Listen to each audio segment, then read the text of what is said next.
The following is a presentation of the St. Louis Chess Club.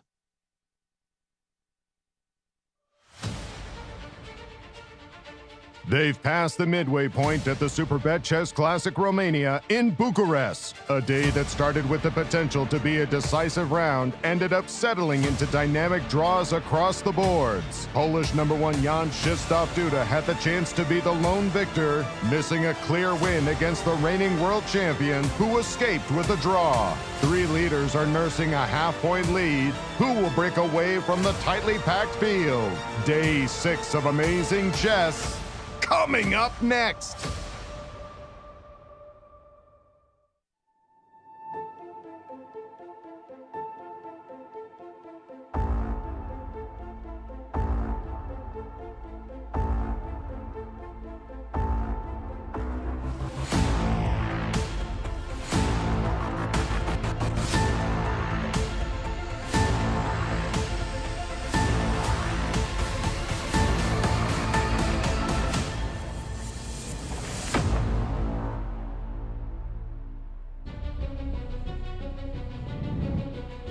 Welcome back, chess fans, to Day 6 of the 2025 Superbet Chess Classic, held here in beautiful Bucharest, Romania. Behind me is the National Athenaeum, where all the big concerts take place. Today is the day after the rest day, and surely the players have prepared something special for us. Let's go to the studio and start Day 6 action.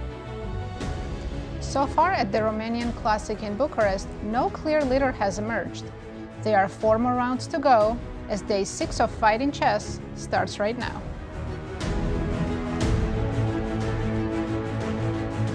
Hello and welcome, everyone.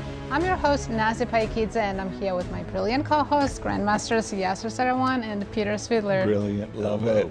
Hello, Peter. Hello, Nazi. As always, a pleasure to be with you both in studio. Hello, everyone, and welcome to live coverage of the Grand Chess Tour. Well-deserved rest day.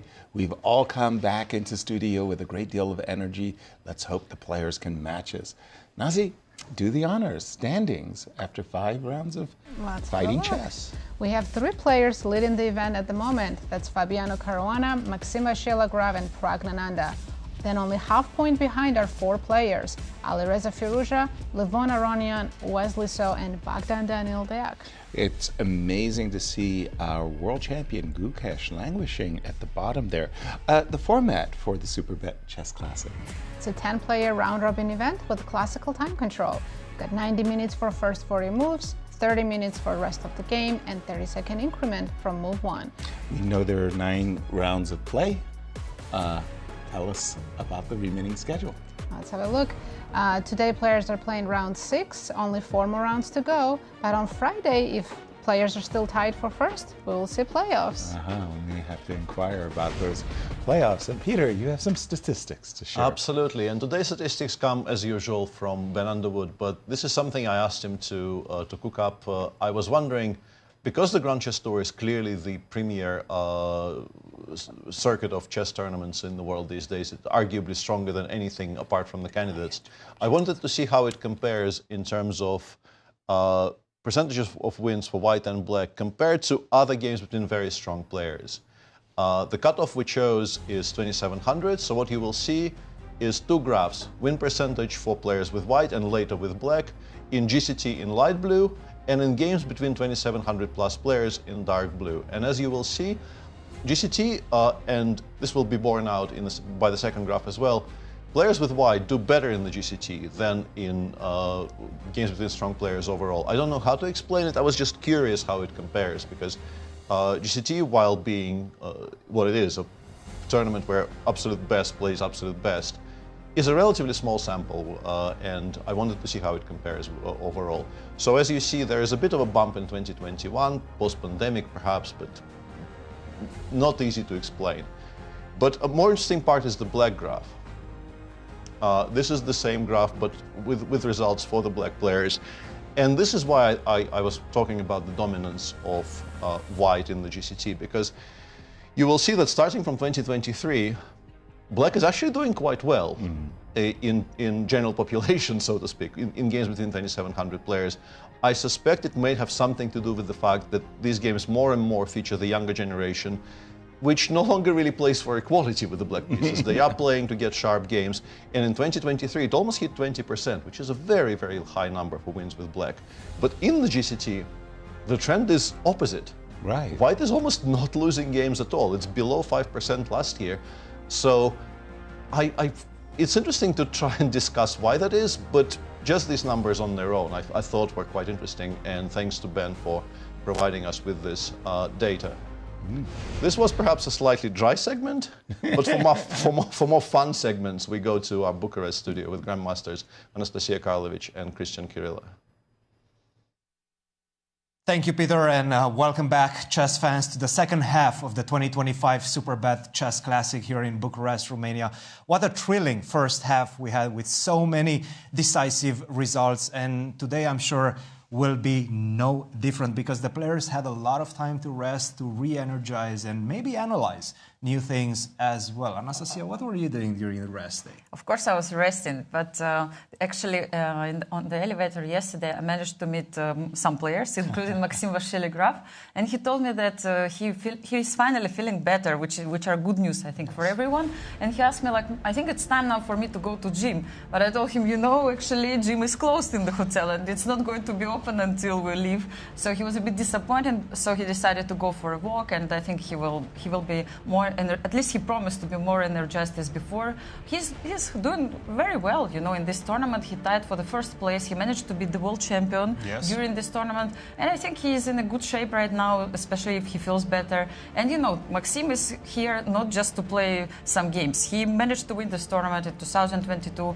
He is a very ambitious player, and he told me that actually he's always motivated by the fact that the new generation of really strong players makes a lot of sense. Is playing in this event. And by the way, he's going to play against Nodirbek Abdusattorov, and so far they had 5 draws, and perhaps it's a good moment for Maxime to try and you know, to beat his opponent while he's still young, you know. He's very consistent in the Grand Chess Tour, I have to say, and of course we know Nodirbek, how good and how tough he can be as well. MVL, he's the only player that has scored 2 victories so far in this tournament. He lost 2 victories, now he's on +1. Another game that I'm having my eyes on is the one between Fabi and Bogdan-Daniel Deac. I was hanging around with Fabiano yesterday. We went to dinner, but they also tested me, him alongside his training partner here, Grigory Opari. They tested their new idea, and I have a feeling he has something very special prepared for Bogdan-Daniel Deac. Only time will tell. We will see whether his novelty or his ideas that he prepared during the rest day will be working in his favor, because Bogdan-Daniel Deac has been having a pretty good event so far as well. He's on 50% right now, but he's hanging around. Even with the black pieces against Gukesh, there was a lot of pressure that he had to fend off, but he did so successfully, and even he could have won that game. Definitely not an easy nut to crack in this one, and I cannot wait for this game to begin and to see the opening phase as well as this game, as well as all the other ones as well. And speaking of all the other games, what are the pairings for today, guys? Thank you from Bucharest. Interesting perspectives of the free day. Nasi, what are the pairings for this? I'm excited to see 6? it. Let's have a look.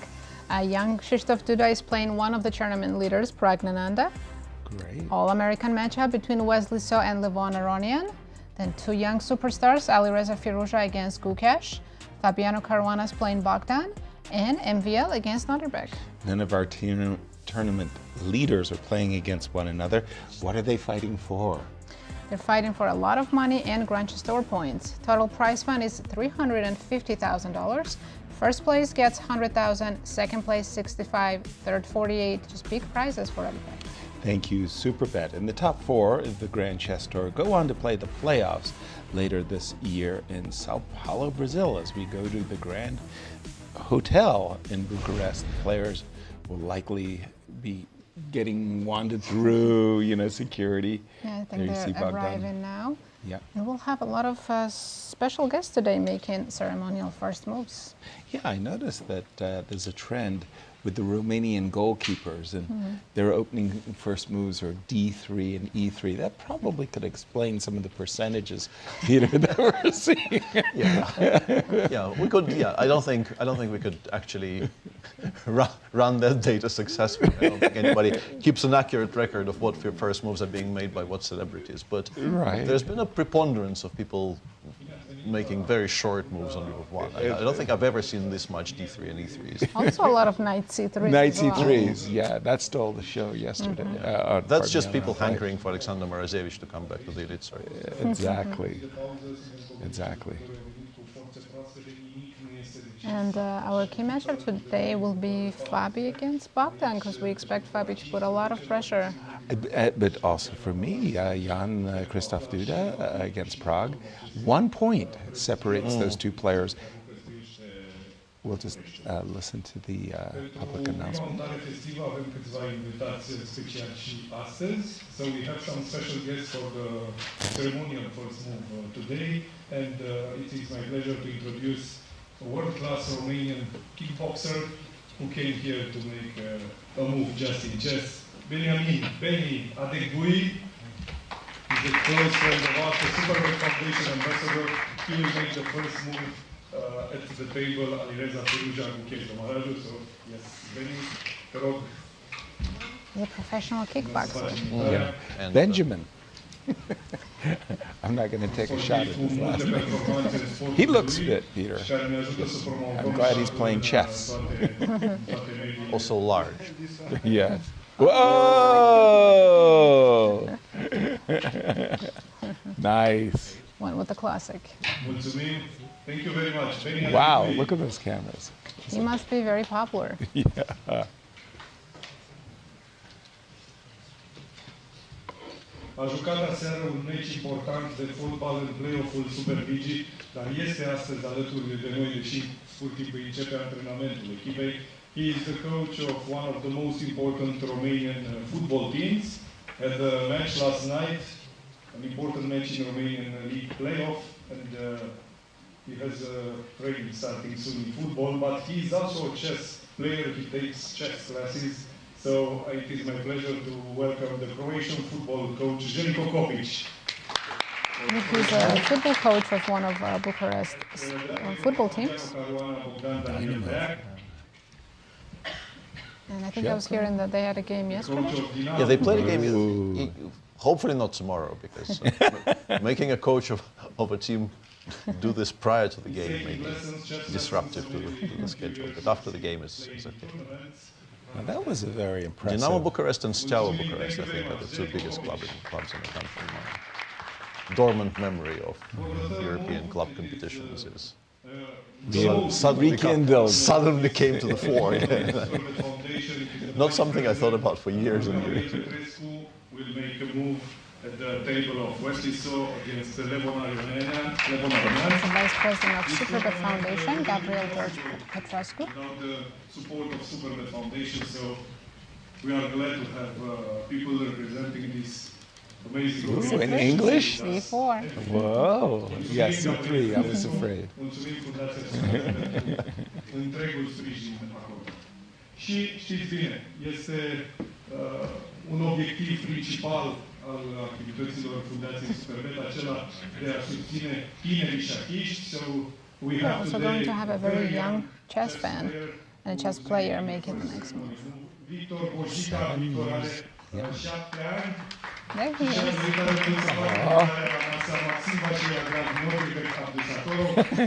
Hearty handshake. Look at that. With enthusiasm. He didn't ask for advice. No, he knows the best move. With conviction, yeah. Victor Bojica. Yeah. Well done, He's Victor. adorable. Yeah, Hopefully one day very cute kid. we'll A world champion, like 10 years from now, we'll have this footage. That's amazing. Victor. Yeah, but he definitely knew what he wanted to do. He didn't need any advice.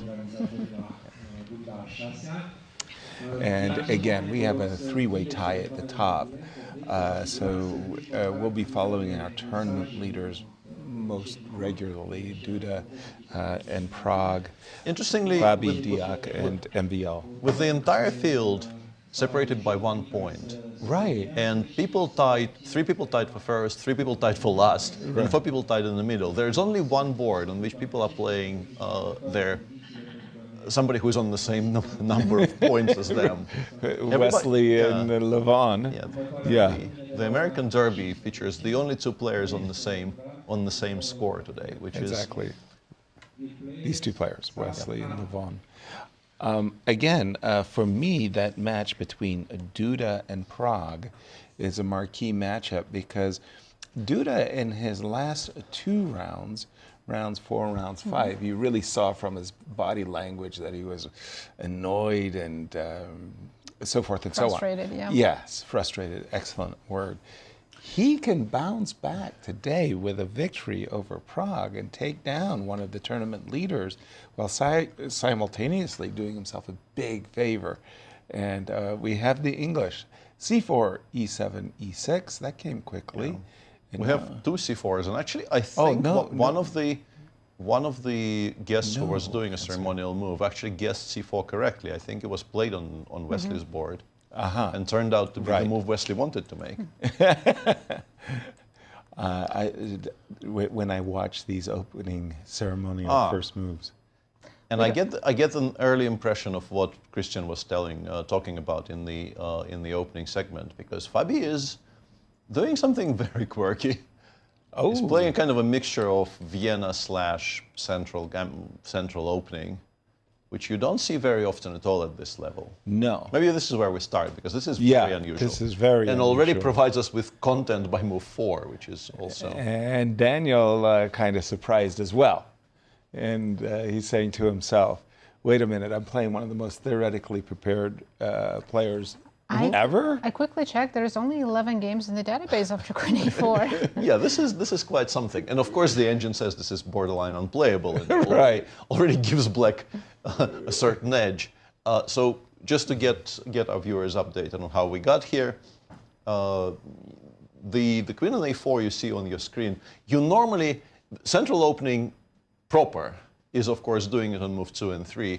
And these days, after knight C6, the ideas of, for instance, playing the queen on c4, at some point, Chinese players started doing that. But Queen E3 had been the tradition. Queen E3 used to be played automatically in this position. Right, exactly. What Fabi has done, he began by knight c3. You are supposed to play knight f6 here. Knight 6, of course, exists, but it leads to slightly different positions. Knight f6 is normal to be able to meet f4 with d5. This is one of the major reasons why you begin with knight f6. And now Fabi does the d4. Queen takes d4, knight c6, and once again, all of these moves are, if we talk about the split, queen d3, 410 moves, queen e3 in this position, actually much rarer, 67 moves, and queen a4, on my screen, it said 3 games, but because of transpositions, it now says 10. The engine says very direct play starting with bishop b4, which would be the most obvious move in the position. We are attacking, developing the bishop to a good square, attacking the knight on c3, planning to play maybe d7, d5, next move of castles and rook e8. Bishop Currently, d2. Bishop d2, castles, and rook e8 is fine, d6 is fine. Many moves are completely fine here. This is sort of similar in spirit to this, but the queen often returns to e2 in these types of positions. You do get chased away by d6, bishop e6, but it comes back to e2. When it's on a4, the way Black will be chasing it is probably a6, b5, and it will look kind of silly on b3 and will be very open to attacks. I'm trying to understand the idea behind putting the queen on a4, besides the surprise effect. I think most of it is actually just trying to make Bogdan think from move 5. Which is a good plan, by the way. As is often the case, it's possible, probably. The engine is really, really pessimistic. But it's possible, probably, to analyze this to a degree where you know you're not losing with white. Maybe even equalizing by move 20 with very precise play. But I really don't think this is great. So I think the surprise element is by far the most important. But it is a huge gamble, of course. You don't expect this to be good. It kind of breaks many of the seemingly unbreakable rules of chess development. You're not supposed to get your queens out so early. You're not supposed to place it on such a weird square where black has very open play in the center. You're not really doing things you're supposed to be doing in the opening. But it does, of course, create a very unbalanced game. It also, I think, I don't know what the correct expression in the English language for this would be, but in order to get, you have to give, right? You are very much inviting black to play for advantage, which provokes thought, and Bogdan does like to think. So if he has 3 minutes for 22 moves today, we're not going to be very surprised. Right. And he's frozen at the board, as you can see on the screen. And it also makes it much more likely that he doesn't go into his shell. And he is very good at playing solid chess, but anybody getting this position by move 5 with black is going to be sitting there thinking, like, does he not respect me at all, this guy? Like, why is this my position by move 5? I should do something about it, you know? Let's get a view from Bucharest with Cristian. Is this the big reveal, Cristian? Yes, it is, and I think you guys kind of got it. Obviously, white is worse right now. This is move 5, and white is already sort of worse. 0.4, 0.4, probably if you play the best moves with the black pieces and then you follow it up with the best moves for white as well, you will get to something along the lines of 0.2 in black's favor or something along those lines. Nevertheless, it is a gamble and it's very difficult to find the best moves because it's a very tactical position. So generally, you know, psychologically, humans tend to gravitate towards the safety option, right? And this is exactly what we're going to see most likely in this one as well. Bogdan will try to find a way to perhaps exchange the pieces, will not go. I don't predict that he will go for the most sharp lines. And even if he does so, he will have to be extremely precise to get out of it with a slight advantage. And it's a dangerous opening. I was playing yesterday, I think I played maybe 10 games with the black pieces. I did not score a lot against Fabi. And they've been preparing this for a while, for a few tournaments, in fact. This is not the first tournament that they've looked at this. And I can speak about it because, you know, most likely this is a one and done. You don't want to play this one for too many times because everybody will be prepared and will get the advantage with the black pieces. So this is the update. This is the opening reveal. And I'm expecting fireworks in this one. For you, Cristian, in your games that you played, did you play bishop b4 after queen a4 most of the time? Bishop b4 is the main idea. Sometimes, after understanding somewhat the position, I started looking at a6 as well. You generally want to wait, for example, for the white bishop on c1 to commit to a square. If you go to g5, then you want to match that with a bishop on e7. To invalidate that pin, right? If you go to d2, then maybe you could consider putting that bishop on e7 or even on c5 instead of b4. But yes, bishop to b4 has been one of the lines that I've played primarily. And I do think that a6 was my other option because you do gravitate towards attacking that queen on a4, right? a6, especially if white starts going long castle, you're going to have ideas of just getting the rook off the a file and then starting to threaten the idea b5. That queen in a lot of lines can get trapped. So these are the slight ideas. And by the way, I think if I remember correctly, after a6, knight f3, d6, you have ideas of bishop to b5 or bishop to d3. So there's a lot of ways in which you can play this position as white as well. And I don't know what he decided with his coach that he's going to do, but we'll have to wait and see. This one is going to be a fun one. Thank you, Cristian. Indeed, it looks like a fun position. I'm still trying to sort things out, and I need you both to help me. Imagining, for example, the move bishop b4, bishop to d2, castles. White castles long. White castles long. If you were to play d7, d6, you know, just putting that out there as a possibility, will a2, a3 provoke you to giving up your bishop? We're not going to go bishop c5. I think we go bishop c5 in You most like cases. to go bishop to c5 in this case, yeah?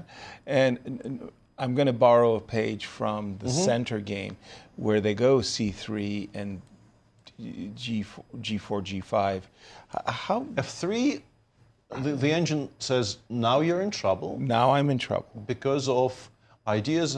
It goes a5 and then knight e5, and then I guess it goes bishop d7.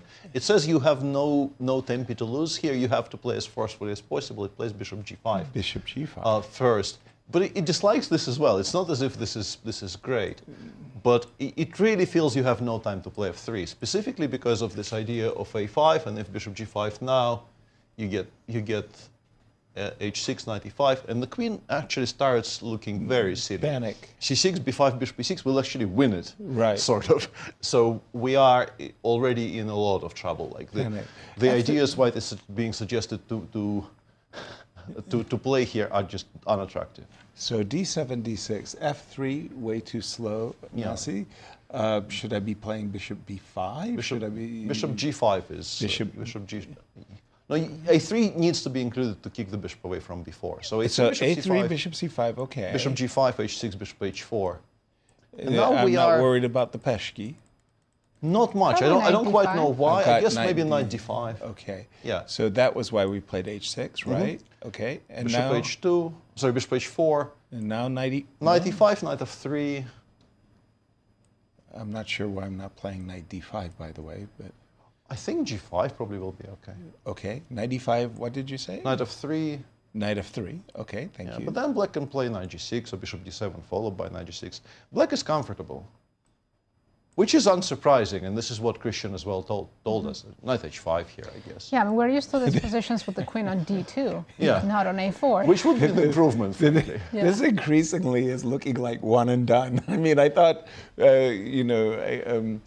Cristian was being tongue-in-cheek when he said, but maybe he has a point. No, I don't think he's lying at all. Surprise move, bishop c5. This is the second best move in the current position by them. A6 not really getting a mention. Bishop c5 is one of the better options, but less critical than bishop b4. Here, because you're not putting any pins or pressure on me, I find myself knight f3, bishop to g5. Absolutely, and maybe if I can castle short, I'd rather do it. You're trying to bail, huh? I'm trying to make equality. You're trying to bail. I don't think Fabio will be trying to bail though. I think knight f3 will come very quickly. The big question is after castles, do we play bishop g5 or not? Because I do have bishop b4 here. My big question here, let's say h6, bishop h4, and bishop b4. You were right about knight f3, by the way. Bishop b4 now. So you stutter step. Yeah, but you no longer have bishop d2. Good point. But the engine says bishop d3. Defending the pawn and e4. This pin, it says, is quite significant, and we are prepared to give up the knight for those two pawns here. Oh, this is going to be a challenge. Yeah, leading to some very unclear. I'm really enjoying reading what it says, because let's say we do this, and it just says, okay, let's go. Let's get out. This is a very unusual landscape, I have to say. I don't think I've ever seen anything like it. No. It's like a mixture of 4 different openings.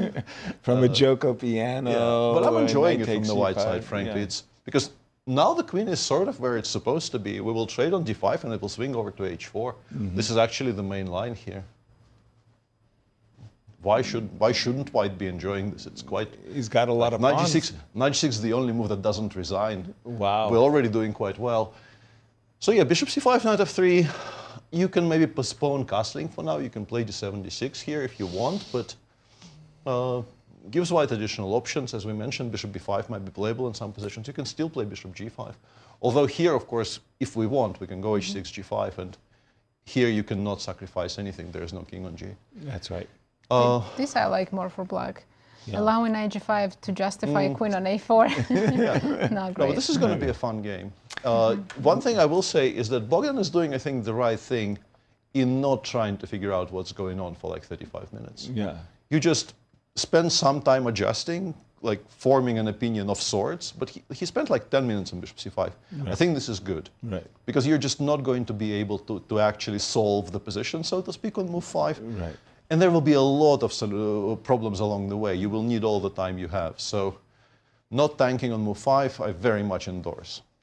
whatever you decide to do. Thank you, Peter. And from the standings point of view, where do these players fit? As we know, Fabi came into this round as one of the leaders, and Bogdan is only half a point behind him. He's having a great tournament. He certainly is. And if he, honestly, he should have 3 points, right? Right. He could have easily won that game with Gukesh, for example. Or not lost against Wesley that last move blunder against Wesley. Knight f3 as answer to bishop c5. Does this opening have any kind of a name, by the way? A name. Name that says Falkbeer variation of the Vienna, so it still counts it as a Vienna, but I think that's a bit unfair. Right. I don't think this should count as a Vienna. Yeah. The Falkbeer. Yeah. Well, this is very fun. We should check some other games. Yes, of course. Where would you like to guide us? Let's see how Maxime Vachier-Lagrave is doing, I That's think. worrying me a little bit, actually, because we have 4 very interesting positions, and we also have Maxime repeating moves by move 8. I'm really hoping he's not going to... I don't think he's by going to move repeat. 8? Well, he's already done it once. Whoa. He did 3 times. Whoa. That's a bit unexpected because Maxime, you know, we were told he is feeling better. Right. But maybe he got so surprised by this particular, Nodirbek is claiming draw. Advanced, an advanced dragon, if you will. So this will be the shortest game we've had in Grand Chess Tour history. Yes, this actually beats the record. Yes, we had 14 move draws. Yeah, this was 10 moves and 18 minutes of chess. Don't overdo it. Yeah. Once you begin resting, it's very difficult to stop. Yes. He enjoyed the rest day too much. Yeah, felt like more. Okay. Okay, MVL got surprised. It's that simple, and he wasn't prepared to play the ensuing 4 games left. The ensuing middle game variations. But the 4 games we have left are all very much fun. The game between Wesley and Lev is already some kind of a very sharp Ragozin. If you don't mind me asking you, Peter, this variation, I used to play it as black. I wasn't a big Queen B6 fan because I thought you were supposed to play Knight to B5, right? There was some variation. Now I can't even remember. You got to go Queen A5, right? It's possibly what happened to Maxime. He couldn't remember either. Yeah, that's it. Yeah, if we look at this, Knight B5 is very much an option, but also after Knight B3, Queen D8, you don't have to play Knight D4. Knight C3, I'm pretty sure the idea is to take and play D6. But first of all, these positions are not bad for white. They're very, very sharp. You know, the Knight on B3 is somewhat misplaced, but if you get it to D5, which does take a while, but you normally actually get it there, you will be doing quite well. But there is also an option of playing Queen G2 first, and then putting that on C3. And we get a kind of a typical Marazzi position in which the knight is on B3, which it normally would still be on D4, but black burned through 2 tempi to get it to B3. So I guess Maxime just did not expect this opening. You're not obliged to cut the game this short. And of course, as you mentioned, Knight B5, Queen A5 check, you have to go Knight 5 C3, let's say Knight F6, maybe F3. And this one gets developed either here or here. D2, yeah. Also playable. A Marozzi. Yeah, it's just a Marozzi, yeah. Which obviously, if black prepares something here, it's not going to be horrible. Right. But... Yeah. So again, as Anastasiya said at the opening of the show, MVL, she ran into him in the elevator and he said, I'm feeling better. Like the first half, he wasn't feeling well. That he should be in first place is pretty remarkable and doing well. But today, a very short day. Let's ask Cristian because MVL is with him and we'll find out.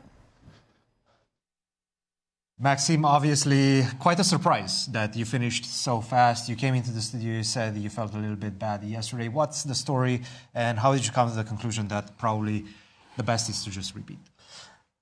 Yeah, yesterday basically I spent all day in bed, so like some of my symptoms worsened, and by night it was still quite bad. But okay, in the morning I was feeling better, but still not really energy. I didn't have any real energy to prepare, so I rechecked some lines, but this one I really didn't, and yeah, I felt like it would be not very practical to play this position without any memories. Did you come into today's round thinking that, hey, if he surprises me with something sharp like this and I have to make a decision, that's probably going to be my decision? Yeah, basically I thought so, and I thought also that I should take as little risk as possible, which is a pity because so far I'm playing very well, but it feels like it cost me a lot of energy, and yesterday, fortunately, during the free day, I paid the price. Absolutely. Now, since I have you here and we kind of understood exactly what happened, you probably know which game I'm going to ask you about. Fabi is coming up with some very unusual stuff. He started off knight c3, first of all, first surprise, knight f6, d4, and now he places his queen on this very awkward square. Yeah, well, there were some lines with queen e3, I think, recently, but this was more or less analyzed to maybe queen d3, queen e3. Yeah, maybe it was queen d3. I mean, queen both. c4, I think it's also an option. Yeah. But queen a4 makes sense. Like in a lot of Sicilians, they do this with white because the queen is awkward, but at the same time, it's not easily attacked. It's in general, I think it's pretty smart from Fabi because Bogdan likes to think too much on openings and later on, so he's trying to build up some time pressure. And I mean, knowing Fabi, he has a pretty good idea of what he's going to do next as well. Yep, and this is what we have right now, bishop c5, knight f3, and d6. Yeah, objectively, of course. And I do think we have some extra moves, but bishop to g5 perhaps, yes, and h6, was right? played, was just played. Okay, so our board unfortunately is not updated, the live one, but it is bishop g5, h6. It's going to be a mess. I don't know about the mess because, you know, with black you always have the option to play more solid, but yeah, Fabi wants an interesting game for sure, and I mean, he has every right to do so. He's in the lead. He plays like, I mean, Bogdan is playing very well in this tournament, but still, you want to take your chances against him. Maxime, we'll let you go get your rest and get ready for tomorrow because definitely it's going to be a difficult one. Yeah. Thank you very much for joining us. Thank you, Cristian. Guys, back to you. Good luck with the recovery, Maxime. Have we seen bishop g5 and h6 included? I don't have it on my board, so we'll check. But we should see the other games, right? Sure. Let's go with Wesley and Levon. It's a very interesting position already. As Peter was mentioning, both these players are standing at 50%, and they play one another. A victory by either player will catapult them potentially into a tie for first. Potentially. Although not guaranteed. No guarantee. Yeah, I called it a Ragozin, but it's not really a Ragozin. The knight is still on g1, and the Ragozin starts with knight f3. It began its life as a very classical Queen's Gambit declined, and an invitation to play a classical Carlsbad. Right. And Levon says, no, I will play bishop b4 here. White goes e3. I think knight f3 now would transpose into a Ragozin, but I think it makes a lot of sense for white to try to play bishop b3, knight g2. Yeah. That development is very logical, and Levon explodes into action here. Wow. Going h6, g5, h5. I think h4 is kind of major theory here. Actually, this is quite rare. A lot of things are quote-unquote major theory here. h4 is one of the more popular moves, as is queen b3. But Wesley goes bishop b5, which is one of the rare moves. But once again, sample sizes are not huge. Knight bd7, the reply. Bishop takes f6.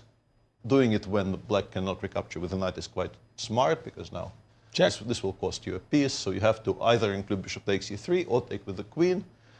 Levon takes with the queen, queen b3, queen e7. The pawn on d5 is not even being paid any attention to. You can take, but it will cost you some tempi, and black gets a very fast development. If you bring the queen back to b3, it will continue being chased, and then probably long castle, c7, c5, some kind of play like that.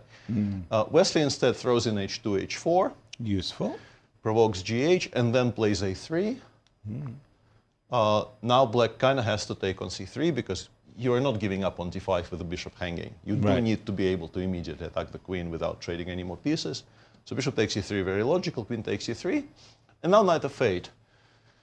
A move which might look quirky, but maybe we want it on g6 to protect the pawn on h4 in some cases. I was wondering if this is what he's intending, because white does have bishop d3 here.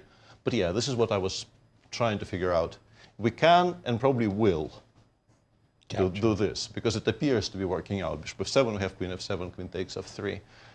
And the pawn on h4 survives for now. And we are ready to castle queenside if need be. Right. So Levon is blitzing all of this out. Levon is on 135 from 130 starting. Right. Hasn't begun thinking yet. Wesley has.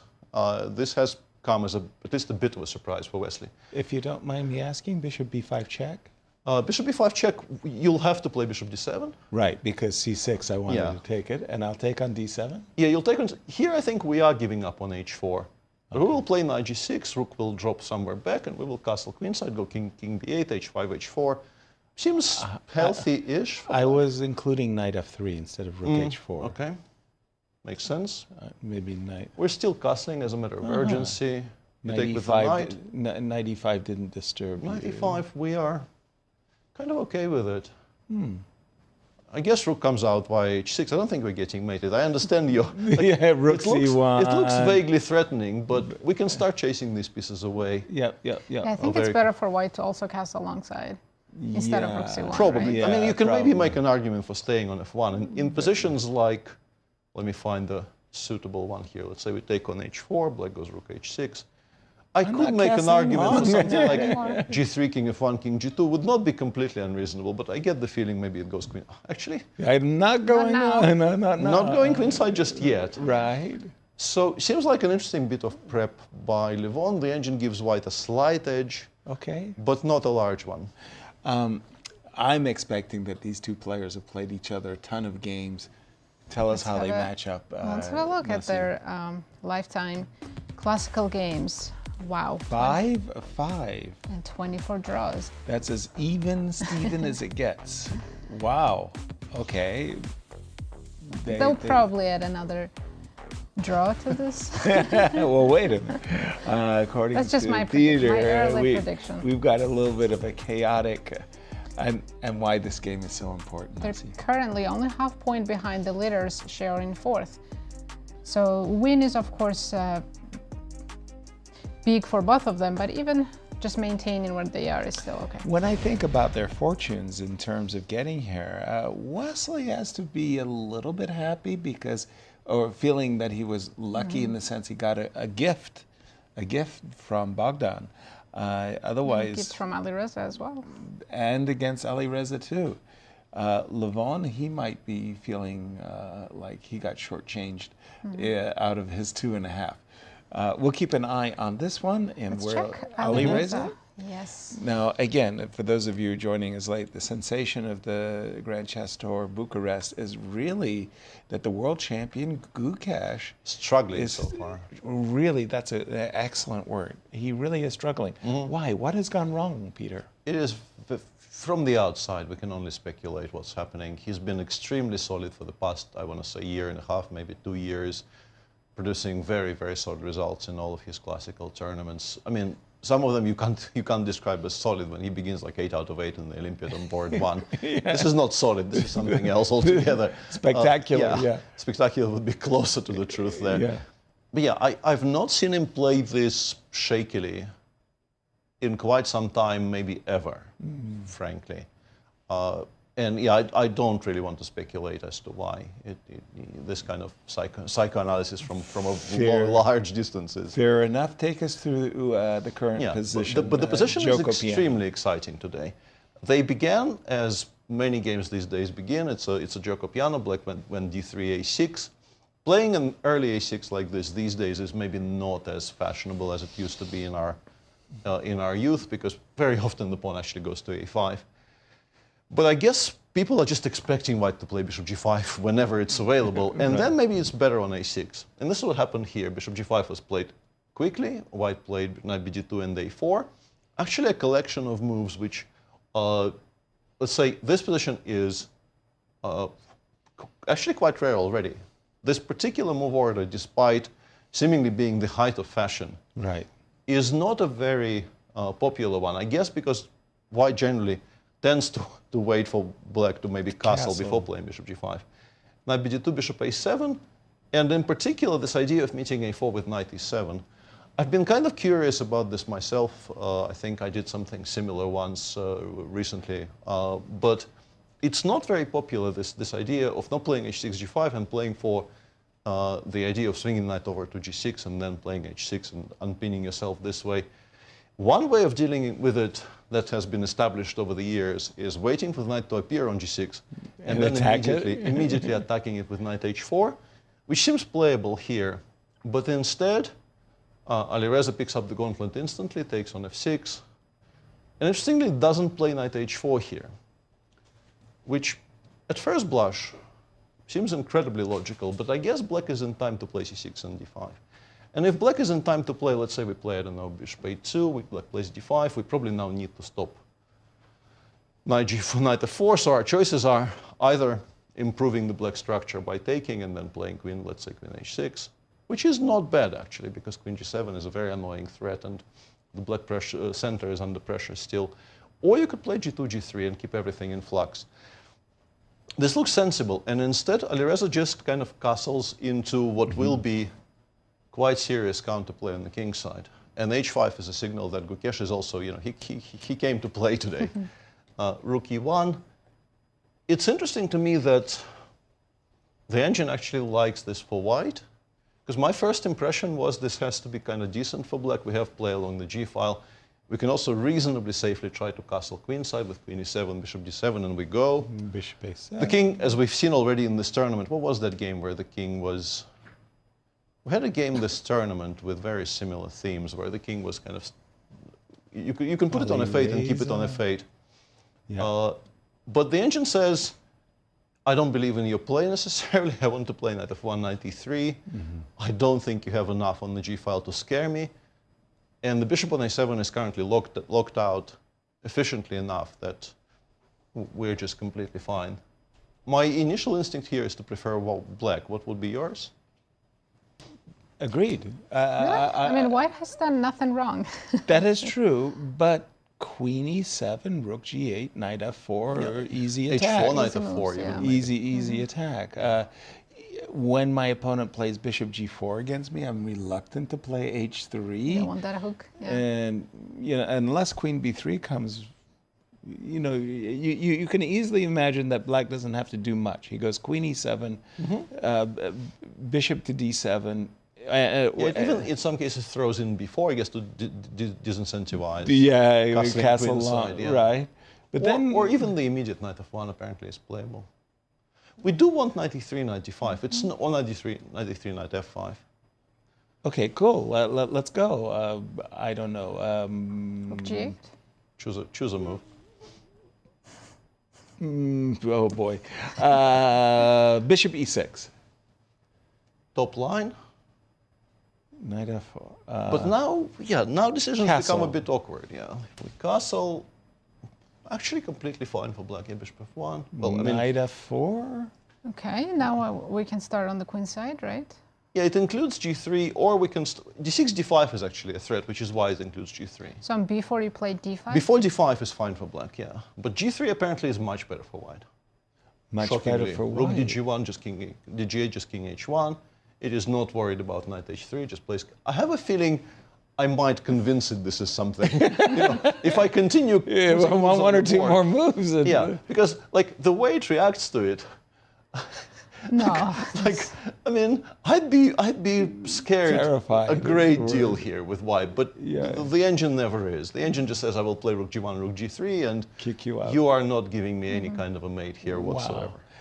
Well, for us, this looks like a great Donnybrook. Actually, Gukesh played knight f4. If we can see, this move computer did not like so much. Yeah, machine now says queen b3, queen e7, knight h4 is very strong.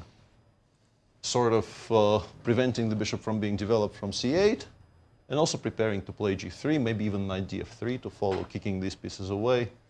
So rook g8, g3. Once again, very non-obvious to me that this is so bad for black. I guess provoking c6 is useful because it gives us a hook for the future before b5 play if black is still intending to castle queenside. Yeah, I mean, this is still just a game. Yes, maybe white is better, but I mean, I would never call this unplayable for black. I want to play knight h3 check, eventually castle queenside. Let's go. I mean, let's go. Fun position to discuss. And how did these two players match up with one another, Nazi? Let's see, they're both Lifetime young, score. but well, they don't have that many classical games. 7, 3 draws and 2 wins for each. I believe they played in candidates twice. Right. And I think Alireza did very well against Gukesh. Okay. In their world ranking. That was the one you game can see- Gukesh lost in Toronto. Yeah. And the probabilities, daily probabilities of our pairings. So today, Fabi's a big favorite. Fabi is the big favorite. That's not surprising. And the rest are pretty evenly matched, as you can see. Wow, Abdusattorov had a 22% chance of beating MVL with the black pieces. That's shocking. MVL got away with one. Maybe he saw this and was like, I'm out. The crazy part is that MVL has really fallen out of the top rankings, whereas Nodirbek has in- really gone up. Right, MVL's Six. not in top 20, which is hard to believe. Yeah, MVL at 23rd in the world ranking, Nodirbek at 6th in the world. Duda Prague, that's an evenly matched. Firouzja, Gukesh, Wesley, and Levon. Surprisingly, Wesley has a much Only higher because of probability. white pieces, I believe. 5-5, 24 draws. Yeah. I mean, you would think that would have counted for something. Looks like Ben's computer did notice that the games between Gukesh and Firouzja have a higher than 50% decisive rate so far. So the draw probability in that one was lower than anywhere else. Let's toss to Bucharest and see if Fabi achieved what he wanted. Over to you, Cristian. So just an update, this was one of the games that I played as well, one of my organic reactions, as we like to call it, within the team. Bishop to d7, this is how we sort of played. And at this point after castle, the last move that we see from Fabiano, I played the move queen to e7. Already the position is getting extremely sharp. Queen to e7, by the way, it's not great. Unfortunately, we have some difficulties with the camera right now. Maybe we can check on the players right now until we fix the difficulties with the board. Let's take a look on that. And the things are already exploding in the position. And to be honest, Bogdan is having a very narrow path to escape at this point. It's looking really, really bad and really dangerous for him because, unfortunately, we do have some technical difficulties. Queen to e7 was my reaction after bishop to b5. Already, white is better. What he has to do in this position is, in fact, play the move a6. You want to time that castle very, very correctly. And generally, my reaction was to try to go long castle, but that is not the right reaction. We'll see how he decides to do it. But a6 is indeed the move that is the best one. And did he play it? No, he has not played a6. After a6, queen to c4, bishop to e6, knight to d5. And this position is starting to become extremely dangerous for black. Now you have to go short castle. Not an easy move to make, especially with the attack that's coming your way. And after h4, g4, now comes the bomb. h5, I'm just going to allow you to take that knight on f3. Good luck. After taking, you have to find the most precise moves not to get checkmated. And you also know that Fabiano probably knows the next 5 to 10 moves in this absolutely crazy position. So psychologically, it's going to be very difficult for Bogdan to adjust. And if he doesn't go for this short castle variation after a6, he's just simply worse. This was a success out of the opening for Fabiano. That's the way I see it for the moment. How do you guys see it in the studio? I would agree with Cristian. There's also a 30-minute time difference already. Psychologically, I'm sure Fabi is feeling great in this one. Peter, you have a different game that we haven't looked at for a while. We need to finish our roundup of the round, and this is also a game, a very principled game. Duda, who is currently languishing in the Typhoon Lust, playing against one of the leaders. This is a line of the English I myself played, I think, with both colors. And g3, d5, cd5, knight d5, bishop g2, knight c7. This is a very old, very well-established theory. Yep. But there's a bit of a new twist on it. With a3 is still not a novelty, of course. This has been played for ages. Exactly. But the idea, of course, of meeting e5 with b4, right. And then if black takes twice, we do have the very usual tactic of knight takes e5, which gives us a little bit of something. But the idea mainly is to wait for the move g7, g6, And then, as usual, H4, it's like a H6. red rag in front of a bull. Yeah, you see this an attempt to fianchetto, and you immediately launch the h-pawn down the board. There are various ways of replying to it, but h6 may be the most natural and the most logical. But what changes after h6 is that after d3, bishop d7, if we compare this position with this position, there will be lines actually where the pawn on h6 is hanging. Right. You can absolutely, once black castles kingside, you can start giving up stuff on the queen side with the intention of replying to it with bishop takes h6. I think I wasn't planning to go bishop e3 here. Or maybe I'm misremembering stuff, because I think allowing knight d4 this early wasn't necessarily part of the plan. But after knight e4, knight c6, rook c1, actually maybe this is how you're supposed to react to knight d4. And positions like This one. like this, where perhaps we go rook c4, and then the pawn on c5 is weak. And also you would like maybe to castle quickly, but as I mentioned, h6 is hanging, and sometimes you don't really even come close to equality. These positions are quite tricky for black to play. So I wonder if Pragg is maybe misremembering something about this line. We do have bishop e3. Yeah, and bishop e3, up to knight d4, everything is on the board. Right. I think knight d4 is the main line here. Another cute tactic here to be aware of is that if you play knight d5, this actually gives white this pawn with queen a4 check to come. Although you could maybe make an argument that after castles e3, you will have some compensation. Right. But if your compensation is connected with taking on d4 and giving up this bishop on g7, you're probably not ecstatic about it as a Grunfeld/whatever player. Are we in theory? Bishop e3, knight d4 must still be one game, and knight e4 hasn't been played. White played knight a4. I'm pretty sure knight e4 is stronger than knight a4 here. So this is quite rare. But this is, idea of a3, g6, h4 has been, at least in my personal opinion, has been the main line after bishop g2, knight c7 for years. Right. This was our candidates prep, I think, from Moscow in 2016 already. So years and years ago. Wow, 9 years ago. Almost a generation. Thank you, Peter. And I don't know, I've always played these English positions as white, and I've liked the duels, the ideas of going after the c5 pawn, basically what it comes down to. Rook c1, knight e4, I hear you loud and clear, Peter, but rook c1 with the idea of b4 as well. And I'm always, so as a Catalan player, you yourself will be very happy, Nazi, about your open diagonal. And when you played English, did you also include h4 after g6? Very often I did, and I played it numerous times like this. Another variation, which was very strange, I've also played as white, bishop d2.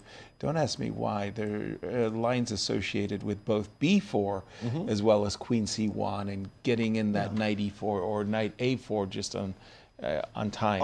I don't disagree in principle, but I think the thing to understand about this position is that black can actually postpone castling for quite a bit. You can play something. Bishop g4 actually is a very serious move in this position. What I want to play is I want to play rook c8 and b7, b6. I want to secure the pawn on c5 so that your play on the queen side has much of its sting taken away. And then I will eventually settle on b6. And so, for example, just to continue, b4, Peter? Before we can sort of ignore, because this is a strong bishop, and b takes c5, it goes knight a6, or knight d6 maybe even, but, and also c4, a4 in castles. The inclusion of h4, h6, so far we've only talked about advantages, not necessarily which are real. Right. But there's also disadvantages, because allowing this bishop to land on g4, where really the only way to drive it away is a somewhat ugly move, knight h2, is not nothing either. And as for your idea of not playing knight e4 but playing rook c1, it gives like a very important tempo to play bishop e6. And then I'm sort of ready to start playing b7, b6. So in comparison with knight e4, like if you play knight e4 here, the engine even throws in bishop b3 and quite happily plays b6 here and says black is doing really well because I will drop it back to b5, to d5. Then that comes in via e6 and d4. Yes, we currently cannot castle, but we are not particularly unhappy about it. This is a pretty solid position for black. Remarkable. Eventually, we will either play h6, h5, or it will be solved somehow. Knight d4, knight f5, perhaps. Very good. Thank you, Peter, for that one. Oh my goodness! It's with the exception of the draw that just happened, like at the get-go. For those of you joining us late, MVL and Nodirbek made the fastest draw in Grand Chess Tour history. So. Well, MVL's not feeling well. So that's good. Beating the record by 4 full moves. Yes. By 4 full moves, but. With that game aside, the 4 games that we're looking at, they are all very exciting ones. We have some more moves in Levon's game. Let's check there. He did not... After there's bishop b5 check happened, and he played king f8, not bishop d7, as we were looking at. You know, it's funny. He's happy with the king on just f8. Yeah, on the one hand, I would say, you know, like I'm really happy with white that, you know, I successfully robbed you of the right to castle. On the other hand, maybe the king. How do I take advantage of the fact that I forced you to give up your castling privileges? I think Wesley's planning to just take on g6 now and play knight against bishop. Take on g6? Let's take and go knight e5. Well, first you're problem. going to play bishop f3. Yes, the first problem, as Peter tilted, is that bishop takes f3. Peter mentioned that g takes. I guess I'm okay here. This is already a new position. Queen e7 was novelty by Levon, and he still has hour 32. So this is all his prep. Oh my gosh! And Wesley has spent half an hour already. Wow, that's Levon and Fabi are doing the similar thing right now. But Levon's opening was not as crazy, of course. The opening prep, I mean, novelty is very important. Okay, next thought. If I go knight d3, knight f3 to e5, you're more or less right. Yes. Now I've compromised. First of all, I am a pawn down. I have gambited a pawn h2, h4, but what am I trying to prove? I'm trying to go f3, force the bishop to a lesser square. Maybe I'll start with rook h6. Yeah. Rook h6, that kind of takes away... Where does it go after f3? Yeah, it takes away castling privileges, but okay. Can I include rook c6? Yes. And then I'll go. Queen d4, but now I've got good news for Wesley fans. I am going to get my pawn back. And your king, if I ever get rook h4, rook h5, then the king will be compromised. And h5 pawn is now weak after you take on h4. So denying the white queen the d4 square appears to be the order of the day here. I think we start with c5. Right. And we put the bishop on e6, and the rook actually doesn't belong on h6 here. It probably belongs on g8. Gotcha.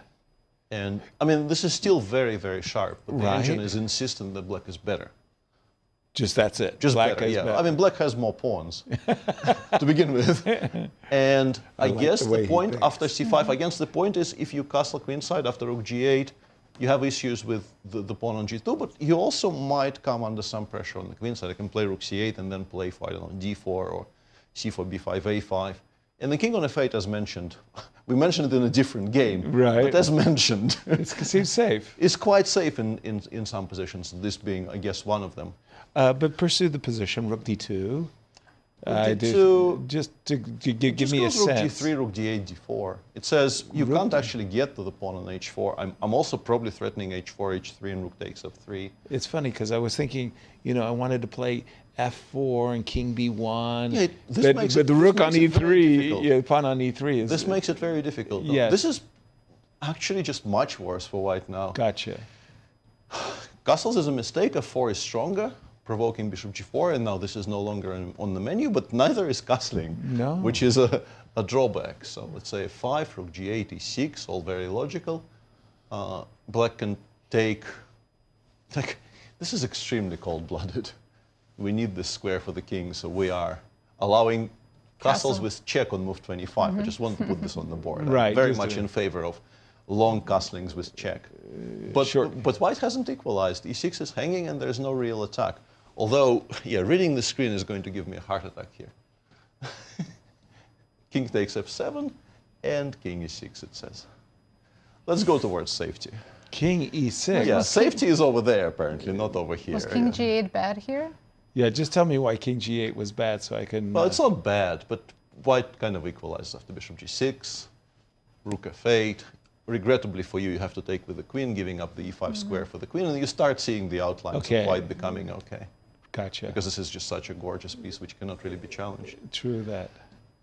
Fun. Wow. Wesley did something else. Whoa, what is happening No, here? bishop f3. And this is actually correct, because bishop f3 takes f4, the engine says is kind of okay for white, maybe even slightly better, I guess, within drawing margins, but with the idea of playing queen b4 next move and winning the pawn on h4 that way. Very important. But yeah, Lev is still in prep. Okay, but this is what Nazi wanted to do, and I didn't allow her to do it, which was to put the knight You took on F3. e5. Yeah. I wanted knight e5. Yes. That was e5, king g7 anyway. You have an immediate draw with rook takes h4 here, by the way. Whoops, not queen f6, we might not see queen that, f6, of actually. course. draw. I don't want no stinking draw. Only move that doesn't lose is king h6, but Yeah, perpetual. there's nothing more than a perpetual here. Any square actually for the knight. d8 even makes a draw. It doesn't matter because black still only has h6, Only but h6. you only have this perpetual. This might be how this concludes. We're hoping not, Right. obviously, but if you take on h4 instead after king g7, the knight might get locked out, so you have to bring it back immediately. But then I guess the point of doing it this way is we have ruled out f3, f4 because Rook takes it can be just f4. taken. And black seems to be quite healthy. You can play That's king e2, cute. let's say rook f5, Rook g1. rook g1, rook f8. Rook g3. It's really rook unclear h3. which of the two sides is planning to attack on the king side. I don't know. King h6, rook 8 f6, c7, c6. Seems very solid. If we are to talk about this position, yeah. So let's say I get to play f3, f4. Let's say I don't know. You play c6. I play I don't know king F1. d2. Yeah, okay. I play a7, a6. White gets to play f4.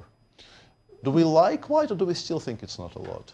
I don't think it's a lot, but somehow it just feels like I'm more centralized. Yeah, I made two very stupid moves on Of the course, other side, just to though. give me a chance Yeah, to play because f4. I think the engine suggests that you start by rook 8 f6, and then if the king goes in that direction, I might be interested in b6 and c5.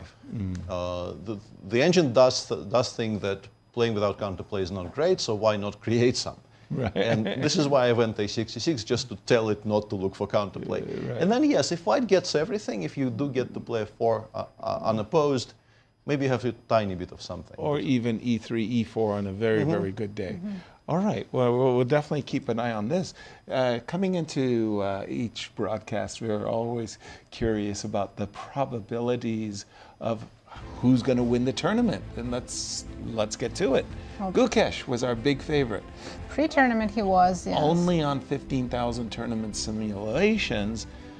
This was number, 2001. 50,001 after the first day. We had Wesley and Firouzja leading the event because they were the only two players with a full point. Right. Gukesh dropped to the third place, and then after round 2, it was Firouzja who extended his lead 28%.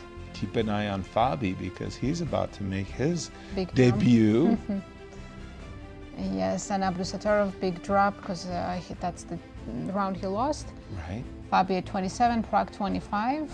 Let's see, and then Gukesh just, whew, Gukesh that was loses. a fall from grace. And MVL goes up after his win, 19% now.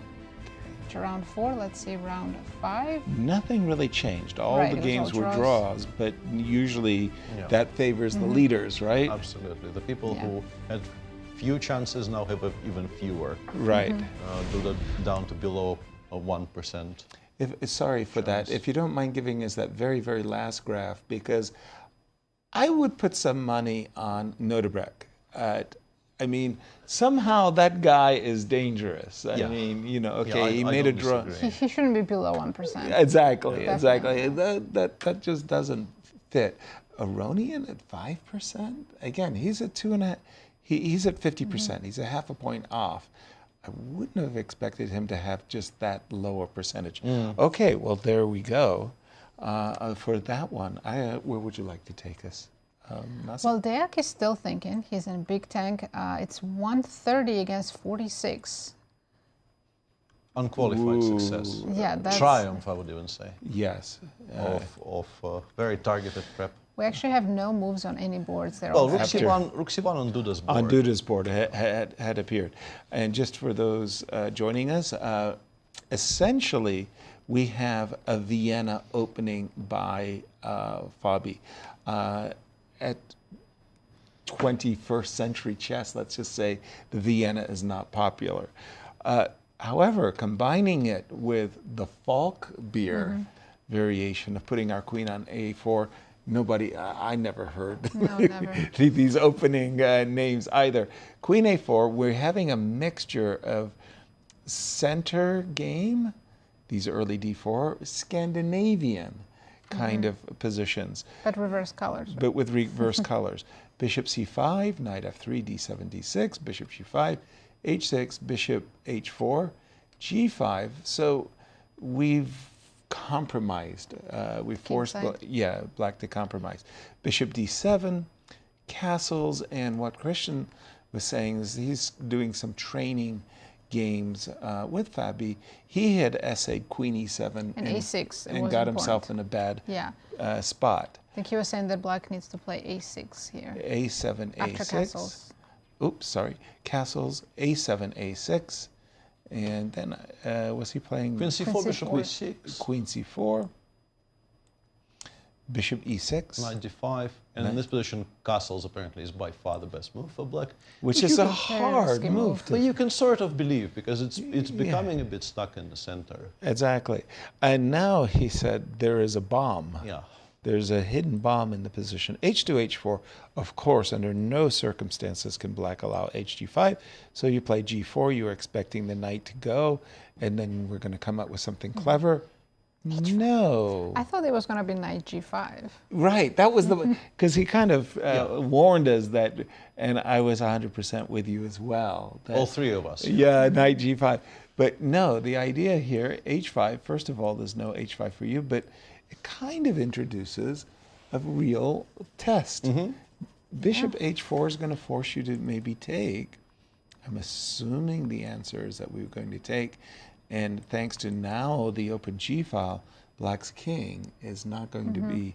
I think that's why Deac is taking so much time. He knows if he castles short, he's going to walk into some prep like this. Exactly. And even if objectively black is still fine, he will not have enough time to really figure it out. Right. So maybe he's trying to castle long somehow, A6, Queen E7, and long castle, just to avoid all that. Something like that. Okay, well, we're going to be taking our first break of the day. And before we do that, we go to our good friends at Q Boutique and check in and see what's on style. Well, here it is, the exclusive World Chess Hall of Fame hip bag. This bag features a sizable zipper compartment for all of your on-the-go needs, and it is available at qboutiquestl.com. In fact, for all your chess shopping needs, check it out. What can the audience expect? Well, as we go to break, Anastasiya talked to Wesley So, two-time Grand Chess Tour champion. So let's take a listen and we'll be right back.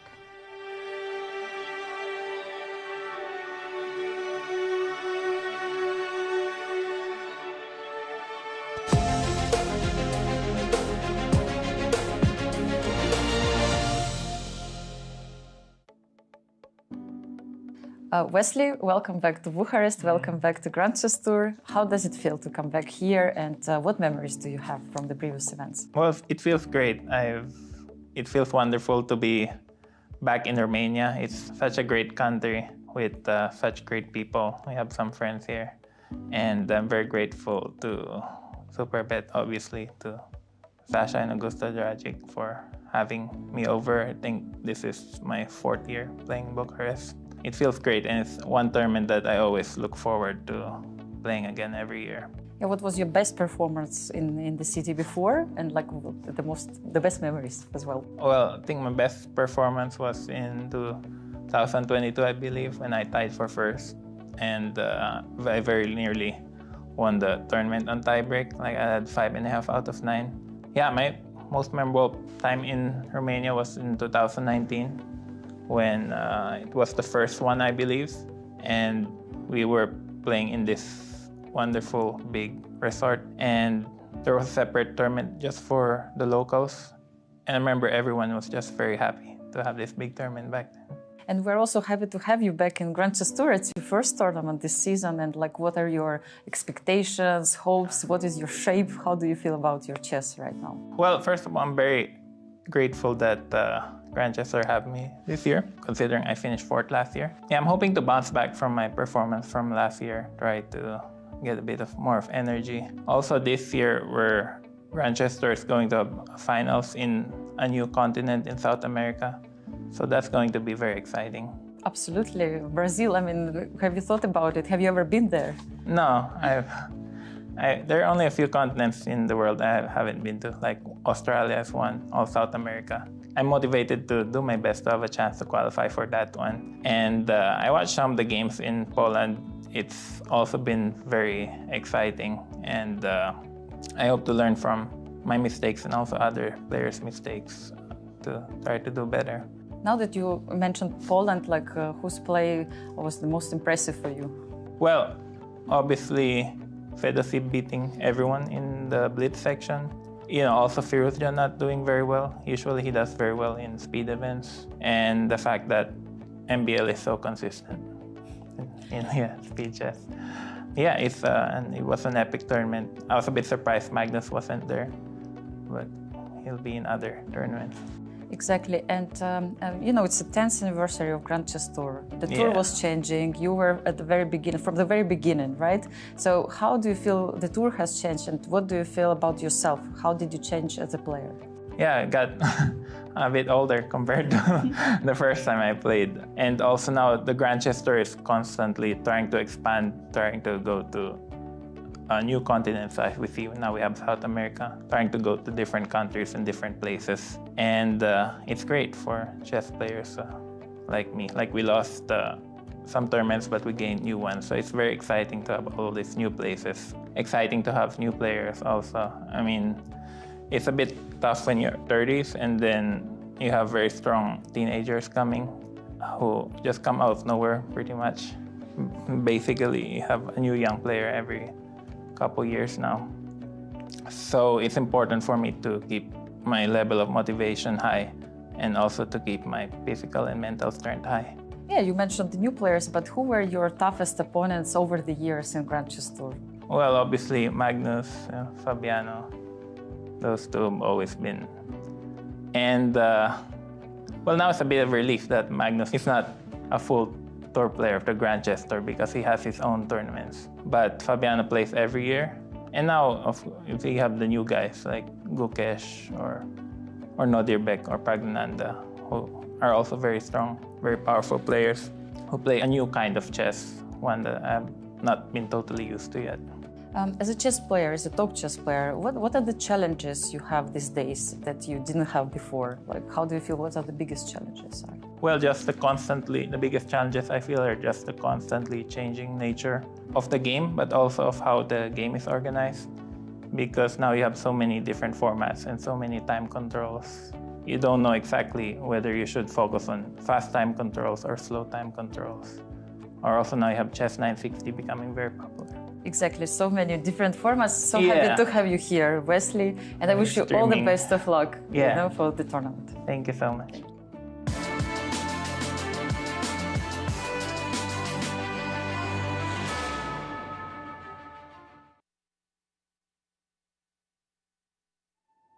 "10 years, one legacy." The Grand Chess Tour marks a decade of mastery where only the strongest chess minds carve their names into history.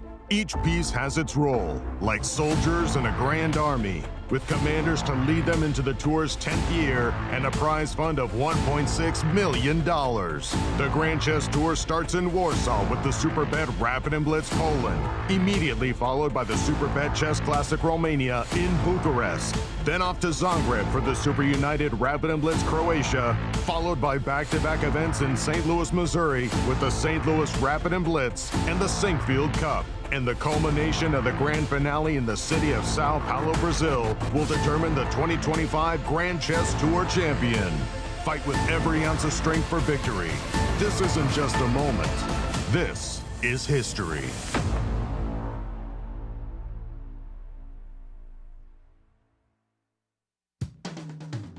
Ladies, are you looking for something fun to do? Do you want to make new friends and broaden your horizons? Ladies' Night is the premier all-female chess event in St. Louis. Every Wednesday night, you can meet and play with new people while learning one of the world's most popular games from a certified woman grandmaster. Plus, St. Louis Chess Club members can attend for free. Whatever your age or skill level, you're welcome at Ladies' Night. If you love playing chess and want to put your skills to the test, the St. Louis Chess Club welcomes you to our monthly open tournaments. This is your chance to compete in a 5-round Swiss system tournament with 2 sections: Open, which is FIDE rated, and Under 1800. Feel the thrill of competition as you contend for a share of $4,200 in prizes every month. To learn more and to register, please visit stlouischessclub.org. You know Q Boutique at the World Chess Hall of Fame has the region's best selection of chess sets. But this store is so much more. Discover our masterfully curated selection of unique jewelry, clever kids games that nurture critical thinking and creativity, quirky greeting cards, books for all ages, and a wide variety of locally made goods. Find just what you're looking for at Q Boutique at the World Chess Hall of Fame.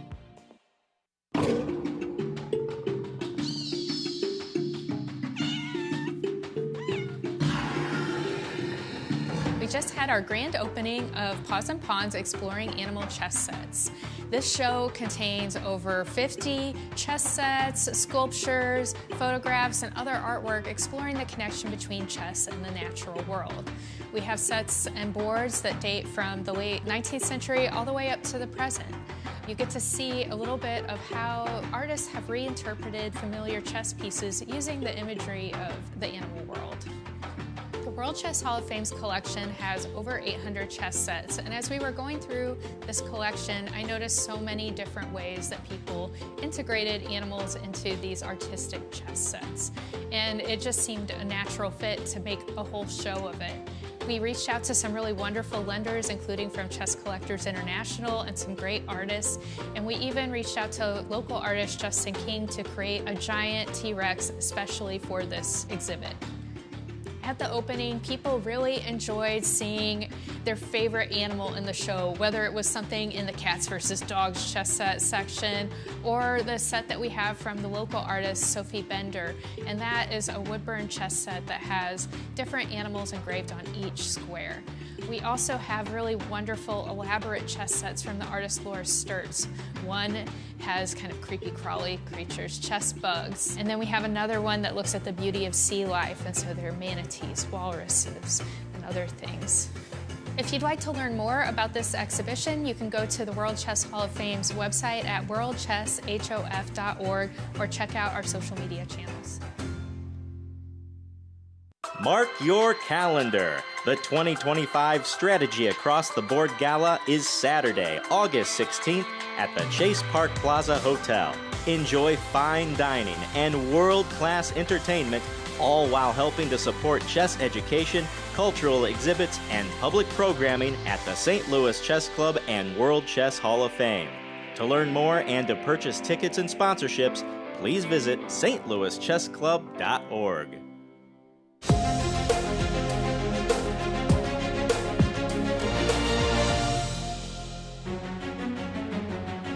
Welcome back, everyone. It's still early in round 6, but we already have one result. Let's have a look.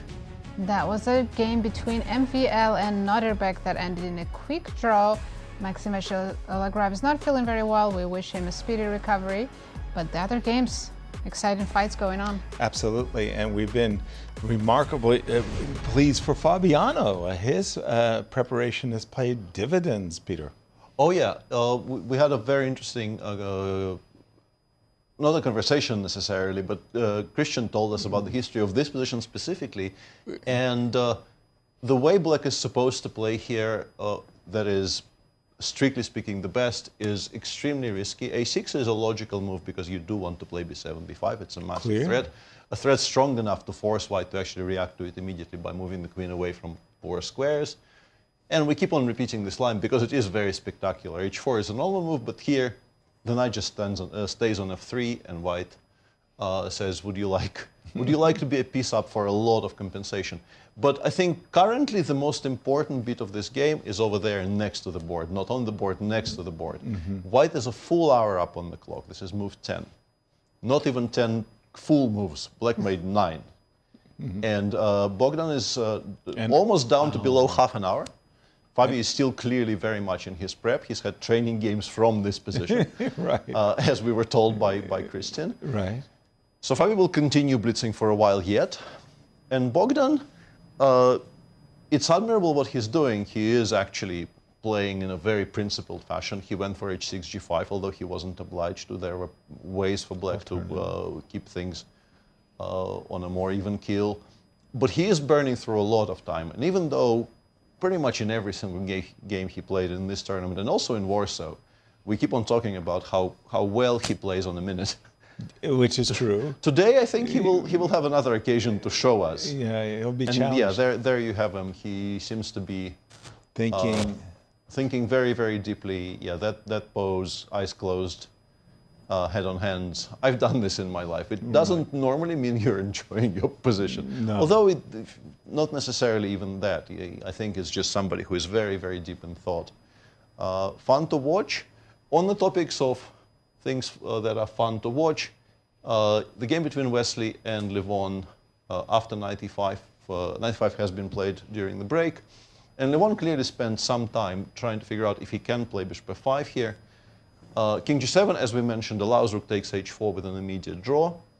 And considering the fact that this is the first time Levon actually had to think in this game, and his position is completely fine, frankly, I am expecting Wesley to go rook takes h4 here. I think Wesley generally doesn't like being surprised in openings, doesn't like when he's playing against somebody who is obviously much better prepared than he is. And his position is also not better. It's not as if he is giving up any advantage by taking the draw here. He has other moves, but I have a feeling rook takes h4. And after rook h4, does Levon have to take it? What if he wants to continue to play? Then he is worse. Let's say you play c6 and the rook drops back to either h2 or h1. You play bishop f5. You are going to be a little bit worse here. f3, king f2. This is a monster knight.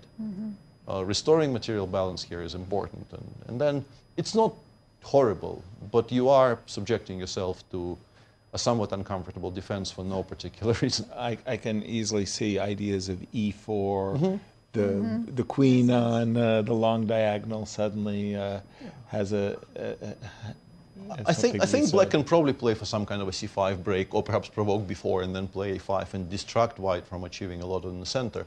It's, as I said, it's playable for Black, but I don't think, from Levon's standpoint, he is on 50%. He would, of course, like to get a game, but I don't think he is in a position where he absolutely needs to get a game so badly that he should forsake objectivity, so to speak. Exactly. We always see young players do that here. Yes, and even when they're down on the clock too. We've seen Alireza amazingly decline repetitions and continue to fight. Elsewhere in the game between Duda and Prague, there has been a couple of moves made, and after knight d4, Duda did play rook c1, as mentioned, not knight e4. Prague replied with one of the better moves. And now b4 was played by Duda, which the engine... Got a nice orange bubble. Yeah, engine really disagrees with, because it says knight b3 is very strong, and if rook c2, it goes c b4, a b4, and a5. I don't know if this is obvious, though. I think the point is, the rook gets to a1. Castle. You can castle, but after rook a1, bishop c1 is very awkward. Knight b1. Knight b1 is best. Bishop c1, knight a6. But I don't know if this is going to be clear, because you generally are. You're kind of trying to ignore the queenside and finish development, and to suddenly launch an offensive operation on the queenside here is not a normal order of business in these positions. And even, I think, beginning to calculate knight b3. Yeah. It looks like maybe you're trying to make a draw, but which you can actually, because having played before, you probably don't have a stronger move than rook c1. And this is, you normally, having allowed knight d4, what you normally end up doing is something like this, which is not great, but you do have some play.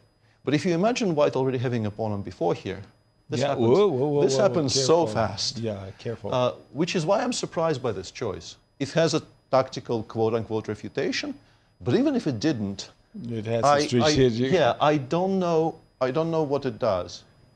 And it looks like a second very early draw is about to be achieved here. There's Wesley So and Levon are going through the motions of a perpetual check. Right, Wesley was behind on the clock, so he saw this opportunity to make a draw, and he went for it. And objectively, he was never better. No, and he did get surprised. In fact, Levon pretty much had an hour and 30 minutes throughout most of the game. Yeah.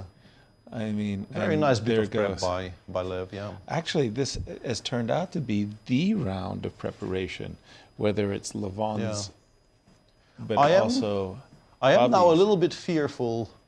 Honestly, it's after the trend's worrying. Let's put it that way. Yeah, because as I mentioned, we'll wait for the handshake and then we can switch back to discussing the English between Duda and Prague. Do it. The arbiter says, "Go ahead, make your move." There you have it. Draw. Yeah. Draw agreed. So back to this position. The thing about b4 is you need to react to it somehow, and if you play c takes before, you're instantly at least a little bit worse, maybe actually significantly worse in this position. So what I was saying earlier about knight b3 not being an obvious move, you're kind of forced into calculating it. But cb4 and a5, that's not very obvious. But what is entirely obvious is that you can go back. And as I said, like this position is just bad for white. With a pawn on b4, there's no question. This is just horrible because yes, you can play knight c5. The bishop will come to Peter, d5. 1 second. Was there bishop b3? I was stuck too. Castle? I thought bishop b3 was your intention. Is it not winning? Machine says it's stronger not to take this full exchange because there is some play for it, which is showing you how much it dislikes the structure because it legitimately thinks this is just a stronger plan than winning a full exchange for pretty much nothing. Right. So yeah, this is unplayable. So what Duda is doing here is kind of either offering a draw or perhaps intending to go for this. An exchange sacrifice himself. Which isn't horrible, but I'm not really a believer in this. Although maybe. Oh, those Catalan bishops. Yeah, maybe there's some play. We want maybe to play 2e4, or they can play d4 and b4 in some kind of an ideal scenario. I think Peter's reliving his Grunfeld roots here. You know, he's an exchange down, but he's got a good center, a safe king. No, but also and a this very is good Duda. bishop. This is Duda, and he had other options after bishop e6, and he is on -1 and tied for last. I'd be shocked if b4 was played with the intention of begging for a draw with rook c1, rook c2. No, that would make no sense whatsoever. Yeah, you have other options. Absolutely. You can just castle. You don't really need to do this. So currently, my thinking is he is planning to go b takes c5 and gamble. All right. And again, coming into today's round, Nazi, after round 5. So they only have 2 draws. I think that might include today's match. It's at round 6. But yeah, so now Prague came into this round as one of the leaders with 3 points, and Jan-Krzysztof sharing last at the moment, but only a point behind from the leaders. So Prague would be absolutely fine with a draw. Duda does need a win to come back in the middle of the pack. A game that is surprising to me, we kind of lost sight of it. Alireza and Gukesh essentially sped their way to this position. They've had this position, but the crazy part is they've had this position on the board for some time, and I'm just looking who has been burning clock. Alireza spent a very long time, maybe more than half an hour on knight f1, which computer really didn't like. I saw an orange bubble question mark after knight f1. And it was saying that black should have played bishop g4 after knight f1. That it was advocating for bishop g4. Knight e3? And knight e3. And so probably doesn't touch it. I don't want to take. Yeah. But queen d7 and castles maybe simply, Yes. yeah. And we're just not departing with those pieces. We're just keeping those pieces on f4 and g4. And we've seen so many of these positions where black goes h6, g5, we sacrifice a piece.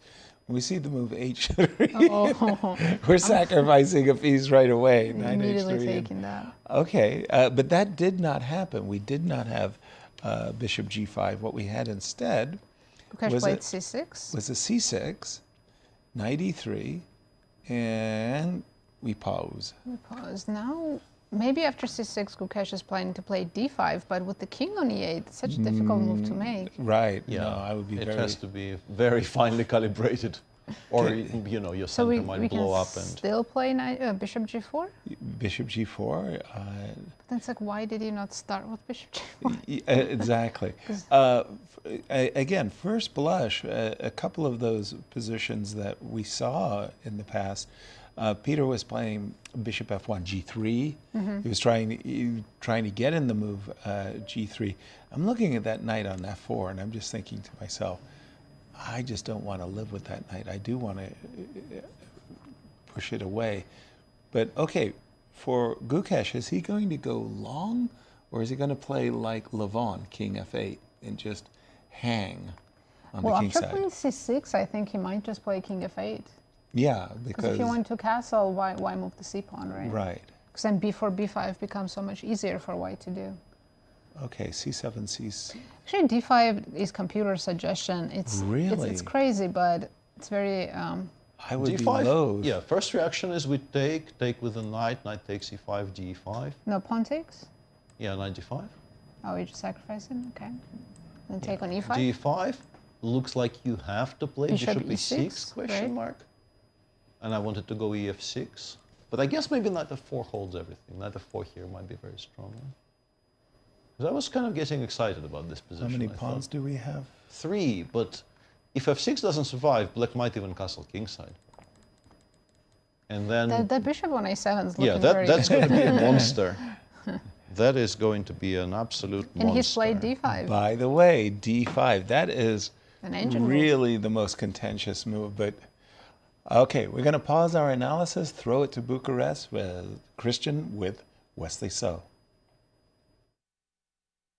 Wesley, back-to-back draws with the white pieces for you. The first one against Fabi, very tense, and you prepared something very sharp.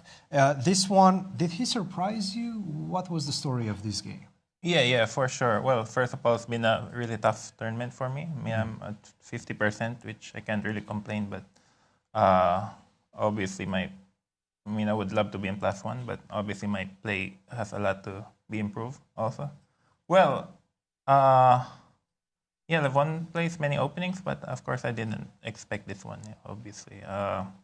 But as I said before, you can, like this opening is very risky, but with preparation, you can play anything these days. So yes. He also played this against me in the American Cup Blitz, actually. So you had some ideas, yeah? You prepared a little bit, or at least you knew that this is a possibility. Yeah, I just didn't think he would play it today, because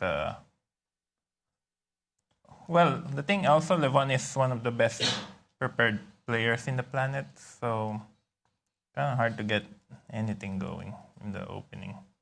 Like, also he played here with knight f8, and I guess the main line, maybe bishop d2, I guess the main line is check. I think what effect played this with white, if I remember correctly.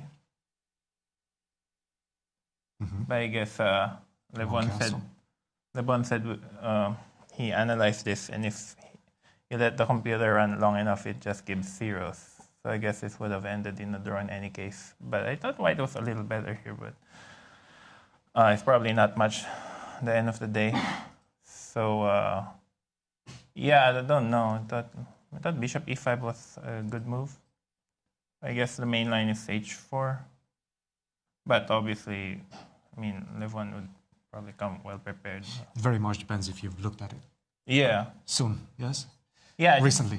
Yes. Yeah, I thought with the openings that he played, I thought this line was a bit risky. But yes, I just assumed he would play bishop d7 and with transpose. Because I guess I don't really have much of a choice. I don't know, but I played king f8, which is good too. Like if queen b4, h3 takes, bishop f5. Did you speak with him after the game? Is this what he was having in mind? No, we analyzed something else. He just said that this line with h5 on move 8 is looks very risky, but he analyzed it and it's very playable. Yeah. And I was thinking about this position, but then I wasn't sure who's better. I mean, the king comes to d6. Maybe I should have gone for this. At least I can play a little bit. How do you assess this type of structures, right? They're so unusual. I mean, white has some problems with the structure. Black obviously has some problems with the structure as well. How do you assess this position, this type of endgames? You look at similar positions before the tournament, right? And you run and you check with an engine. Yeah? So the engine helps. Yeah, because we've come to a point where the engine has become super important.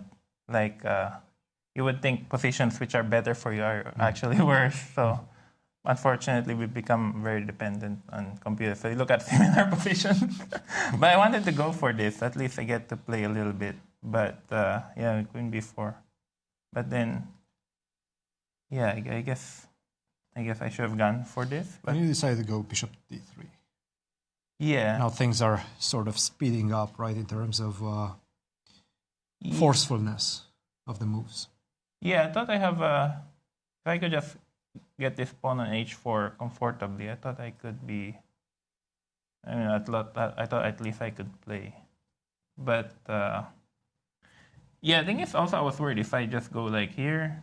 Unfortunately, I don't have time to castle. No f4 because of rook takes f4. Yeah, exactly. Sort of an important point. Yeah, so I don't have time to, and I could play king e2. But then I wasn't sure who was better.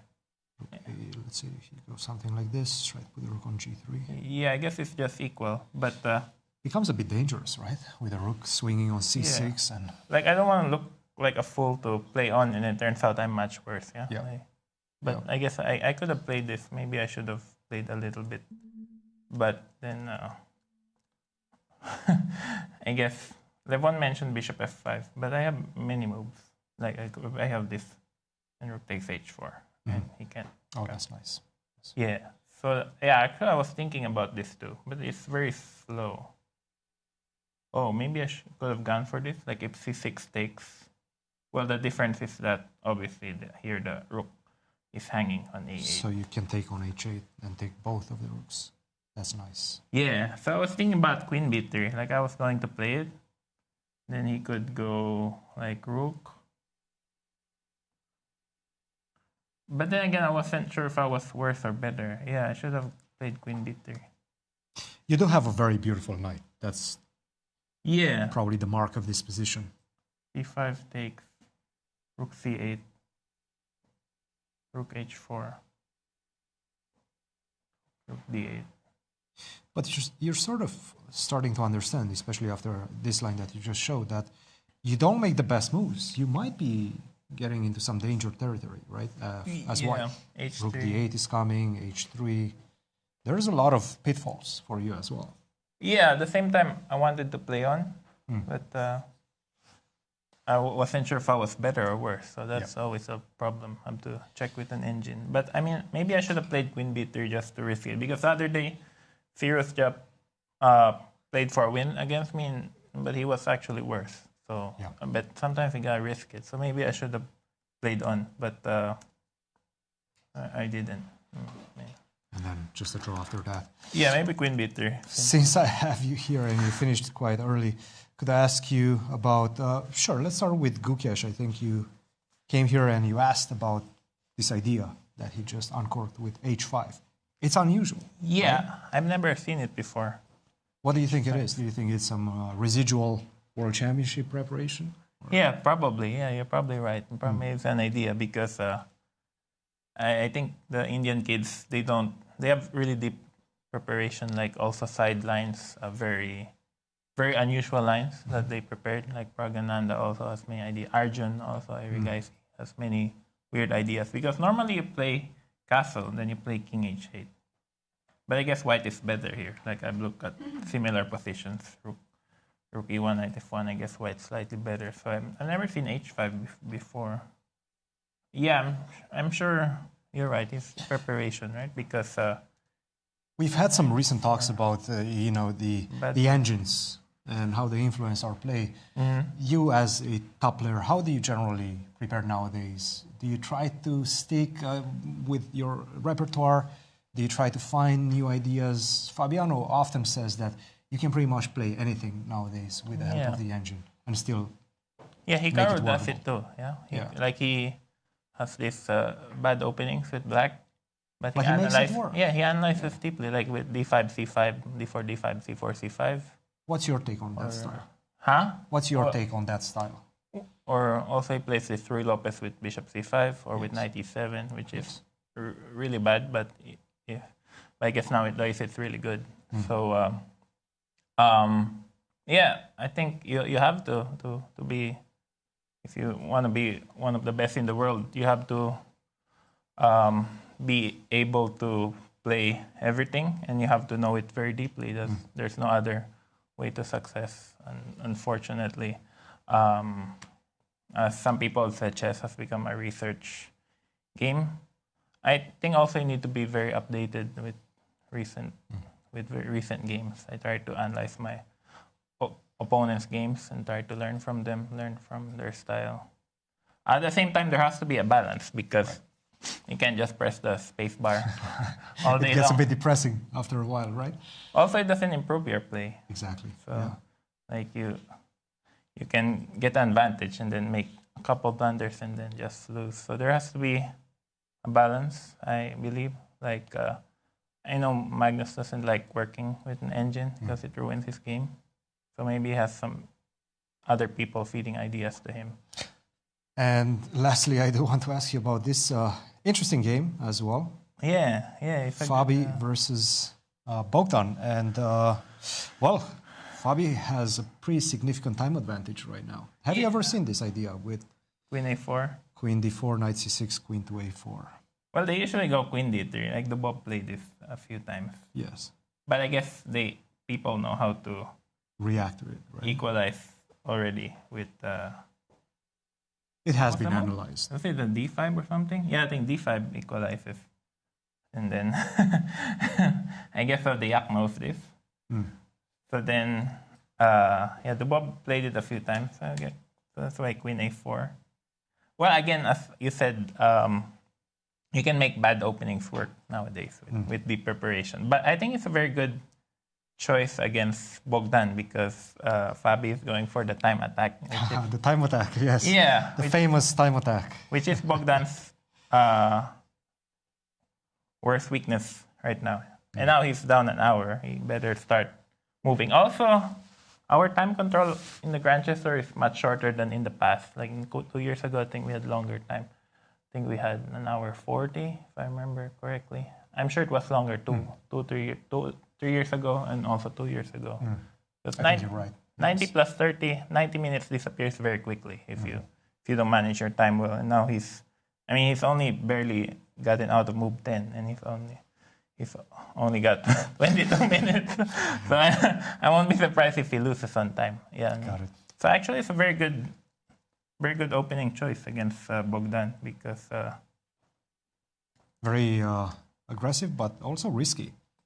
Why? Because you can easily get worse as white if you haven't done your homework, let's say, properly.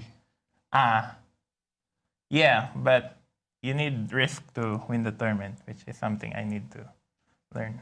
That's a good point. Thank you very much, Wesley, for joining us. We'll let you go rest, and we'll see you in the last three. Yeah, thank you, Cristian. I'd like to thank you for cheering me up and also for all your support and encouragement. So it's always nice to see you. Thank you.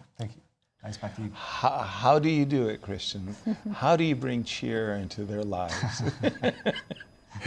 Thank you, and thank you, Wesley. I want to jump right into the game of Fabiano because for me, the Bogdan, who has been burning a lot of clock, got to a position that obviously Fabi knew.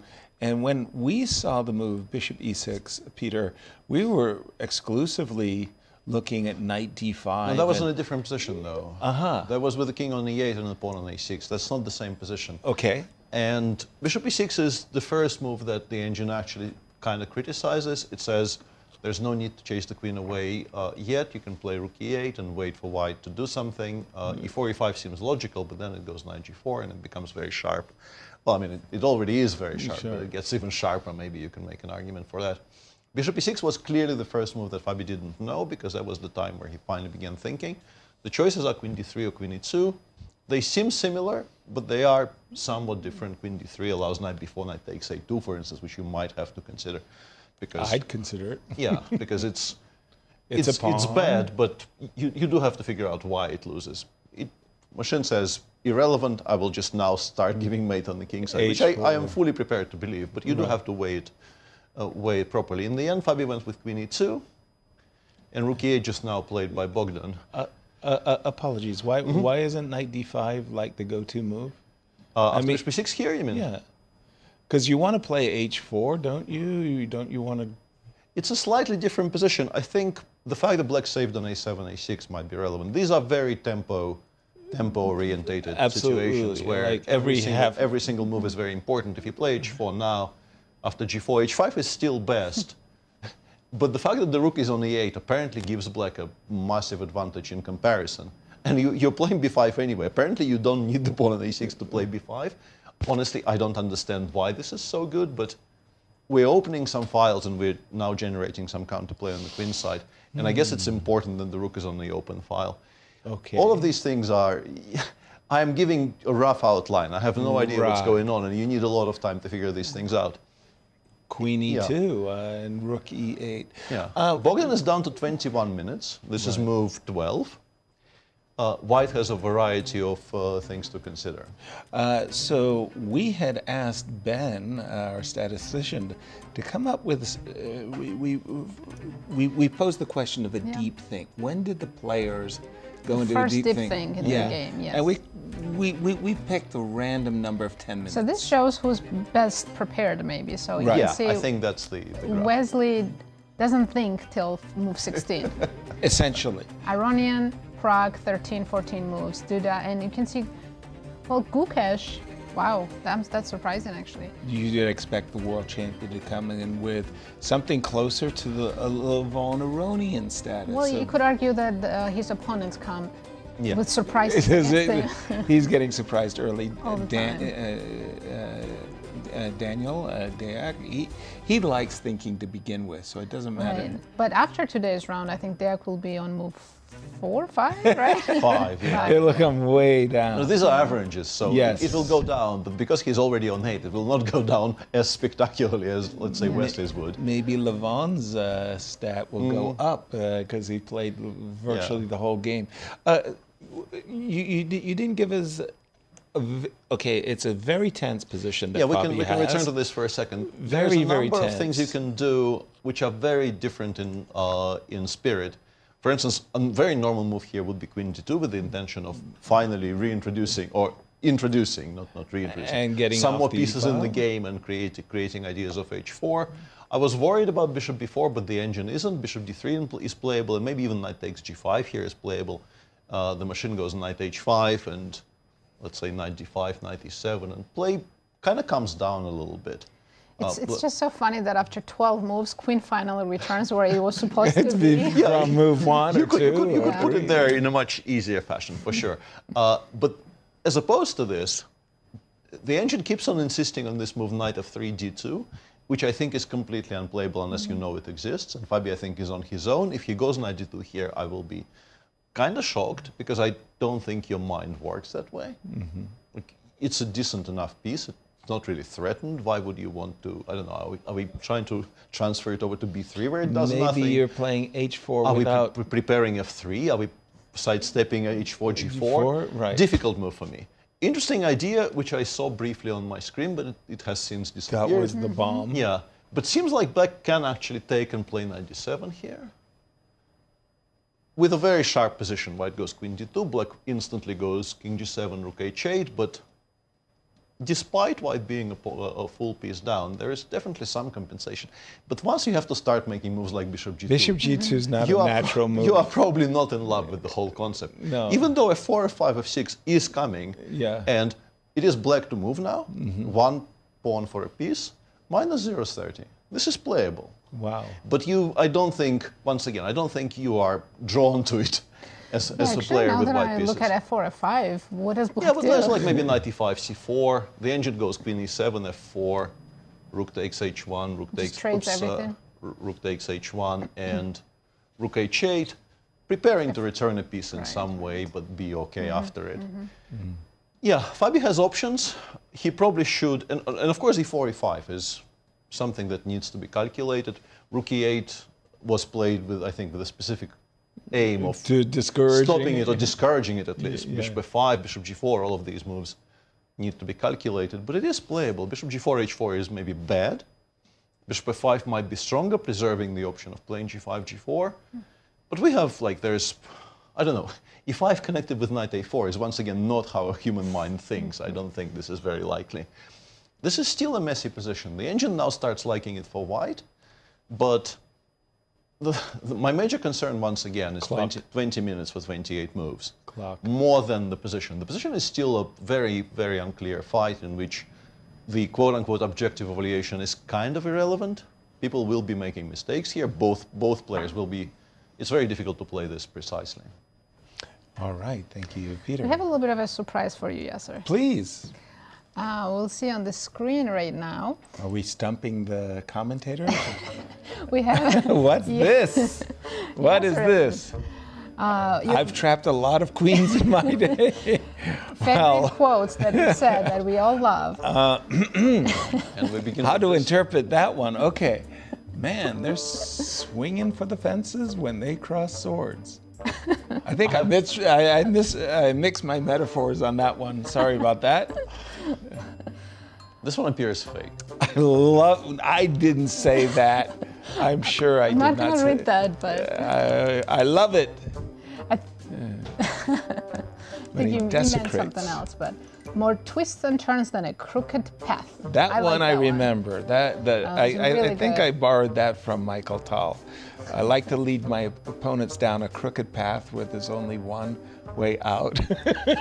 I'm just a material boy. This is from this event. Yes. That was a good one. That was a Madonna reference. Yes. I think this was today. Wow, 9 years, almost a generation. That was when you were saying back in 2016, we were looking at that. That's almost a generation. Oh my goodness. It's a new book idea for you. Yeah. Right. Of fish, maybe? I don't know. I've got like 5 chapters of the Chesserism? Yasserisms. It's a perfect book name. What kind of a generation is 9 years? I am still fascinated by this Bogdan and Fabi position, because the way you've described it, Peter, is there are so many different ways of play. Just to remind people, we've been looking at e5 as one move, knight d2, a move that Peter just says, wait a minute, I don't think like this. Queen d2. Queen d2 with ideas of knight h2, actually. h4, g4, and knight moves, as you said, to h2. Just, I mean, for a position that, we're castled on opposite flanks, normally, there's a direction. Yes, he has too many options here. He's taken advantage of his time. He has extra hour almost. Right. He absolutely needs to think here. Exactly. He's doing exactly that. A big question that I wanted to throw to you, Peter, was the game between Duda and Prague. Yes. Yeah, I because wanted to go there. I couldn't understand Duda's reasoning behind b4. I don't really know what's going on. I think Duda is one of the players in this tournament who are not really quite themselves so far. Right. Him and Gukesh being the two obvious candidates for this description. And yeah, I was so certain that the idea is to go b takes c5 because I've never seen Duda play for a draw. For sort of a draw out of the opening. Maybe he was planning to do it. Maybe he wanted to actually get closer to move 40 and then go bc5 and didn't realize cb4 and a5 was very strong. But honestly, why are you giving black additional options? And you really have no choice whatsoever. I mean, I've already expounded on this, but this is horrible. This is truly horrible. Yeah. The knight getting to c3 will kind of end the game. So, and you're not playing bc5 here. This is not a good addition. You much rather have the queen on c1 to have an eye on the h6 pawn. And none of this was forced, even if we leave aside the fact that rook c1 wasn't great and there were stronger options in this position. Knight e4, I think, it's important to do it while the bishop is still on c8. Right. But even gotten here, knight d2 is playable, castles is playable. Right. If you really kind of want to deal with this knight, you can take with the bishop and go knight e4. As I said, it's not And great. keep the pawn on b2. Yeah, but with the pawn on b2, you're okay. You're not better, but you're completely fine. Yeah, what he's doing is mystifying, and what Pragg is doing is very good. It's simply very good. cb4, a4, a5 was very much the computer suggestion, and we are progressing towards the position we were talking about. You need to castle. You can't stop rook a1 anyway, so you need to at least get the king out of the center. Right. And after rook a1, how bad is the queen sacrifice? Yeah. I'm probably doing this, to be honest. Right. I'm probably not playing knight b1. Right. I think we're going here and we're making a draw. Yeah. And I think we're actually making it reasonably comfortably, to be honest. I don't think we're even much worse as well. Okay. Because you... But once again, this is not particularly ambitious. Yeah. We are fighting for equality by move 20, with 15 of them being theoretical moves. I don't know. Yeah, maybe he confused the move order, because that early b4 was, not the best. Some kind of a mishap in the opening appears to have happened. Again, we are getting great games going on, and another one that I'm really enjoying is the game of Alireza and Gukesh. When we left it, we had seen, we've got this, just people who refuse to back down. They're just like ornery people who just say, no, and, I don't agree. And the young players who grew up with the engines. Exactly. They make these engine moves when... And Gukesh, with it's so counterintuitive. There's a lot of weaknesses. Usually you ask yourself in the opening, where am I putting my king? And oftentimes before you break out with moves like f5 or d5, you first tuck your king in somewhere, For sure. whether it be the f8 square or the c8 square. But doing it while your king is still in the center, I don't know if courage is the right word. It's bold. It's incredibly concrete. Yeah, it's just saying, I think this is the right approach here. I don't care how it looks. I checked the lines. Nothing refutes it. I will play it. Okay. Which is a very modern approach to things. And also, I want to say, Alireza's reply here is very much in the same spirit. Very concrete. Yeah, this bold. bishop on a7 is currently not doing very much. This is an incredibly solid pawn center you can rely on. Right. What do? You just blow everything up by and open in the process, opening up the bishop on a7. Maybe we're planning to play c4, c5 somewhere, but I'm not sure. I thought the intention was to blow up in the center with your king. The engine was playing f6, f5 here. If you take... What? If you take, you allow some very annoying tactics. Knight because h3 now check. This is very much a threat. This is just not good for white So at all. knight d6 doesn't do anything. Yeah, you have to play g3. In that position, knight d6, you're going to lose it on d6. G3. And, I mean, you can gamble like this, queen b3, not an attacking move, it's a defensive move. Yeah, and she takes d5, and there is some compensation, but I'd be surprised if Alireza went for this, because you have the move g3 as a very serviceable replacement. Yeah, now black plays queen f6. Defending f5. Yeah. I guess queen b3, and this now starts making some sense, because we lock the bishop back out. We also create the idea of c5, c6, which will bring the bishop back into play, but also maybe give mate. And mate is kind of more important than bishop activity. The only move here that appears to be any good is rook d7, which I can believe, because you do need to prepare for those breaks. And also maybe the king will start running back towards safety. Yeah, rook, let's say ac1. Now, hilarity ensues. Yeah, we are just like going straight into it, allowing c6. c6, rook c7, and yeah, we're chilled. We're saying we're not worried about bishop takes a6 for some reason. Knight h3 check followed by f5, 8. Oh, this is fun. This is so sharp. This is fun. But the point is, we're not threatening more than a perpetual, I think, on the queen side. Even f takes e3 is playable. we can just ignore what's happening there. It does give white, obviously, a perpetual with bishop a6, bishop b7, but nothing stronger. And black's not checkmating either. Yeah, so this is c4, f5, which leads to, I think, very fun positions. Apart from g3, there's also c takes d5 here, with a whole other set of very, very strange positions. Queen g5 is playable, queen takes h4, d, fe is also sort of playable because we don't lose the knight here. We're still ready to castle queenside, despite everything being open on the queenside. If queen b3, we absolutely are castling queenside anyway. Bishop takes a6. Whoa. There's rook h7. my mind's reeling. If I had so is mine, but I have a screen. Rook c1 check, king b8, bishop a6, and rook h7. Rook h7. Anyway. And now we're prepared to start taking things in the center, and also h5, h4 will remind white that both kings are... Knight d3, f4, everything's coming. Yeah, there's a lot of things. Yeah, this is just such a fun position to analyze. Can we look at d takes c4 right here? Sure, d4 takes is c4, hanging. but then machine goes knight e5 and says, I will take on e4. You might think queen d5 defends it, but it doesn't. Actually, this is a blunder. Oops. No, this is so much fun. Wait. Bishop g2, rook takes g2. Now, if I take with the king, this is suddenly a check. I have to take with the knight, and then after queen takes f5, machine says, I will castle next move. Happily. And with the bishop coming to d5 and the rook coming to g8, black is doing quite well. So why is queen d5 not good? The other side. I forgot about the other side. It's very funny. That's a nice tempo. Yeah, okay. So knight e5 is quite strong here. You can play rook g8, creating the same idea as usual, but after g3, you will have to give up on e4. And you don't really want to give up on e4 because it will start kicking your pieces back. Once the rook lands here, your attack kind of dissipates on the king side. Wow. What an interesting position. And we do have c4 on the board, by the way. Yeah, c4 on the board. Sure. Gukesh actually very much ahead on the clock today, because I guess his idea of playing knight e7 was the first surprise of the game, and Alireza began thinking earlier. So Gukesh just now crossed the 1 hour mark, whereas for Alireza he is below half an hour. Yeah. This is move 18.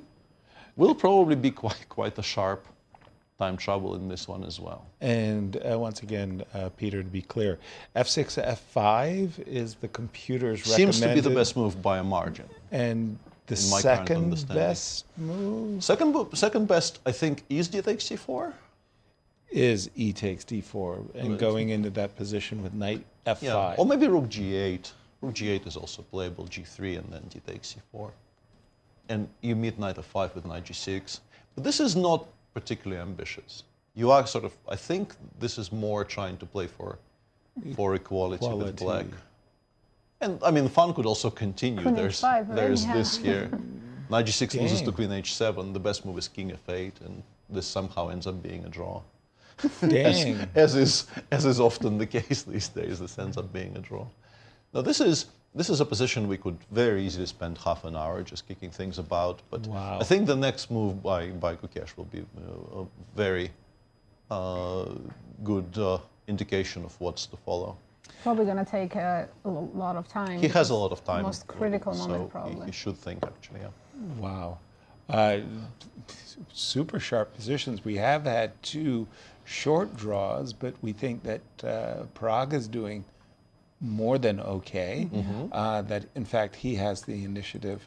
Alireza, Gukesh, you know, my mind is blown. I think this is just Fabi also, a chaotic anything position. can happen in that game. And yet, this has been Fabi's prep. Yeah, I mean, this has all been on his kitchen table. So, Queen D2, to my mind, is quite good. But only because you mentioned it. It didn't occur to me before. Yeah, but I do understand that knight d2, kind of sidestepping, prepping h4. Maybe this is a very strong. But I'm not happy with my queen on e2. So maybe you're just kicking me to a better square, Peter. Maybe d3 as well. Maybe d3 is a better square. Because after knight d4, queen d3 is a much safer square. Because we no longer have knight e5s or knight b4s to worry about. Although, yeah, the other knight might go there. But I was thinking that if I go queen e1, if I just chill out. Bishop b4, do you play knight b3? Right. And I'm saying, am I even afraid of you taking? Like maybe just f3. allow you to waste 2 tempi on bishop takes e3 and then knight c6 back and go h4. Yes. And we once again remind black that yes. both kings are. Maybe c5 here. I just want to okay, here. Hold on. Hold on. You guys are. Or maybe just h4. You guys are influencing. Okay, g4. And now, may I introduce? Yeah. Okay. That this hurts. is painful. Yeah. Now, this is painful. I'm very good at the double attacks. I just got to warn you. Like if you ask me, like, Yasser, where did you excel? Forks. I saw that. I saw also, the one also mover. apparently trapping the queens. Yeah. And as we have been painfully reminded on the screen. And once again, how many, the time control? Yeah, Deac's down to 20 minutes and he still has 23 moves to make in those 20 minutes. And we know very it's complicated actually position. 28, I don't know. Yeah. So, 20, no, it says 21. Yeah, it's 21. 28 moves to make, not 23. Oh, 28 it's moves. 28 moves to Oh, make. wow. That's a lot of moves. They're still on move 12? 12, yes. That's what I'm saying. This is very much still move 12, yes. Exactly. That's incredible. Many things have happened, but not in terms of move count. Now, once again, the current position is this one, but I'm drawn to this because, yes, I do find myself attracted to keeping my king nicely. Going to typical Sicilian setup. Right, but I really am very ambitiously looking forward to playing the move h4 and just asking you some very nice I want to say questions. this is not a Sicilian. This is like a knight b3 Scotch, bishop c5, knight b3. Which we saw how MVL defeated Gukesh not so long ago. If the knight gets there and black plays bishop b6, and you ask me which opening this was, you know it's from the Scotch. Confidently say this was a bishop c5, knight b3 Scotch, and I will be I will be completely wrong. If Ben Underwood asked you the question, then you'd hesitate because it's so obviously from the Scotch. If it's a multiple choice and there are other options, then maybe. Exactly. But for Fabi, he's got some really nice choices. And I have to say, I make a confession that when my opponent is really low on the clock, it does influence the kind of decisions I make. I do find myself more interested in taking risks and keeping pieces on the board and just trying to ask my opponent some really tough questions when they have no time to really consider their answers. So in this position, you would choose knight d2. Because it's the toughest question of all of the questions that you could ask. I find the move e5 so predictable. I think my opponent's looking at the most forcing lines. I think the issue with 92, as I said, is just simply sort of it occurring to you. Right. It's one of those which, when you see it on your screen and you think about it for like half a minute, you start getting more enthusiasm. some of a sense of why this might be an option. But there are so many seemingly more natural things to choose from that your mind doesn't go there immediately, I'm pretty sure. Yeah, from the perspective of a student, you sit there and go, well, your knights on f3 and c3 are good. Why are you moving them? Backwards. Isn't your bishop the problem piece? And shouldn't you get your queen out of the way to solve your problem piece? And those are all very good, good questions. On the topic you were discussing just now, you could sometimes sort of level yourself into overthinking things because you absolutely are considering Deac's 20 minutes as a factor here. Yes. You absolutely do want to play something that will take him by surprise and immediately eat into the 20 minutes. As well. But sometimes you could definitely overthink this and start making kind of weird moves just for the sake of making weird moves. And that's a danger you kind of probably need to try to avoid. Exactly. There needs to be a balance between element of surprise and actual good moves. You don't want to overdo the bizarre or the questionable. And again, Fabi is down to how much time? 53 minutes. Only a dozen moves on the board. Okay, I'm going to go back to the game of Prague. One of our co-tournament leaders. Nothing has happened. No, Castles has been played. Castles has been played. Okay, let me refresh my board. So now the question is, after rook a1, we'll do that take queen a1 or retreat with the knight? I hate pinning myself. It's very ugly. The move knight b1 just on so many. And there's not even a quick way to get out of this situation. That knight on b3 needs to be kicked out, but how do we do it? If you bring the other knight, you still cannot take on b3.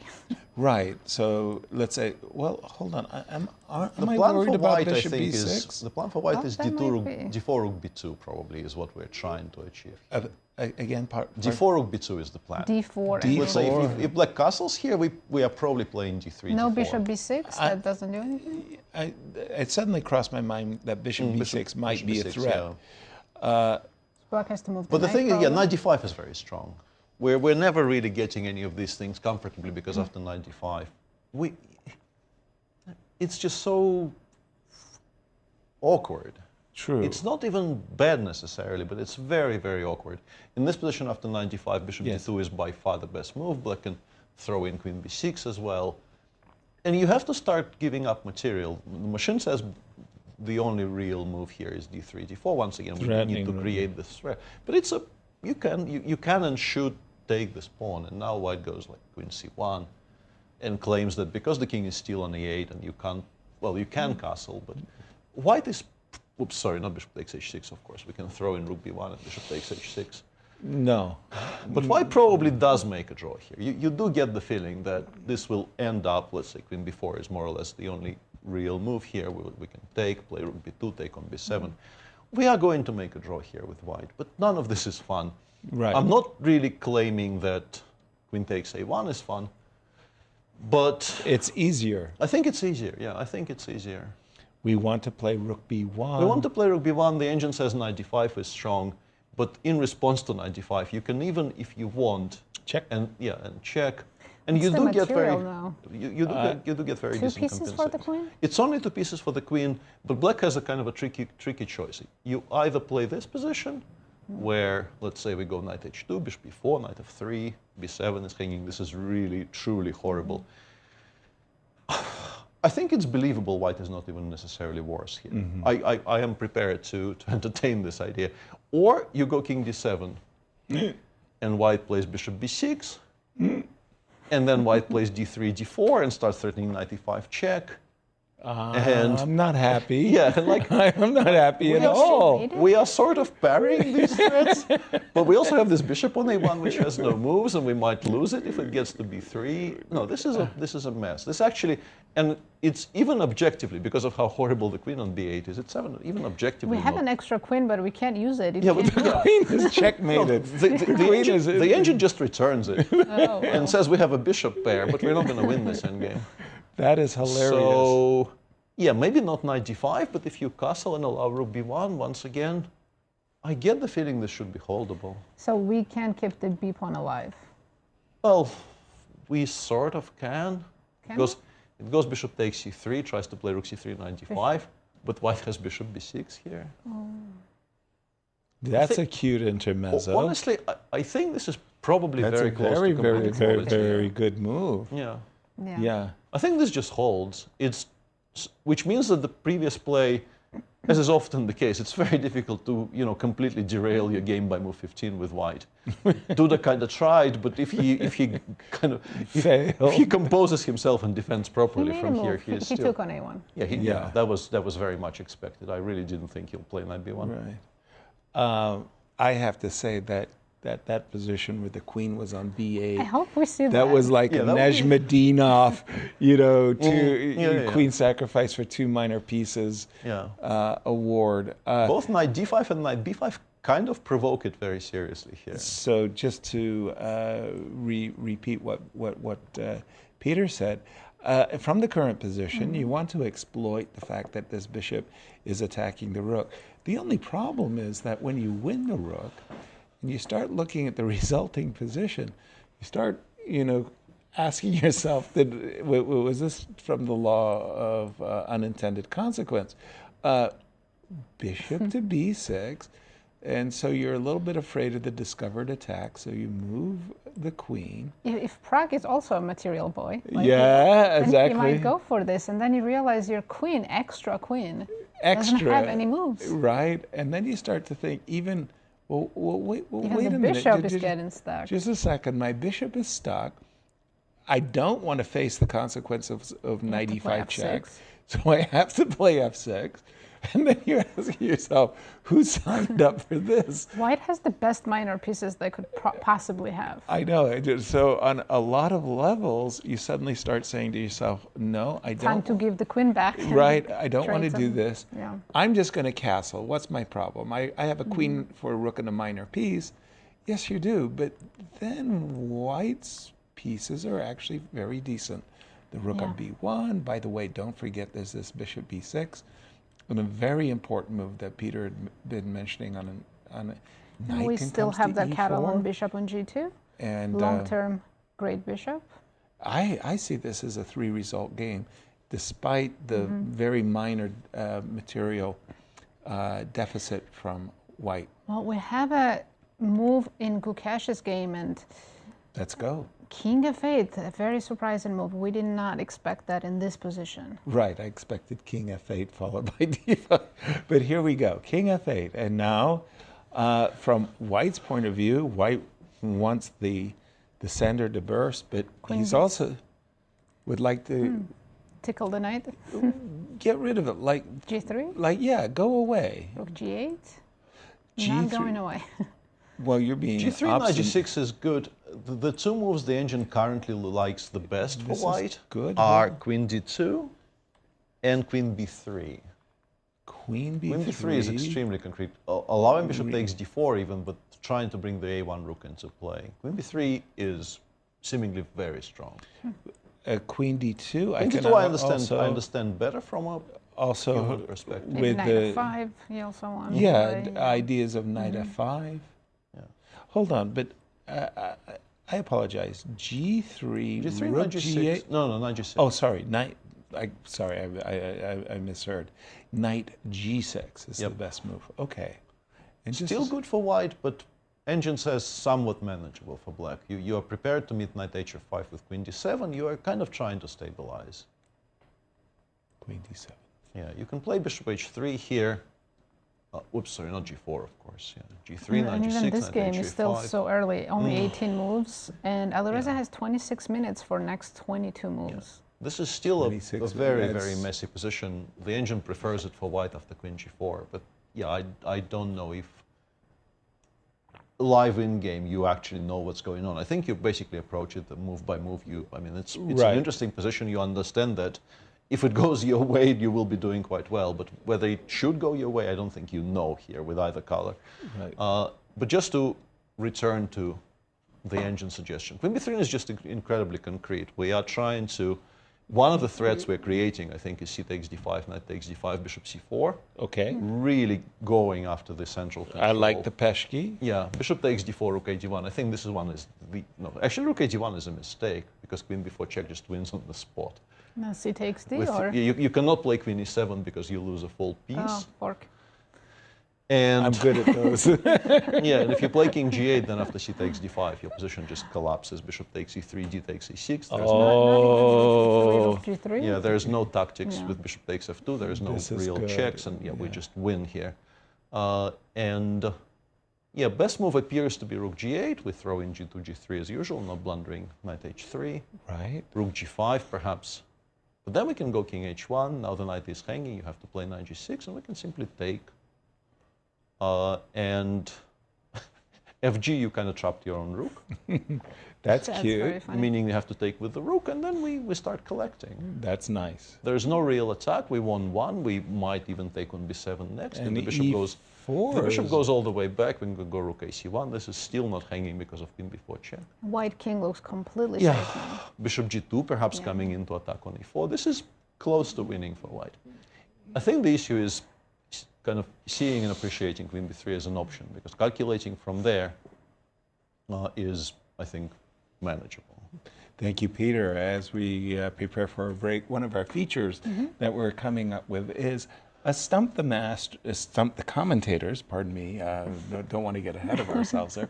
Stump the Commentators, and so far it's been going really badly. Brian Adams is not allowed to join this discussion. Our cameraman is too good. Stop it. Okay, what do we have? The longest draw streak in Superbet Classic Romania is 15 games. How many games make up the longest decisive result streak? We're assuming it's by one player. once again. Yes, I think 15 games. That's impressive. Wesley, one. That's all. Say it. Say A it. tournament and 2/3. That's almost 2 full tournaments. Right. Maybe they mean round by round. It was like 3 rounds of 5 draws, and that's how it was the longest draw streak. I don't know, but hold on. But then, I'm talking about the decisive. But then the second part of the question doesn't make any sense. Okay, make up the longest decisive result streak. So we know Fabi, obviously, in the Sinquefield Cup, but that was before the Grand Chess Tour came to being. So 3, 5, or 8. Well, we have What's time your to guess? think about it. I'm taking 3. I'm going to go with 5. And I will also caveat this by saying I do not understand the question. I don't know. Who made 5 wins in a row? The longest. We'll get the whole. We need it, and I'm going to go ask Brian the answer. It's cheating, Yasser. I got to get ahead. Well, as we go to break, Anastasiya sat down with the current tournament leader, MVL. So take a listen, and we'll be right back.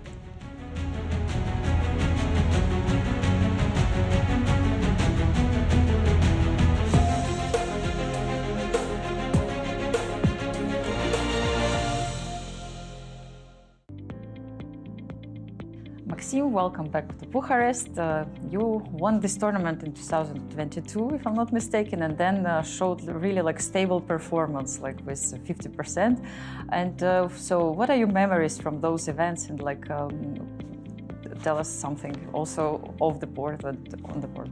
I remember vividly the 2022 event. I was actually coming to Romania with little ambitions. I was like generally on a break from studying chess, and I didn't have any high expectations. I was just trying to get the job done. Then suddenly in 1-7 I got a gift, and then in 1-9, if I won the game I had a chance, and suddenly everything fell into place, and there was this very long game with Alireza and then this very long tie break as well. It was exhausting, but of course it was sort of feeling like a bit of a redemption for me. Yes, exactly. So what are your hopes this year in Romania? I always want to do well. I always want to win. Also I did quite well in the first leg in Warsaw, so I want to capitalize on that and score some good points, in view of Manchester standings and trying to qualify, of course, for the finals in Sao Paulo. Yeah, now that you mentioned Warsaw, of course, I'm looking forward to ask you what happened there. Like, how did you feel about your play? It was not. You had some ups and downs, I would put it this way. So, what is overall assessment of your play? In Warsaw, it was funny because first day went terribly, but also because I mean very unnecessarily, because I lost a winning position against Prague, and then things went downhill from there. Somehow I managed to recover, to stabilize my performance and to perform very well in the blitz. Of course, Vladimir Fedoseev was unstoppable, an unstoppable force in that event. So I'm all in all very happy with my second place. Yeah, who do you think are the main contenders now in this tournament in Romania and overall in GCT? I think everyone has a shot. Of course, Fabi has always been one of the strongest players in the past 2 to 3 years, especially in classical, Gukesh as well. But really, all the players have shown that they can do really well. And I just wanted to ask you about this interview you had with Levon and Lie Detector together. And at one point you mentioned about the idea of quitting chess even in your career. And I was wondering, like, how many times actually players they think about it, and what actually causes these ideas? And have you ever thought of becoming someone else than a chess player? Of course. It's fun to be a chess player, and I wouldn't say everyone is trying to quit chess or whatever, but I think everyone has this thought sometimes that because chess is a frustrating game when you don't do well, and also it implies, of course, a lot of traveling, a lot of sacrifices. So I know that as long as I'm competitive, as I want to fight with the top guys and do well with them. And that's also why this GCT event is so fun, because you have all the younger, strongest players, and it's gonna be quite a lot of fun. Again, like last year. But yeah, naturally at some point they come to replace us, and then it's time to wave goodbye. Like not necessarily completely stopping playing chess, but at least putting the brakes on. Now that you started this discussion, what do you think are the biggest challenges for you as a player compared to a few years back? Well, the thing is, our generation is still very good. Of course, you have Jan, you have Magnus, even though he doesn't play too many classical events. You have Fabi, you have Wesley, who's still here, you have Anish. We were dominant for quite a long time. But no, yes, this addition of players born post-2003 with Alireza.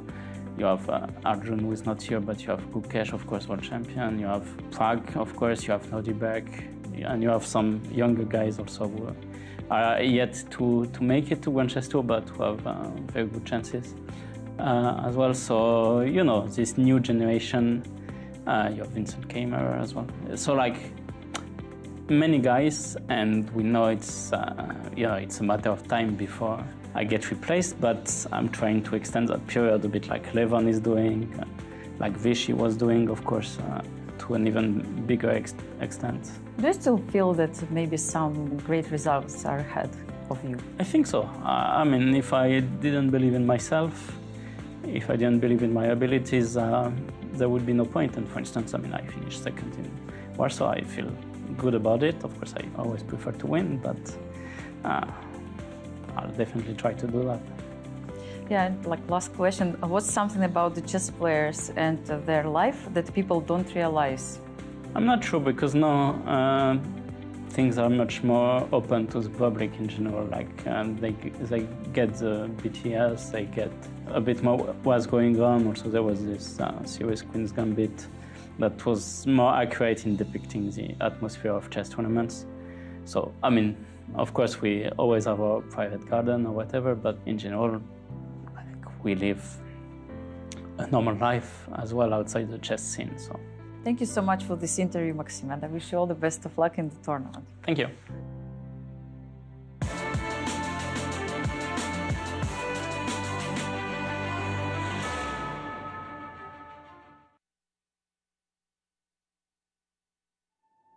"10 years, one legacy."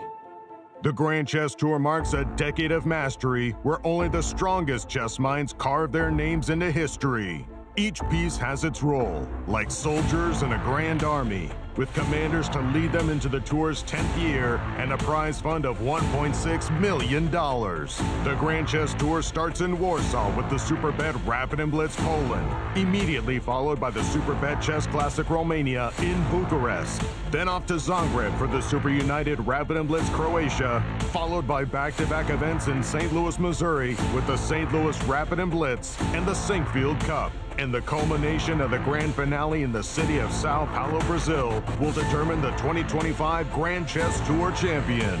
Fight with every ounce of strength for victory. This isn't just a moment. This is history.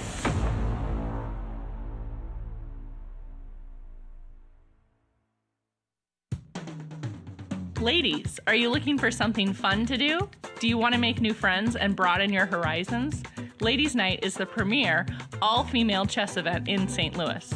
Every Wednesday night, you can meet and play with new people while learning one of the world's most popular games from a certified woman grandmaster. Plus, St. Louis Chess Club members can attend for free. Whatever your age or skill level, you're welcome at Ladies' Night. If you love playing chess and want to put your skills to the test, the St. Louis Chess Club welcomes you to our monthly open tournaments. This is your chance to compete in a 5-round Swiss system tournament with 2 sections: Open, which is FIDE rated, and Under 1800. Feel the thrill of competition as you contend for a share of $4,200 in prizes every month. To learn more and to register, please visit stlouischessclub.org. You know Q Boutique at the World Chess Hall of Fame has the region's best selection of chess sets. But this store is so much more. Discover our masterfully curated selection of unique jewelry, clever kids games that nurture critical thinking and creativity, quirky greeting cards, books for all ages, and a wide variety of locally made goods. Find just what you're looking for at Q Boutique at the World Chess Hall of Fame.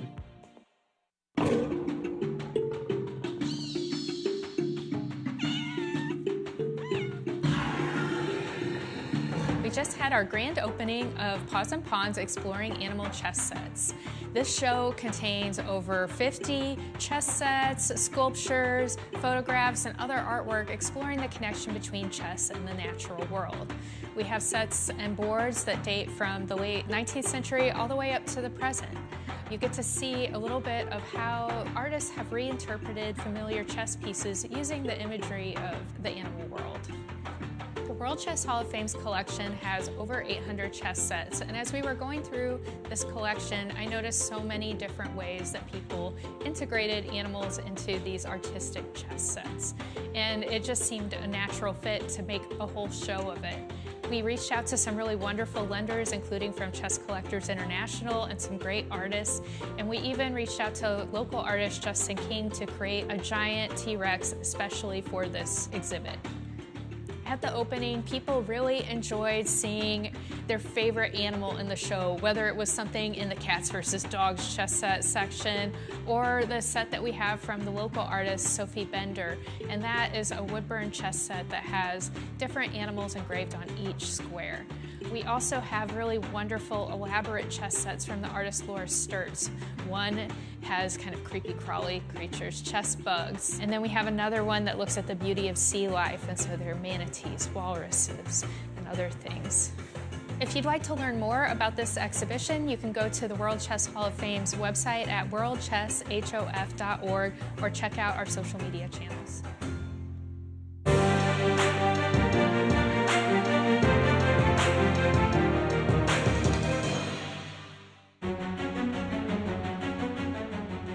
Welcome back, everyone. We're in the middle of round 6, but we already have 2 results. Let's take a look. There's a quick draw between MVL and Nodirbek, and another draw between Wesley and Levon Aronian. Right, with the 3 remaining games, very, very tense. Everything's possible.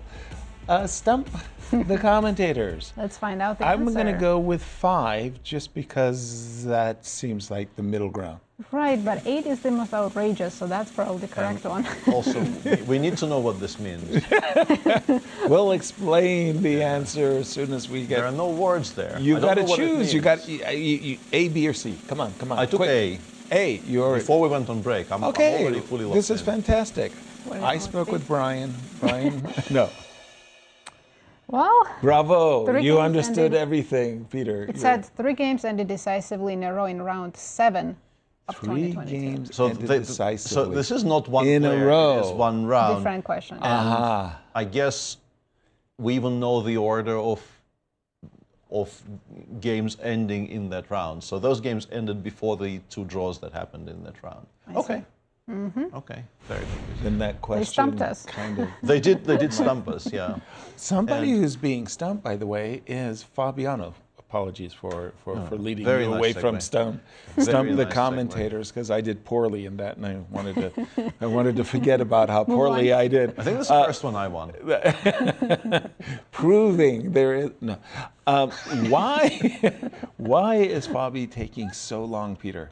He It's a is. difficult position. He's catching up on the clock. It's 29 He minutes almost now. he had an hour's Yeah. advantage. I think at one moment he had 90 minutes. His opponent, Yes. Daniel Deac, had Yeah. 30. Daniel sped up and Fabi slowed down He dramatically. must be going for something very concrete. Maybe he wants to play e5 and make sure it's keeping the advantage or increasing. Okay. By the way, Peter, another question that we hadn't really answered. H4 is a very, very natural move in these positions. You absolutely have to play positively have G4. to play G4.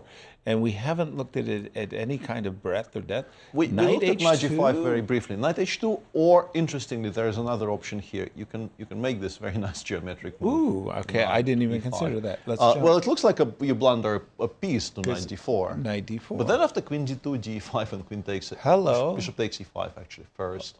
We're getting the piece back. And we're actually getting the piece back, because if you drop the knight back to 6, queen takes H6 wins on the spot. Everything is now falling And we apart. could take on D8 and take on F6 as well. By far the best move in this position appears to be bishop takes A2. Obvious. Putting more pieces on trees, but the resulting endgame is very pleasant for white. This I'll sign up for. Let's say 4 or something. Easily, yeah.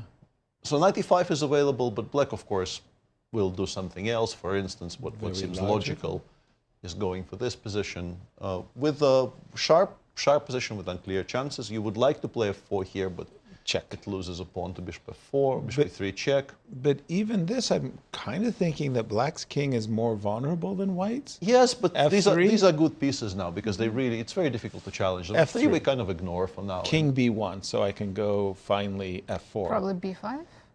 b5 can be thrown in, the engine goes queen e7. I'm assuming that the intention of maybe even... d5? Yeah, I can never guess a single move today. d5, and then we finally actually give up this exchange, and we like our position now as black. This is very solid. h5, king g7, none of this can be challenged. You know, my whole idea was to open up the king side. And looking at the king side, it's just zip-locked shut. No, we did not succeed. No, not at all. Yeah, it's just a very complicated position, but he's played queen d2. He finally settled on something which I'm sure was his initial intention here. I'm pretty sure queen d2 is the move that occurs to you first. Right. Introducing the bishop into the game, also maybe strengthening your ideas of h4, because maybe now you're threatening h4, g4, queen takes h6. As before. Black has a number of options. Bishop b4 is playable, as I mentioned. Knight h5 probably the strongest. Preparing yourself for h4. Aiming perhaps at some point to actually take on g3, play king g7, and this secures a king side to a degree. Bishop b5 is playable now, knight d5 is playable now, but it's a calmer game.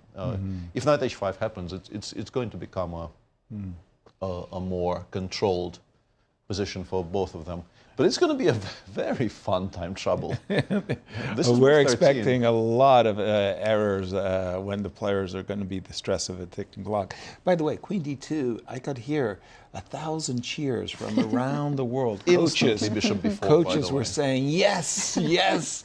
That's what our students like. It only took 5 moves to get the queen to d2. Queen to d2. Yeah, bishop b4, and now let's go. Time knight takes for g5. tactics. Best move in the position.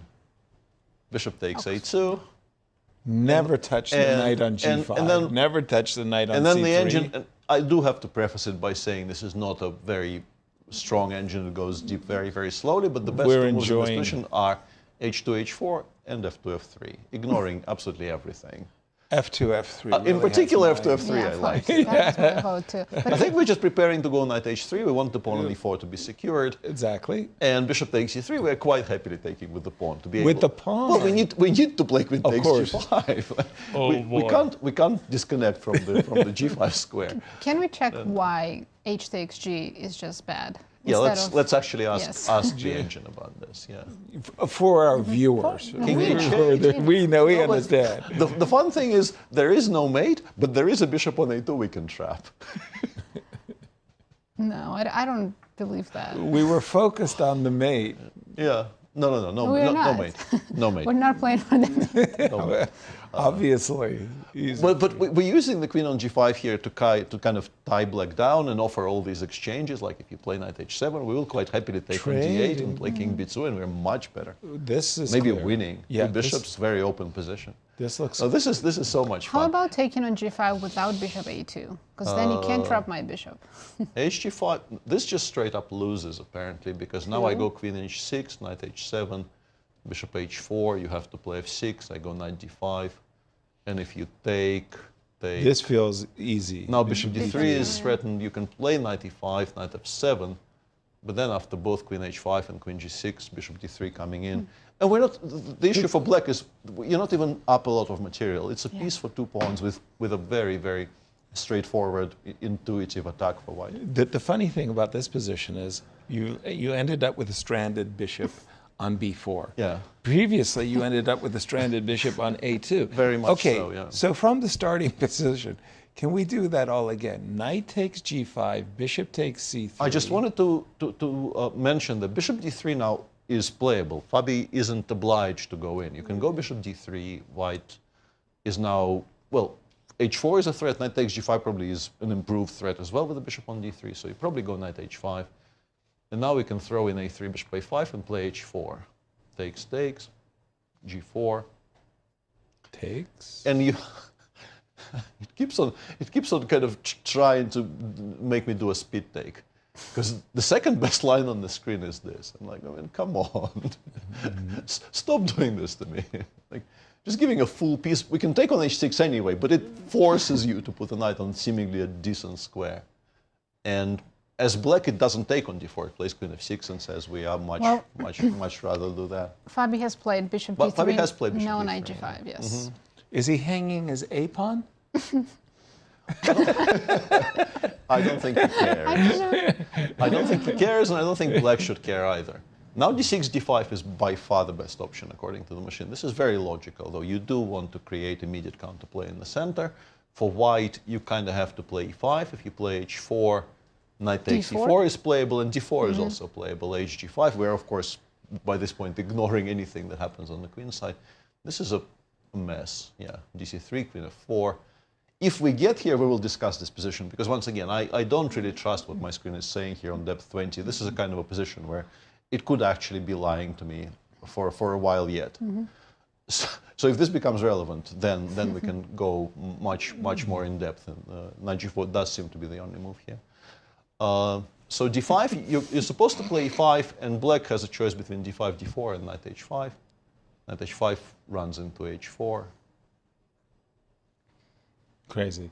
Crazy position. I just like the way you just said it. My computer could be lying to me. I'm like, who's behind that? You know, like why would we do that to a nice person like Peter? Why would we say, okay, now lie to it, like a crazy game? And I don't want to get too far away from the Prague game as well, because Prague is one of our trinity of tournament leaders, Peter. But this one is about to equalize, I think, because after rook b1, we expected all of this, and bishop takes e3, no matter how strong bishop b6 is, and it's pretty strong, you still should have gone here.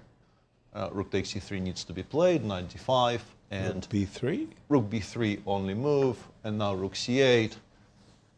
You're going to give up the dark square bishop. I suspect this is still going to end up being very close to equality, but in terms of winning chances, I think this was stronger for black than what he got. He played knight d5, and now takes rook c5 is the correct response, and the problem is knight e1 or knight d2 will happen next. Let's put something on the board. You're losing the b7 pawn. No, this actually is a massive blunder. We're not playing queen d7. Right. This is a bad trade. You should do something else, like rook e8 maybe. And now we go, for instance, knight g2, bishop g2, king g2. And the point is, this rook will be on b5, and this is just not worse for white at all. There is just so much pressure against the b7 pawn, and this bishop is completely unable to support it. Bent Larsen liked playing these positions for white with a knight on c4, and he's just saying, you know, can white press it? Yeah, maybe white. Ben probably wasn't down a queen though, normally, but even a queen down, this is just very nice for white. So it feels like black is mostly out of danger. I mean, white is mostly out of danger here.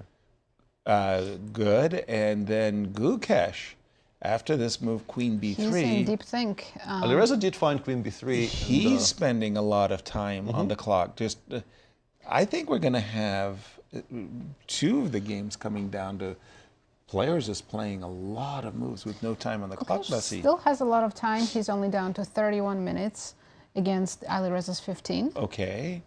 But again, that was a big discrepancy too, because Alireza he wasn't using the Levon Aronian formula of success. That was play slowly and badly. He was playing slowly, but he was playing well. Very well, yeah. That was a big difference. But yeah, absolutely critical moment for Gukesh here. Not an easy move to make. He probably has calculated that bishop d4 just loses to queen b4 check. Right. Winning a piece. But the chess engine showed us the move f6, f5, which also isn't an intuitive move. There's also rook g8 and rook g8, queen d7, g3, avoiding these lines with knight f3 check, knight h3 We were check. trying to play rook g5 here, but it wasn't working out particularly well after rook g8, g3. But honestly, nothing currently seems to be working out particularly well for black. King h1, and then you still have to just move king the knight. h1. Yeah, that was the line where we had a very spectacular way to lose the rook on g5 by playing with knight h4 h6 and at the f end. g. Yeah. That was actually pretty funny. Yeah. You know, you don't often see this. Yeah, the rook in front of this type of structure. Like what have we done If you look for at the ourselves? position, how did rook get here? Exactly. Hard to figure out. It's like a retro study. Yeah. So all the files are closed. try to build it back from here. Try Yeah. to guess what the previous moves were. Right. But f7 takes g6. Gukesh is spending close to half an hour. Yeah, 30 minutes, yes. I think he's realized his last move, king f8, might have been a mistake or inaccurate move, because now he finds himself in trouble. He is facing serious consequences. Again, just to boldly state the obvious, bishop takes d4, question mark, allows a check. You can't put your queen in the way. There will be a trade of queens followed by knight f5. That will be a fork. And if you're forced to move your king, oops, that's a double attack. And if you take, saves some material for now, but after d takes e6, you're also getting mated. Yeah. Into the bargain, you're also getting mated. And check is going to be very, very harsh. So Gukesh, again, our world champion, is languishing at the bottom of the cross table. In this game, he's not improving his situation doesn't at look all. like it. I want to say this is the 4th game in a row where he is on the verge of losing. He might not lose. He only lost 1 out of 3 previous ones. Right. But he could have very easily lost all 3. Yeah, including the was one losing by force to Bogdan, Deac, was yes. losing by force in round 5 before the rest day to Duda. Yeah. And got a very strange reprieve there. Right. By Jan-Krzysztof. And at the beginning of today, this is Yeah, coming into how this this round, Alireza is only half a point behind the leaders, but Gukesh, as you can see, is sharing last place with Nodirbek and Duda. But again, looking for that one win, and then standings change completely. so dramatically. And for Alireza, here he is coming into round 6, and he says, okay, to fight my way into first place, I just have to use the world champion as my target. A strange thing occurred to me just now. It's sort of the same as last year in, well, not here, but in St. Louis, where the entire field was kind of targeting Ding Liren with the white pieces. Alireza in particular played a very specific game against him where he went for this very complicated position in the Italian, where he had no advantage whatsoever, but there were 32 pieces on the board until move 30 or something. Ding burned all his clock. Yeah. And Ding just cracked under all that pressure. Right. And it's, I mean, I do not want to compare the situation Ding was in 2024 with what Gukesh is going through. This is very different. Gukesh had a very difficult couple of years, whereas for Gukesh, this is the first event we're watching where he's in any kind of trouble whatsoever. But still, looks like people are beginning to target him a little bit. Right. It's hard being a world champ. It is. Not easy, rest the crown. He wearing a hoodie? I think he got cold, yes. He put on a jacket. Yeah, I think it's a hoodie over a suit jacket. Yes. Okay. So probably a little chill there in Romania, and all of those introductory comments by Cristian that looked like beautiful, Sunny balmy days, weather. Well, outside it might be warm, but indoors we know it can get chilly. We have a move in Fabi's game. Bogdan did play d5. Yeah, he did play d5, and I left the I left the engine running. What depth behind has me, it but reached? it's such a complicated position that it's kind of refusing to tell me anything new. It goes e5 and says white is better. So first of all, it could lie to you. Second, it could refuse to even tell you the truth. It doesn't appear to be moving from depth 19, which really in 2025 depth 19 is like nothing, right? Like no depth. You can't trust that. Yeah. And most surprising thing about this game is that now time control. It's 19 minutes and 17. Fabi completely caught up with Deac. Yeah. Wow. In 2 moves. In more or less 2 decisions. Yeah. Yeah. So set the stage for me here, Peter. D5 breaking in the center at the time that you committed this really egregious-looking weaknesses on the king side. Knight takes g5 very much exists. It does allow g5. d5, d4. D5, d4. So you probably go knight takes e6, rook takes 6, queen takes h6. Okay, that Black looks all goes d good. takes c3. So far, so good. And you start calculating. And good I luck. shouldn't. And good luck to you. I shouldn't have started calculating the move earlier. E5, bishop h7, right? I've got ideas. Let's throw in c takes b2, maybe. Oh, I'm never King capturing B1? that. King b1, because simply because I want to play knight e4. Knight e4. And I want knight e4 to provide me with threats. Apart from solving some of my problems, I want to have threats. Nicely done. I'm not sure they're very important threats. You can still play queen h5, I think. Okay. Because but knight c3, king b2, hang on. never Knight c3, king wanted- b2, bishop a3 check. What? But I can play... Why not knight d1 and queen d4? Ah, yeah, okay. Yeah, maybe let's not be overexcited. Knight d1, rook d1, queen d4, king... You hide on b1 and Yeah, I then hide on b1. black king has to Yeah. start running. And I So still have my checks on the king side. Time to get on your tennis I shoes. know king huh? f8, but then Well, at the We've very been least, seeing- at the very least, we can collect some material. We also have some bishop Right. h4 ideas somewhere. I'm That's trying true. to maybe throw in bishop f5 here before we do anything. Just So, to while using the fact that the rook on d1 is protected for the time being. how is white king so safe on b1? Yeah. It's completely open. And Yeah. And there's a Nothing I can do. mating. There's a mating pattern and queen emerging. b6. As But our I'm viewers can getting mated, right? clearly see, Right. we're doing this unconnected. We're doing it live, yeah? Yeah, we're doing it on depth level 3. Yes, pretty much, yeah. I see a check. One each, right? This is, 1, 2, 3. this is MTV Unplugged. Right. So probably full of very elementary mistakes. but Okay, but again, the last, 2, 3 decisions by Fabi has cost him an hour? He's below on the clock now. Wow. Behind Bogdan, And he has options. Even here, knight takes g5 is not the only thing you can consider. You can definitely play e5. e5 first. e3 may be a bit too slow, but e5 you definitely can play.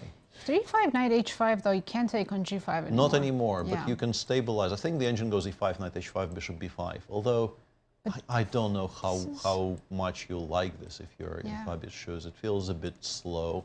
Well, if it's connected with h4, Yeah. I can get on board. It very much is. I'm pretty sure we're playing h4 as soon as possible, as soon as nothing is hanging directly. It's funny, when you think about it, the pawns on h6 and g5 are a weakness. But if you're never playing h4 or f4, they're not weak. You know? So at a certain moment, you have to break up that team to say, hey, look, I can get at your king. So I'm really thinking, And Fabi- apart from knight h5, you can meet e5 with d4. Okay, which also is very obstinate, if you will. To which I think the engine currently is replying with knight takes d4, and then ef, and says white is better. Knight takes d4. Queen takes, I think. Queen takes, knight takes. Because I'm ending up with my queen on f6 regardless, right? But yeah, I think Takes. I want the connection to the c3 square. I want to be able to take on c3 twice if white plays a3, for instance. So we go queen takes f6 here. I think taking the pawn off the board is useful. But maybe we're still worse even after a3 and just the endgame. c7 is hanging, h4 is coming. Right. You would much rather have the same position with the pawn on g7 now. Yes, You of would- course. You would be so much happier with black Yeah. here if it was back on g7. Let me take my move back. So again, crucial decisions, absolutely, but on the other hand, very painfully slow play by Fabi. They've Yeah. only played 14 moves. Yeah, they made 14 moves so far. They're both 26 down to moves they to both go. Spent down hour to, and 15 minutes to 15 make minutes, those yeah. 14 moves. By the way, I am seeing some action in the Alireza game, so forgive me for jumping away from Fabi for a moment, because I was very curious to see how Gukesh was going to handle queen b3. He ended up playing queen d7. And we saw this idea of captures, bishop c4. Some moves were blitzed out, yes. And importantly, the knight engine was suggesting knight f4 is a mistake. The engine was suggesting, sad as it is, you have to take on e3. And it is pretty sad, admittedly. Because bishop takes e6, queen takes e6, and in that position, the machine goes rook takes e3. just says- Keeping everything hanging, because we are still threatening to take on e6 and win the exchange with knight g6 check. Importantly. Otherwise, I think black is playing f5 here in a heartbeat. But you can't, because it costs you a full exchange. Right. So you have to take on b3, white takes with the rook. It's a poor ending. It's a You're depressing not endgame, going to yeah. be doing well here. But what he's done after knight f4, the machine says d5 immediately, or weirdly the move queen a3 check, which I can't. You need a Yeah, I to can't immediately decipher. understand why it's important to drive the king to the g file. But I But it think a does- lot it of does do people it, would be driving through the center with the move d5. Yeah. Does that force bishop g4? If you play g5 immediately, black has to play bishop g4. Yuck. But that sort of revives the bishop on a7 a little bit. Even this position after the precise queen c3 seems to be quite bad. I don't know why not rook h6. Now h3 is winning apparently, and bishop takes h3. We can just take. Whoa, whoa, whoa, whoa, whoa, Because whoa. there's no more rook g8. Yeah. And you're hitting We the rook lured, with it. we lured the rook away from being able to give a check on the g file, and this is just a full piece up for not very much for white. Queen c3 is not easy, and even considering h3 on the next move is not easy because it just looks like You're never touching that side. you're doing terrible things to your own king side. But queen a3 check, I think it's clear why this is bad, because this just costs you a central E4 pawn. Actually, knight e5 is a mistake. Apparently, d5 first is much stronger, and then knight e5 and rook takes e4. I can get behind that. I like the way Peter just entered knight f5. It's just so easily. It was just better than I felt less. I think white is winning in both cases. I felt less stupid without. Okay, stop doing this to me. It's mocking you, Peter. It's mocking me. Knight It's D1. absolutely mocking me today. Nobody plays knight d1. But once you see it, you play it actually, because you're creating a threat of queen g3 check, and you're also creating a threat of rook takes But c4. all other knight moves, knight c4, knight f1. and Why knight would you c2 go look knight more d1? Why wouldn't you go natural. knight c2 or Anywhere knight? else. But okay, then maybe there's a tempo on the c file. Yeah, I think the point is, in this position, f2 is protected. So you don't have bishop takes d4, because in this position, your wonderful tactical shot is met by knight takes f2, and defending the queen. We protected the queen on d3. That's pretty, actually. Any good grandmaster would have seen that. Any good grandmaster would see that instantly. Exactly, yeah. Knight But d1. This is just bizarre. And I think this is why we play queen a3 check. I think we are connecting it with the idea of driving the king to the g file and then playing bishop takes e6 and then creating the threat of queen g3 check. Otherwise, I really can't understand why we're playing it. But Alireza has 11 minutes. I don't think this is something that occurs to you in 11 minutes. It's not We'll simple. see, but... Fabi's game, we have some updates. He Wow, took knight thank you, g5. Peter. Update on the Fabi game? Let me go Don't there. thank me yet. I haven't blundered all the pieces. He took on g5. Probably he We had are gotten going to get here that when he line, played the move queen d2.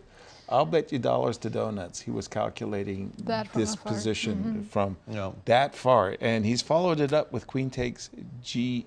Not yet. Queen. I don't Yes, think- we have queen We have h6 queen on the h6, board. yeah. Yeah, d takes c3. Actually, knight e8 is, or knight h7 is playable, but it's not as good as dc3. The best move in the position is dc3. Now, e5 loses to knight e4 without cb2, but I guess it's kind of close to what we're discussing. By far, the best move is queen g5 check. Okay. Now, both moves for black are playable, but king f8 is stronger than king h8, which I think is understandable from makes purely sense. human terms. Now, bishop c4, cb2, king b1. I love the king b1 move. And now, the regrettable part for Fabi is that it appears that after the most natural move in the world, queen e7, you don't have anything stronger than the perpetual. Really?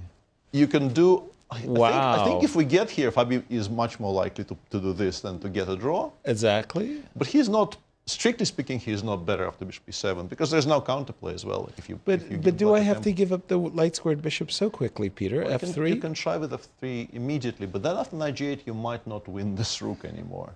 And It you might, don't it have might perpetual escape. either. Yeah. It might escape, and that's an important rook to actually collect. Still an unbelievably messy position, 14 minutes against 16 on move 15. We move do have 60. captures on c3 by Daniel.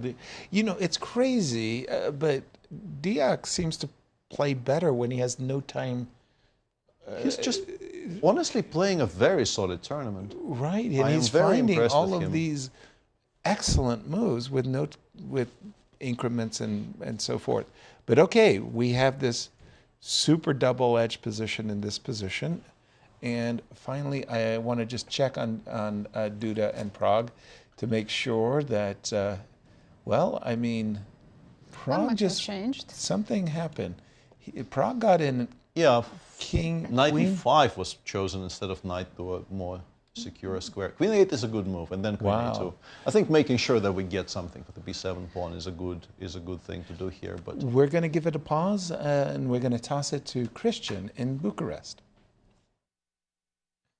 Well, it's not only that he plays the best moves, but also he's a very different player psychologically, right? We've seen him falter in previous years whenever the pressure is on. Now, whenever the pressure is on for Deac, it just feels like the game is starting. And he believes in himself. He has a lot of confidence right now. We've been talking with the Romanian Chess Federation president, and he did mention that they are cooperating with a psychologist specifically for Deac. So right now, that is definitely playing a part.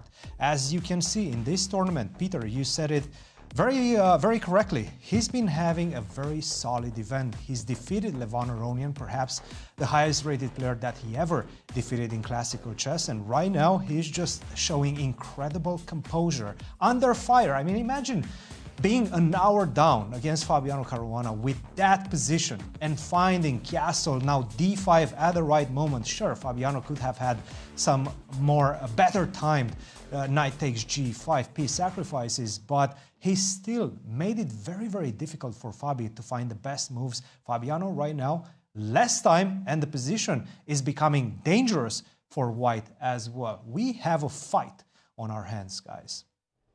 Yeah, put it in that context too, where you're an hour behind, you're playing against Fabi, who obviously prepared this really wonderful, well, wonderful maybe it's an exaggeration, but very unusual approach in the opening. Got what he wanted, and now might come up empty-handed. I'm looking at the game between Duda and Pragg, and I'm expecting after queen takes d3, we kind of reach a position where, yes, materially speaking, white is slightly behind a queen versus rook and minor piece.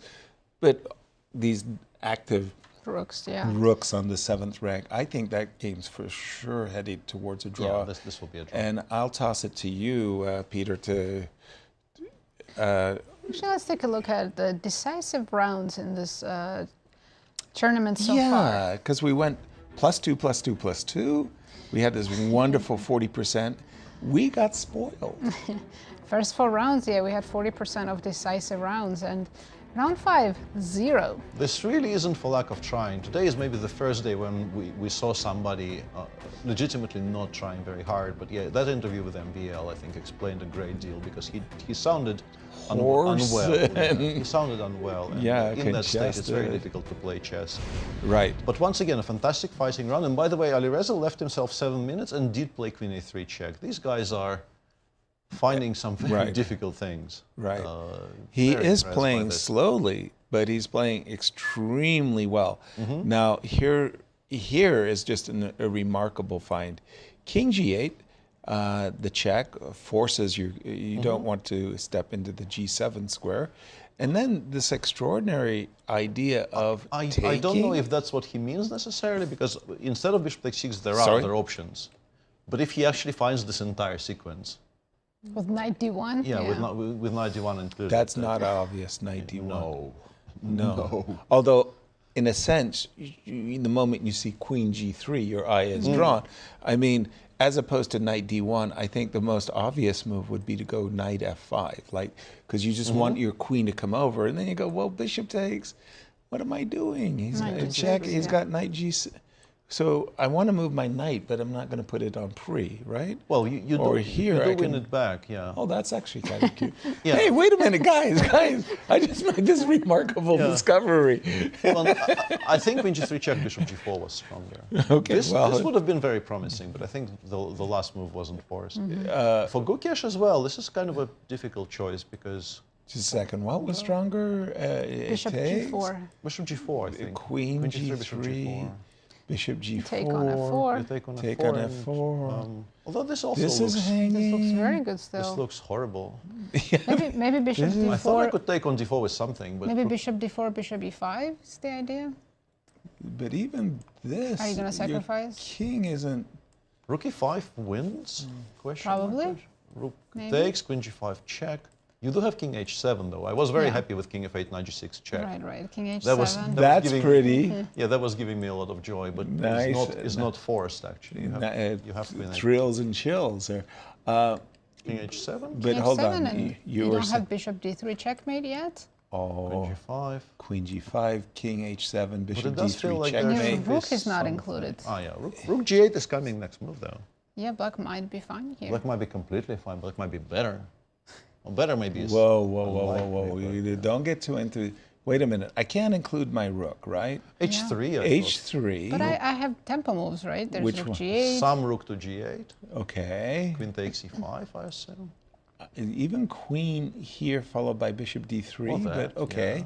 By the way, I'm tickling here, so don't get too frisky. Not sure, but my first impression is, I think white's having more fun. I mean, kind of, and for time trouble as well. Queen A3 check, a remarkable move. And by the way, Gukesh stopped after They still have Queen 22 A3. moves to go until the time control. Gukesh has 20 minutes against Alireza 7. Right. This is where your mind is actually racing. You feel Can he play anything about King G8? Well, King G7 seems completely counterintuitive because Right. you're really asking for the knight to land on F5 with check at some point in this game. I think if you're choosing between King G7 and King G8, you are probably picking King G8. In this particular case, you're absolutely right, Peter. Oh, even that, yeah. Yeah, I'm just seeing this queen slide across the board with the double attack against the king and knight, and you're just so happy with that outcome. So, yeah, I don't see any... Although he's taking a lot of time. King E8? That Going would be back to a E8. very, very hard... D5. Yeah, that would be a very hard choice to make. No, he's probably thinking about Queen E7. Well, that's a piece. Queen Oh, E7, no, it's not a Queen piece. E7 accepts a pawn down Endgame. endgame, yeah. Takes D5, bishop D7 kind of forced, knight EF5 check, rook takes E4 next move. Yeah, but it is opposite color bishop, so Yeah. maybe he's thinking that this is his better If black chance. can stabilize, it's not so horrible, but Yeah. it's not obvious to me at all that black gets to stabilize because I will play D5, D6 very quickly. I Well, what am I supposed to do here? Maybe take on a5. Okay. Yeah, maybe takes on King D7, Rook E4, Yeah. Knight G6, and try to swap some pieces Yeah, of this the doesn't board. look too bad. That's Well- horrible. I'm a pawn down, I mean, would you my rather have structure. this or this with the queens on the board? Against 7 minutes, I think. Yeah, but the I structure think, is yeah. horrible, and I'm a pawn down. Like, I don't know. and somebody But the mentioned knight that. can go to e5. So Yeah, but somebody mentioned that D6 is going to uncork. Bishop takes F7. Yeah, you have Knight E5 here. Then. I take a pawn. I would still Oh, choose you can take this. a yeah. Okay, that now gets to be very annoying. Just a second. I got all excited. I'm 2 pawns up suddenly. That was great. What did I say? I'm a material boy. You're proving that you are. Queen and okay, Gukesh really Let's thinking. go back to Fabi's game. Yeah, Fabi blitzed out the correct sequence. Did he? Well, maybe not blitzed out, but he did play the correct sequence. After That's bishop C4. Knight takes E6. Queen. Yes, please, Peter. Over to you. Mm-hmm. Yeah. And now black is fine pretty much. Well, my screen at least tells me that black is fine pretty much whatever he does. You can include C takes B2 if you want. It's kind of irrelevant, according once again to what this tells me. Queen E7 is fine. Even Queen E8 is fine, even though I don't think anybody really puts the queen on E8. I think it's much likelier to go to E7. I don't see how anyone would prefer E8 over E7 here. Right. And then the question does come whether Fabi, and I think the point in doing it this way is, as opposed to this, is what I mean, is in this position A2 is not hanging, right, giving us a tempo to play F3 if we want to continue the game. We're not better, but the game very much continues because even endgames maybe could be better for white if the pawn on B2 doesn't survive. If you imagine the queens coming off and white collecting on B2, white has this mass of passers potentially on the king side, very playable endgames. We are very far away from an endgame though. Sure. So it's maybe slightly irrelevant. Let's say the machine goes knight d7 and says, I would like checkmate. I would like to get it over to c3. And yeah, it's a huge mess, which will be in particularly fun to watch on 10 minutes for both of them on move 20. F4, that blows my mind. Queen e7 played. And this is the point. You can't really do the same here because a2 is hanging. Okay. You don't get the tempo to play f3 because you mean will if then I get play mate. king b1, you play knight e4. Oh, yeah. I absolutely will take on e4 Gotcha. here. There's not even a single check. No checks. So queen e7 immediately. Fabi just made a terrible move. Sorry to interrupt. He did play f3. Yeah, this is what we're discussing. Now the rook escapes. We can include c takes b2 or not, but we can play knight g8. And the rook escapes. And the rook escapes. He may have missed knight g8. Possibly, yeah. Or maybe he is just not interested in giving perpetual today, and he realized that this is the one way to continue the game and sort of, damn the consequences. Right. But the consequences are going to be, I mean, you can play queen b5 and queen takes b7, trying to win a lot of pawns on the queen side and using the fact that, yes, we're opening the b file, but since we're never taking on b2 anyway, it will be closed by the black pawn eventually. Rook b8, queen c7. Rook b8, queen takes c7. Yeah, I was afraid of bishop a3 about the land. And we are apparently not getting mated, but after something like rook e8, I mean, black is a piece up, very simply, and you can take on c7 again, but black can take, and if you play king b1, I will take on c7, I will take on g2. On g2.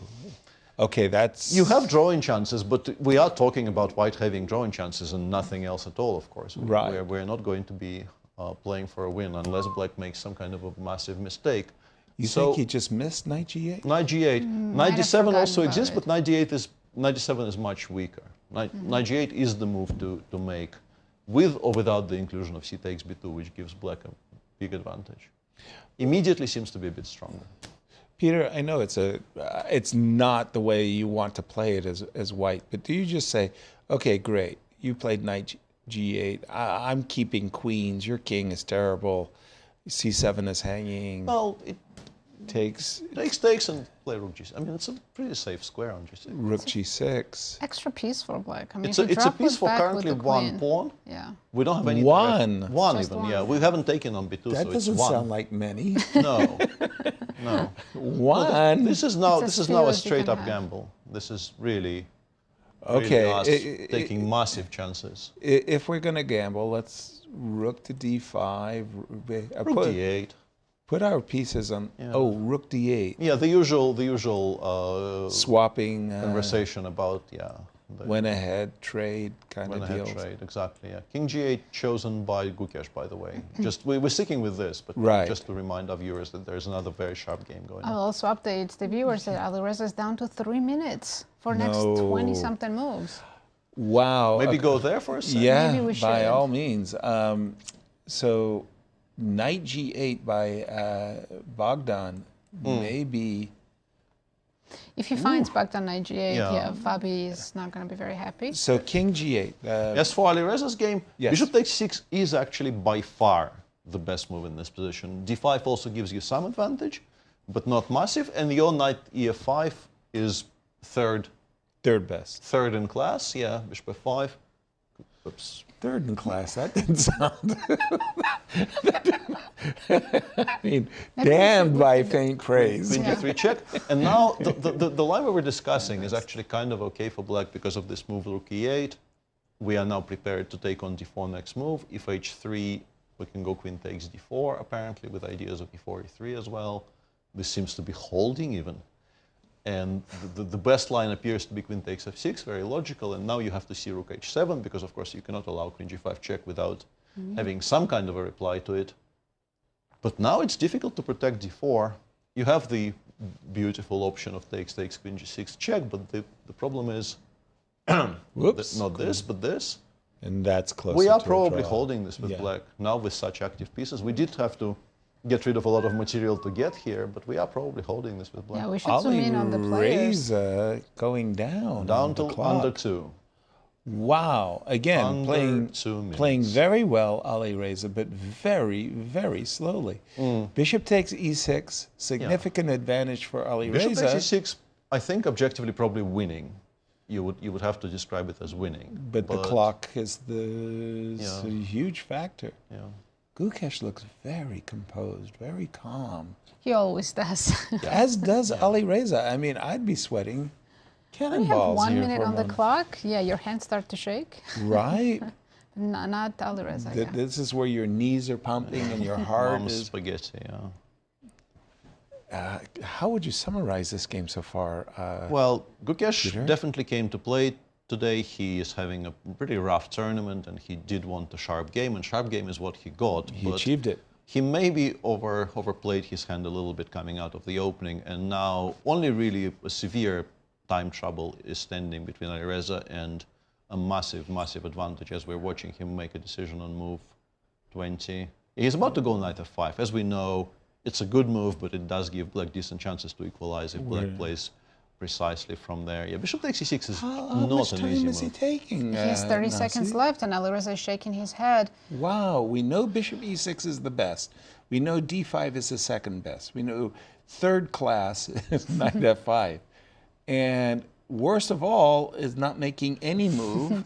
Yeah, that would be bad, but he did eventually settle on something. Knight f5. Now bishop takes, bishop g4, and I think specifically rook e8 after queen takes f4. Without rook e8, that would still have been a very dangerous position. But I think this is so difficult. It's so counterintuitive.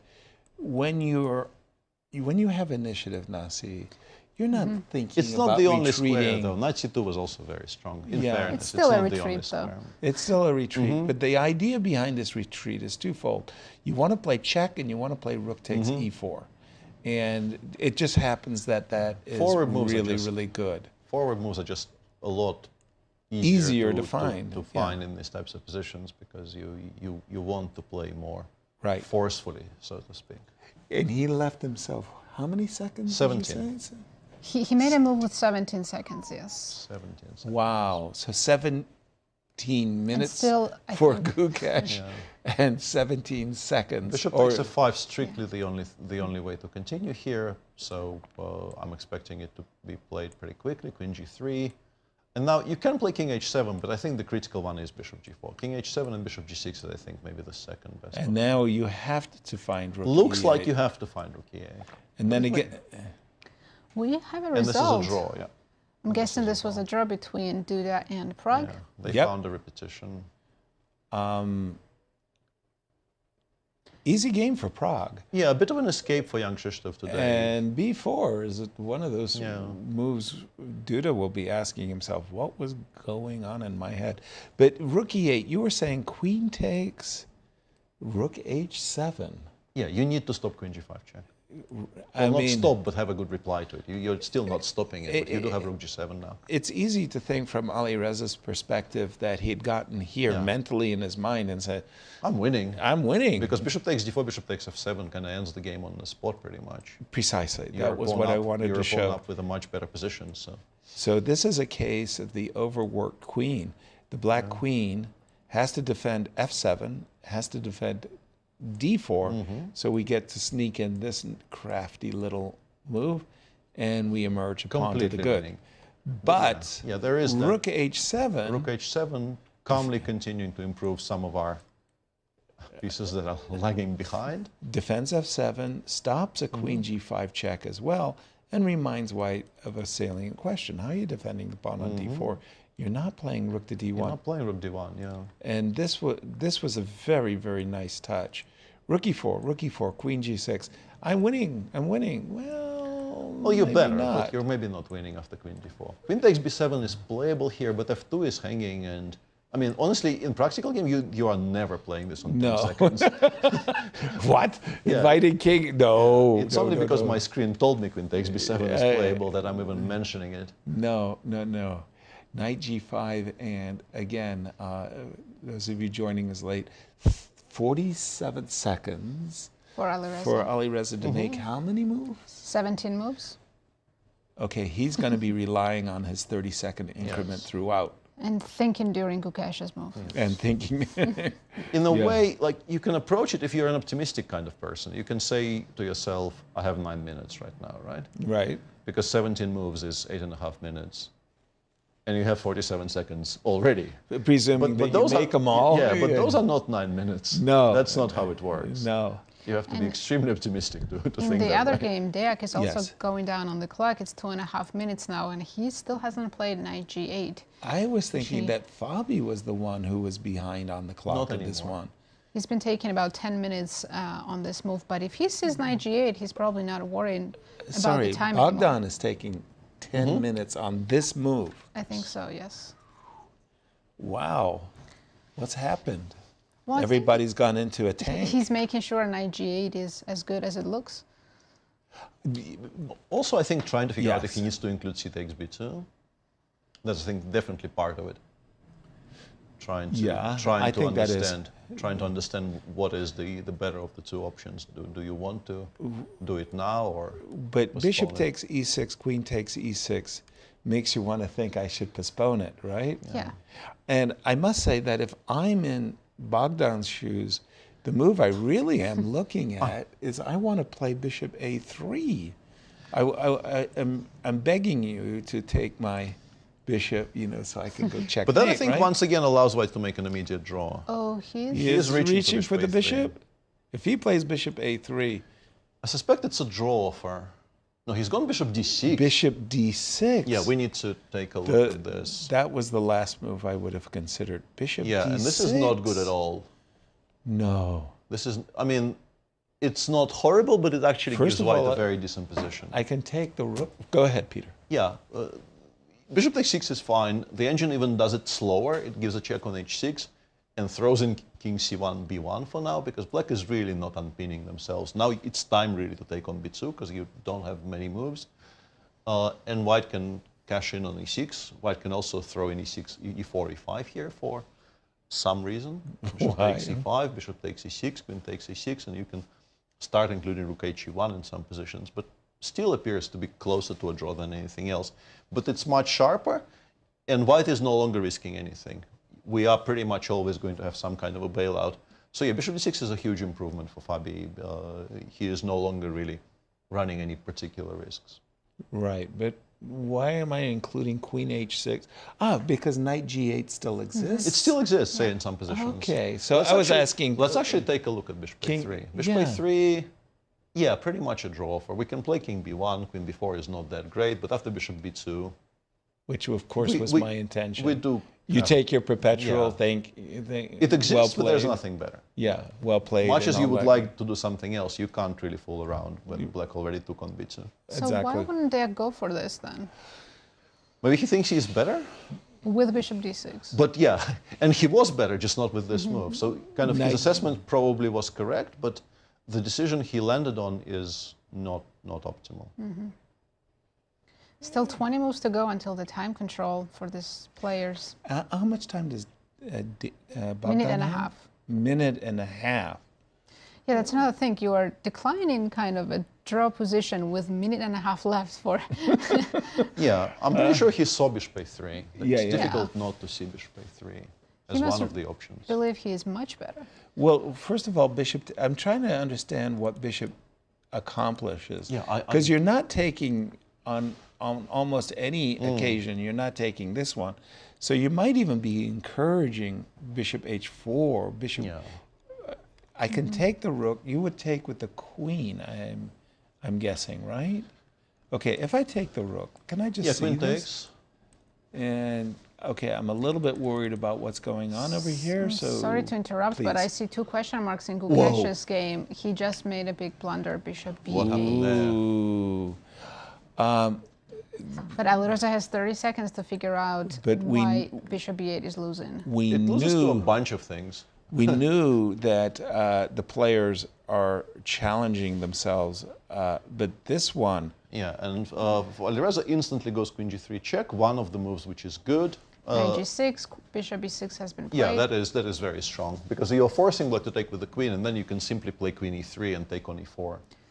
It's like there were more dynamic ways to win, but as a kind of a very technical approach, this is quite good. Just queen e3 here. Yeah, strategically, if the knight on f5 remains. Yeah, we're just going to be a very healthy pawn up with the knight on f5 dominating the position for the rest. That is dominating. Like king remains unhappy. And and we also, I think, get to make a number of moves very quickly, amassing some time on the clock, so that problem also becomes a lot easier to handle. Bishop b8 was a very strange decision. Because it was losing, apart from this, it was losing to other stuff as well. Bishop takes e6 here. Yes. f6, rook takes e4, for instance. That is the most... With the intention of meeting e takes f5 with rook e7, I assume. I didn't check, but I think it's rook e7. And then queen g3 check, next move will give mate. So you kind of have to go knight e2 check here, return the piece, and then resign. If that's what you have to do, you will resign. But you will By the way, pretty soon after rook takes e2. Yeah. I mean, I could almost pause probably for a king h1 or moment, king f1 is also winning, but because there's no particular reason not to just take it back. I do have queen b3 check, but you're right. Rook takes e2 instantly. So that was kind of ending the game on the spot. Wow. What Alireza did is maybe the second best, but there were other options as well. Very strange So decision. bishop b8, that just blunder. Blunder. Blunder. I mean, and now Alireza is basically strategically winning. Completely winning. If he wins the game and all of our tournament leaders draw theirs, we're going to have a four-way tie for first. What about those playoffs, by the way? Yes. What in case of a six-way playoff? I mean, we're going to need an extra hour on the last day. Hour? 2, At least 3. an hour. What you're describing is not an hour. We're going to be here forever. It just reminds me I think that some of us might have a flight on that day. Yeah. The hilarity of a U.S. senior championship that literally had, like, I'm not joking, like 6 players tied for first, and they were playing the playoff while the closing ceremonies were going on. Queen e3. This looks really overwhelming, actually. It's the clock. I want to say the only way to describe bishop b8 for me is I want to make a move which you probably have not calculated very seriously, but still. Once you release the piece, you ask yourself, what did you do? It just doesn't look right. By the way, we do have, no, there's no developments here. No developments yet. Some developments in Fabi's game. Fabi chose to take on e6. We're going to switch, but we now think Alireza has calmed the position down enormously. He has things under control. Advantage. And he has a winning advantage. Okay, Fabi finally said, you know what? Rooks are worth more than bishops. Yeah, and now you can actually take on b2 because you're not getting mated after bishop b4 check. So bishop a3 check, you can go to even b1 maybe because you still have bishop b3 as an option. But well, Fabi is not. He didn't answer king. I would have probably played king, especially in time trouble. I would have probably played king b1 a la tempo. Queen takes a6. And then away we go. And then away we go. Yeah. But I'm just saying, the fact that he's thinking about recapturing, and Peter, to your point, king takes b2 is better than king b1? I think they're pretty equal. I think that pawn doesn't survive anywhere, so... Right. Well, if they are pretty equal, king b1 seems like a safer bet, right? Right. Except king takes b2 saves a future tempo. Yeah, it just saves. Because you're going to take on b2 no matter what, 20 moves from now. The way the engine on my screen approaches it goes king takes b2, black takes with the queen, of course, and the engine goes queen f5 and says, I am now prepared to play some endgames.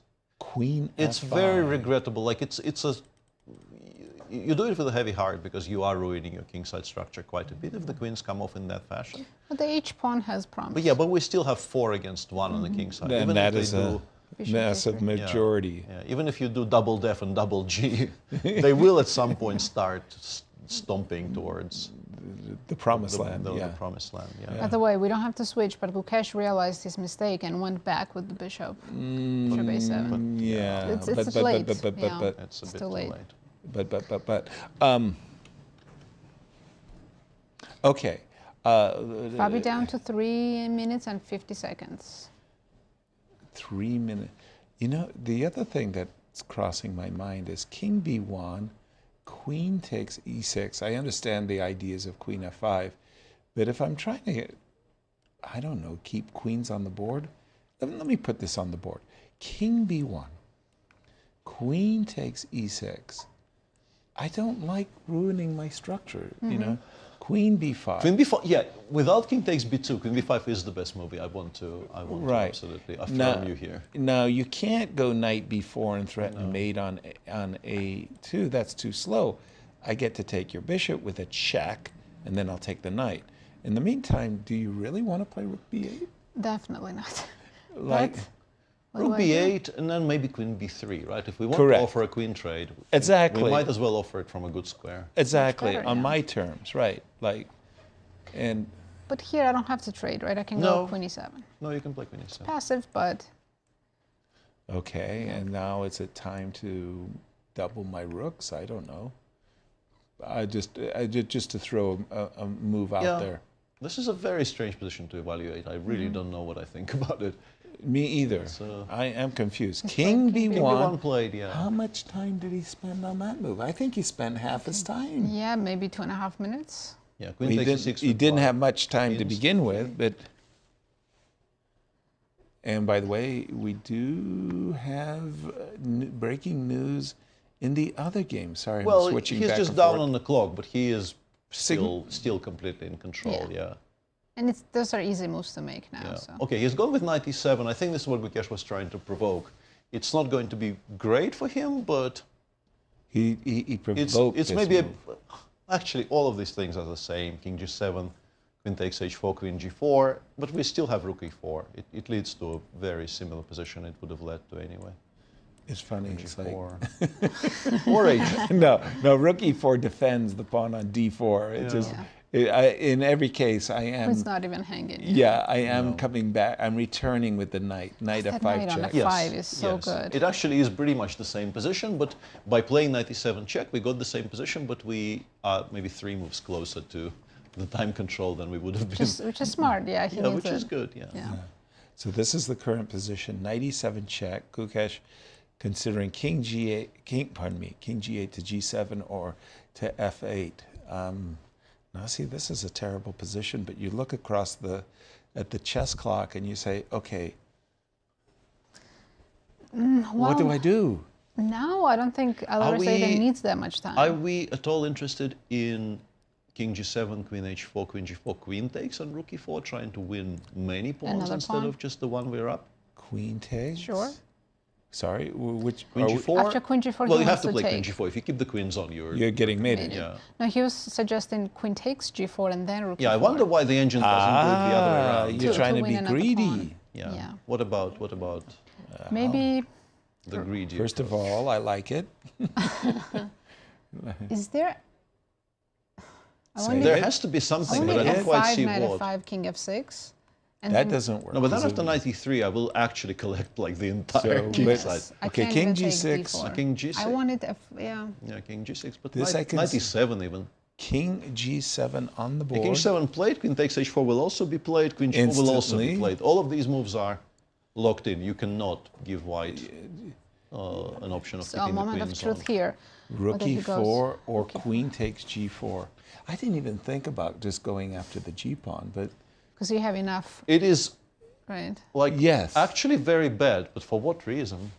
very bad. Well, it throws away much of the advantage after King F8, the machine says, and if Rook A E1, Okay, yeah, so takes, Rook E4, King F8, King F8, Rook knight A E1. I thought this was very good, but then Rook D8, and we've lost the D4 pawn Coordination. potentially. Rook D8. We're still Rook better. D8. Rook D8 is what I missed. Yeah, Yeah. we're still better, but this is an improvement for Black because you do Knight get to F5, bring the Rook bishop Rook into the F5, game. and it's not Rook H5, yeah. it's not as rock solid. Mm-hmm. Shaky a little bit. Yeah, He's he's taken. gone for it. He's taken. Wow. for it. Well, he only had 15 seconds. Yeah, if But Gukesh- Rook E4 If was Gukesh so gets solid. away with this game, it's going to be And miracles if he survives. Rook yet E4. another miracle. Yeah, 3rd in 4 games. Okay, he was just convinced. Yeah, Rook E- Gukesh He says, is- yeah, Gukesh figured this out. King F8 Well, he's- blitzed out instantly. He got He's a been chance he's to been survive. given a chance. He's very good at taking those chances when he's on the losing side. Yeah. World champions are special. They're gifted. And you give them just a small window to crawl through. They find a way of doing this. But the Rook E4 was so compelling. Yeah, Rook E4, then Knight F5, Knight takes H4 and play that position. It's just, It plays itself. Maybe Alireza is also a material boy, going for that G pawn. I mean, it's easy to miss Rook D8 with 15 seconds on the clock. I think it's easy to We miss missed it King here F8 with all the too. time in the world. Right? this is now going to be a bit of a technical Yes. slog. Let's go Let's back go to back You can to- see Alireza shaking. He's not happy. He now sees Rook D8 and Of course. says, why And he's did I saying, do this? I mean, I had such an easy. He could have a gliding path to victory. By the way, I think Fabi did play for the Queen B5. Yes. Queen B5, Bishop E7 was a very quick reply by Deac, trying to keep the bishops on. Queen B3, Knight A5. But by the way, whoa. Okay, the Knight B4 is Knight B4 is annoying. resurrected. You don't want to be allowing Knight B4. Okay, So off the queens, off came the queens. Yeah, King white takes is a bit b2. better, but it's a sharp endgame because black will now have to play for some counterplay on the queen side. Knight c4 check, I guess we begin with. Okay, looks like I'm supposed to go kings. Well, am I supposed to go king c3? don't King know. b3 or king c3. He's reaching back for to the the knight first is ranks, not looking Bogdan. good. Knight knight c4 c4. check. Yeah, and black replies to any of those moves with b5. Whichever one you choose, I play Yeah, I b5. don't think it's that difficult to play this with black until you see the pawns G and H coming at you. Yeah. Right. You're not worried. I think for the time being, it's easier to play with black. Yeah. B5, C5. Even, oh, you're gonna. If you take on C7, Rook C8, Rook is c8 dangerous. Right. great effect. Yeah. Yeah, you lose an exchange. Why did we put our king on c3? Why did we put our king on c3, Peter? Well, what if it was goes better? back, black plays e6, c5, and the engine actually starts liking it for black. I mean, this doesn't look horrible to me from white's perspective. I think this is very playable. But the engine does seem to think allowing e6, c5 unchallenged is not great. Because after... And then b5, I guess, b5, c6, black is just very stable. It's going to be difficult to shift these pieces. And I guess it doesn't rate our G and H pawn march as highly as we do. By the way, Fabi King did b3 not play chosen. king c3. He did play king b3. Yeah. Still B5, probably the best. Definitely. And then can you take on C7? I'm asking your questions. Yes, you can. But then I guess rook c8, right? Okay, and I just go want to back make sure I don't maybe F4. walk into some kind of traps. Now, obviously, if I could play a5, a4 That's a check, little dangerous. Let's play A5. I would be, So what do we do? I don't want to play A4 myself. I guess, because I can't. you make room for your king. But then a4, king That's c2, ugly. b4. It's very ugly. That is frightening. We are probably going to have to give up this rook somewhere. Yeah, I Feels to mean, me. I'm nervous. No, taken bishop B4? I'm very nervous. Yeah. Take Looks like we bishop. might have an immediate draw with knight a3, knight c4, because you're not allowing before b3, as far as I can Right. tell. That would be... Apologies, but because 15 I seconds know for the Bogdan. clock is such a crucial 15 seconds Down to and 10. counting. 8, 7, 6. And he hasn't played b5, but Knight maybe this A3 is a check. bit of a draw offer, but I'm guessing Fabi goes king c3 here. King Against- b2? Well, king b2 Whoa. offers a perpetual, so if we Well, want to... I'm seeing on my board a perpetual. There was like No, I think that's analysis board if you need to refresh. what? Yeah. No, that's... No. There's no repetition yet. It's just the first checks on c4 and a5. Okay. Nobody gave any more checks. Well, I think somehow my magnetic personality provoked the pieces of moving. So the way to play on here is king c3, against which black can make... Is there any other explanation? You seem to. I also saw that there was a repeat, but it wasn't Fabi, so I don't know. It what wasn't me either, right? So you saw Some my magic, hands were. yeah. Look, Yeah. Bobby's saying clearly. no draw for you. Not interested in repeating. Look, I'm telling you, that's not me. I have not touched my keyboard. I'm at least. It's poltergeist. Yeah, And Gukesh is away. kind of okay now. Gukesh is completely fine, I think. Just okay. And he's reaching. Yeah, and B5. Deac has played b5, but on sort of one move slower than we expected, and the knight is no longer on c2. Well, Yeah, we are seeing some moves that are not happening. I'm telling you, there's something in that transmission line.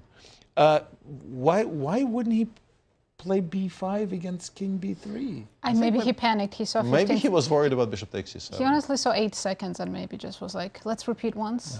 Maybe he was not expecting king c3 now. King obviously is not well placed on c3. I'm beginning to suspect I'm there's actu- ghosts in these I think machines. so. Yeah, sorry, you were about to say b5.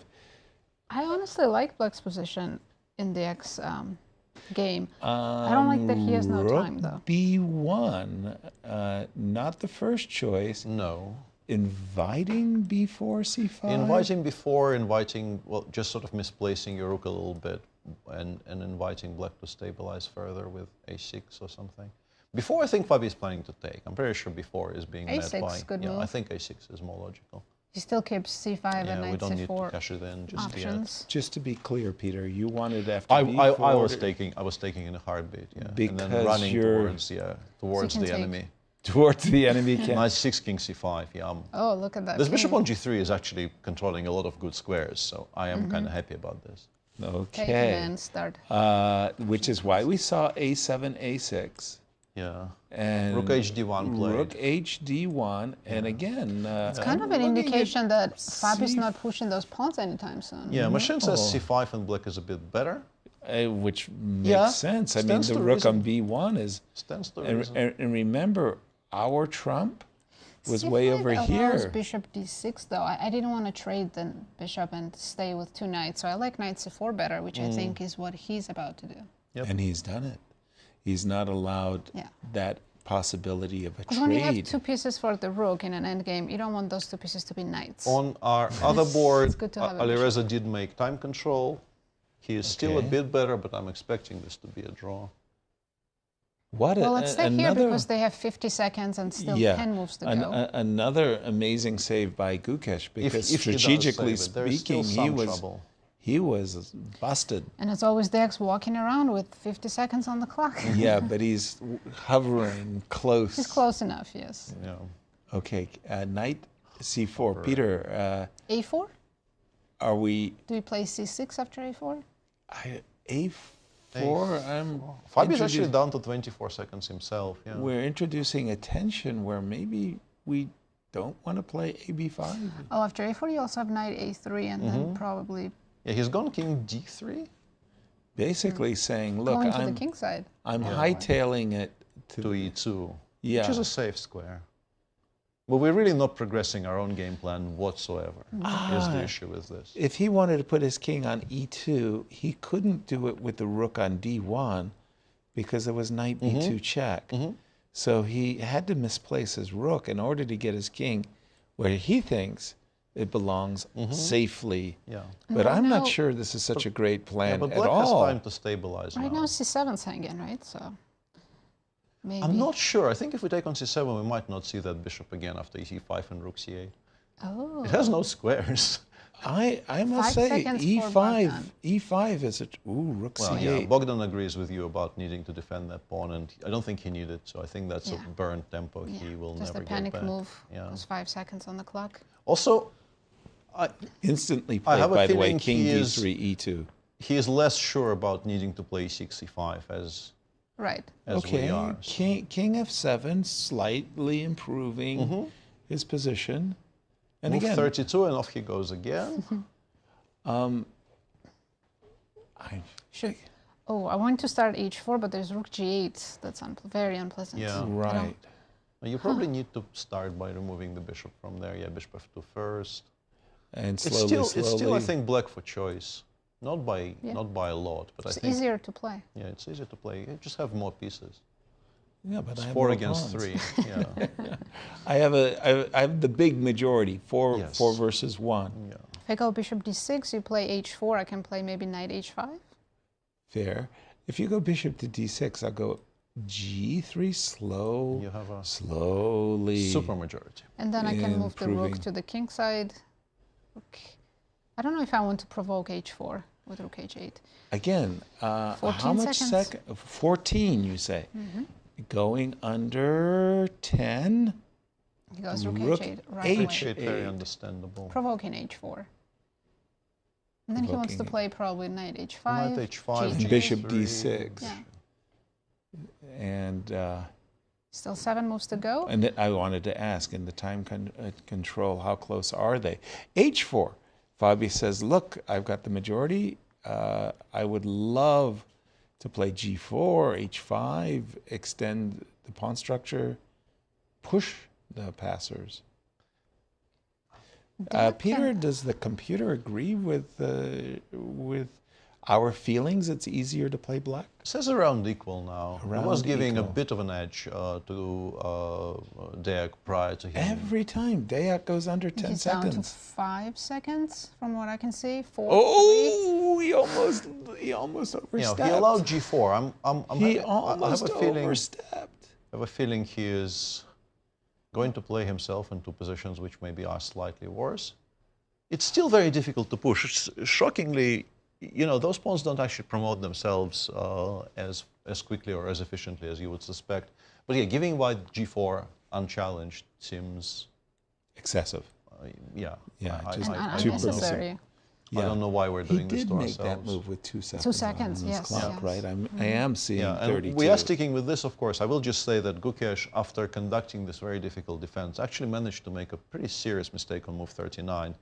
And is now, I mean, basically he was completely fine, and he no longer is. It might still be a draw, but it's no longer assured at all. Right.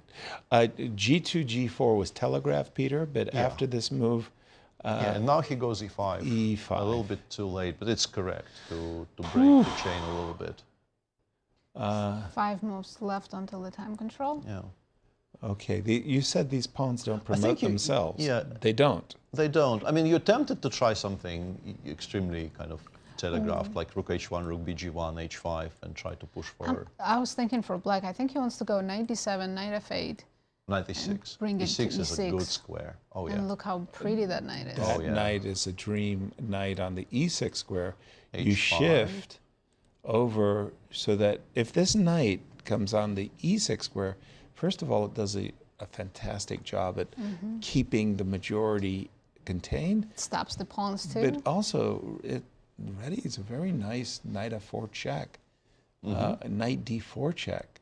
Give me the pawn on f3. Yeah, all of those things will knight come h7 to g5, knight d7. D7 to feels f8. more cultured. More cultured. First, I get third class. I get uncultured. I'm choosing between the moves you're proposing. They are. I mean, that was your first instinct. Knight d7, or or the best moves. And now, interestingly, the engine says you can now play a4. That's what I was asking. Is it time? c6? Because but no, the bigger question is why not BA is very unclear to me. I guess maybe King D3 is strong. Maybe rook b7. King maybe rook b7 D3. and just ignore And the then- passer, which will be on a3 next move. But I mean, you're trying to activate.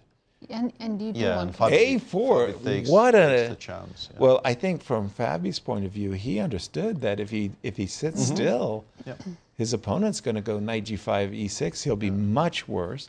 So he's taking his chance of changing. Yeah, and I think from Black's perspective, you would now very much like your knight on d7 and not h7. It would be closer to where the action is seemingly going to be for the next few moves. Again, down to 10 seconds. Yeah, BA is still playable. He's going for it. Yeah. Seems like Don't play before. he hesitated before. He played You said just don't. I mean, you said it just in nonchalant kind of way, like just don't. Because it looked play. like he was reaching for before, and it didn't seem right. Okay, but maybe not for the reasons that. Because I this thought. knight is. So if I go king d3, you go knight a5. C3 is pretty strong now. I In don't this know position, if that's clear. C3 is strong, but that's such a hard move to make. C3. It's not easy, yeah. You No, play the reason I in was this saying, moment Yes, c3 take and rook c1. and rook c1. Yeah. Oh my Yeah, goodness. the reason I was saying just don't play before is, honestly, I'm very drawn to the idea of rook takes d6. I wonder how bad it is. Rook So d6, you give knight up takes, rook takes b4. So you get a But I guess knight g5, e6 comes quickly enough, and I'll have rook b7 for now. knight g5. If I could play rook c3 next move already, somehow in attack. It's quite playable, yeah. Yeah. I got a couple of well, I've got three pawns and a Yeah, good bishop. Thanks for... Wow. Fabi finds c3. No, Fabi is very Good much on point. find. In a Fabi very is very much difficult on circumstance. Yeah. Still 3 moves to go for Bogdan now after c3. To your point, I mean, obviously I want to play c3 takes b4, but rook takes b4 right here to get that same setup. B takes. And now rook c3 or rook c1? Rook b3 is rook b3. the... Allows c2 and knight a3 though, and he might not win that pawn. Yeah. No, this is not easy. Rook dc1, c2, rook b3. Once again allows knight a3, but I guess we're able you don't to play attack rook. that knight somehow. That's strange. So how do we? get the pawn back. Yeah. Maxime Rook played. DC1 played on 9 seconds, by the way. But Fabi went under 10 Yeah. seconds. Yeah. You have Oh my to play, gosh. You have to play C2. Only move, right? Yeah. I have. Rook B3. Do I have to play Rook B3? Seems like it's stronger than Rook B7. Let me check. I'm thinking I'm going to try to. What I want to do. Oh no, Nazi, I can't do it. Knight A3. I wanted to go Bishop C5. Oh, I can take it. With the idea that I was going to Actually, recapture. something he might be attracted to is Rook C2, Knight A3, Rook takes C7 in the current position. Because the positions after Rook B3, like allowing Knight A3 and understanding correctly that you're completely winning seemingly after Rook C3 and Rook takes C. Knight A3, Rook C7, Bishop C7, Rook B7, and you win the bishop because you have Bishop B6 next move. Whoa. It's better for white. It's not winning. Rook B3 is probably winning. But I think as a human player, you want to get rid of the pawn on C2 as, yeah, there we go. I had a feeling this might be coming. Wow. And it's Two not question bad. marks. It gets to question marks, but I think it's incredibly unfair. This is move 40, by the way. They're done with the time trouble. No. Move Wow. 40. How many times have we said? 2 question marks. What should he have done instead? Rook B3 was very strong. But he's still fine. It's two Yeah, question he's marks better, is yeah. He's better anyway. a bit mean. Hold on. Okay, Knight A3 makes the time control for Bogdan as well. Yes. I mean, Fabi made the time control move 40. Bogdan had to. Yeah, there we go. Rook C7. An immediate swap on. Now we understand why the knight might have been better on D7. See? Culture more people would cultured move. yes, would have seen that right away. Yes. Yeah, So in all the we're slides. likely to get a Yes, position Peter? such as this one, just briefly to update our viewers, because both games have reached move 40, so we can take a bit of stock in the situation. Rook C7 played, black will take. There's no real choice. Rook B7. You really have to play Rook C8 because allowing Rook takes C7 with check will be disaster. Not a Bishop good B6. You bring the knight back in. You take on C7. I have a feeling this is. You don't really feel like you can win these types of positions with white. It feels very drawish. So I'm pretty sure Fabi is connecting it with the idea of taking with the bishop. And now King F6 appears to be stronger than everything else. Second best is King G8. And if second best is King G8, I think King F6 is what you play. F6, yeah. And once again, it is 3 for the piece. We now have kind of good pieces against bad pieces. But once this one lands on G5, black does have a lot of play. I think We start with King D3. King D3 might be to check, unfortunately. Yes. Would have been very strong. but Right, maybe to right, check right, does right, right. exist. Okay, but let's And we take are not and really. win another pawn on A6. That's not good enough to play for a win. 4 pawns. That you're getting a The very king, good. The king gets very active. King's too Yeah. good. And this no longer really looks like we're going to win it. No. So after King F6, you can play A5. You can play maybe F3, F4. Try to play for this position, Knight G5. You have Rook A7 here. Trying to kind of drag black in various directions. Knight E4, Rook takes A6. We're clearly better. Maybe we're not winning, but it's annoying to play for black. And if Rook C6, you have to calculate H6. Machine says it's a draw after Rook E6, but once again, how obvious is that? Not obvious to me. We are allowing the pawn to reach H7. You know, Right. How certain are you with black that you are going to make that draw? Yeah. So yeah, still very sharp endgame in progress. And just before we go on break, let's briefly revisit the game between Alireza and Gukesh, where after the pawn on d4 disappeared, and Rook G4 is also not the best move, allowing black to get the pawn from B7 to B4. And here comes the mistake. After G4, the engine says play Rook D7. Now we are ready to get the king over to H7. If that is allowed, it's really unclear why white should even be better, because this is a pretty strong passer. You can sacrifice this exchange, but once again, it doesn't really do, much at all. You're not going to win this position. Mm-hmm. Instead, he went King G8. And now after Rook E7, you're stuck. You're actually kind of stuck. You're not getting the setup you want to be getting. You can play Rook F8, King G2, King H7, but you're still stuck. Your rook's still on H8. Yeah, let's say F2, F4 Yeah. to meet King G6 with H5 check. Right. And you're very much in the corner with no moves and very much at the mercy of white finding some kind of an improvement. And the evaluation of +2.5 here appears to suggest improvements are coming. So this is bad.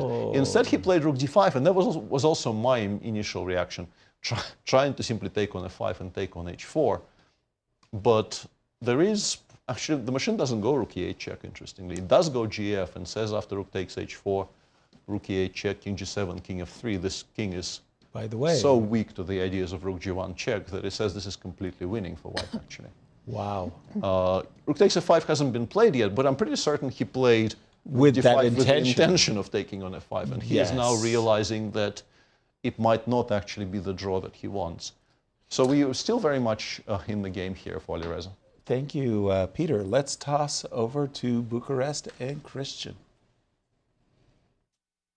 And I have to say, Alireza is very lucky that they've made 40 moves, and right now he can gather himself, because throughout the time trouble situation, when he was playing on a few seconds on his clock, and Gukesh indeed was pressuring him on the clock quite severely, he was sighing, like he was not happy with how the game progressed, especially as you guys pointed out, once that pawn arrived on b4 from b7, he really felt like he let it slip, let the advantage slip, which he did objectively, but the favor was returned by Gukesh with that move king to g8. So right now Alireza can recalibrate at this point and understand that once again he is better and he has real chances of winning this game. I was very impressed. I was all throughout the time trouble situation in the game between Fabiano and Bogdan. I was in the playing hall and I was very close. I was trying to kind of understand with my own eyes, without the help of the engine. And to be honest, I did not understand much, but I came back in the studio and now I understand that these players played a really good endgame, such an imbalanced endgame, and they've played it almost perfectly. Perhaps one moment, and this was a moment of hesitation for Bogdan. I believe he played his move with about 2 seconds on his clock. After this move h4 by Fabiano, he had the golden opportunity, and I was wondering myself, what did he calculate after knight to h5? Because it makes a lot of sense, right? You want to go to that square f4. And initially I thought that g3 would be the problem, but now you play the move bishop to d6, and I was trying to calculate f4, what's happening after f4, but apparently right now I've forced the pawn to go to f4, which leaves a lot of squares behind, especially it leaves a weak spot, a weak pawn on e4, but a weak spot on g4 as well. So what you can do as black, you can force the move f5, then regroup with a knight, come back to f6, attack e4, attack the square g4 as well. You're going to supply some firepower on that g file with a move rook to g8, next move as well.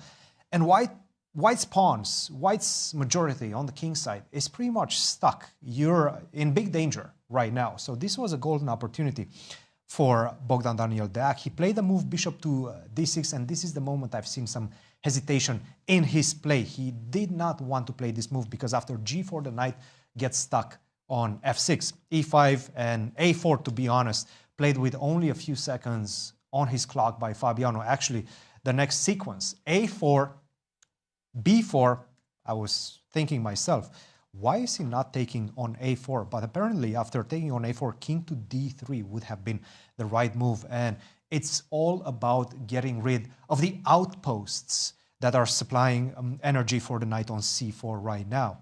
And after a4, b4, c3, once again continuing. Best moves by Fabi. Very difficult moves. You miscalculate one move. That pawn on c3 lives, survives. You're just simply lost as white. So this was a big gamble, but the right gamble for Fabiano. And after c2, another very good move. Outside of rook to b3, which was a good move as well. Rook takes c2 just to simplify the position. This is going to be a very difficult defense for Bogdan. So definitely Fabiano with the momentum right now, but you can never count out the young local hero Bogdan-Daniel Deac. We will go on a short commercial break right now. We'll be back shortly with all the analysis after the break.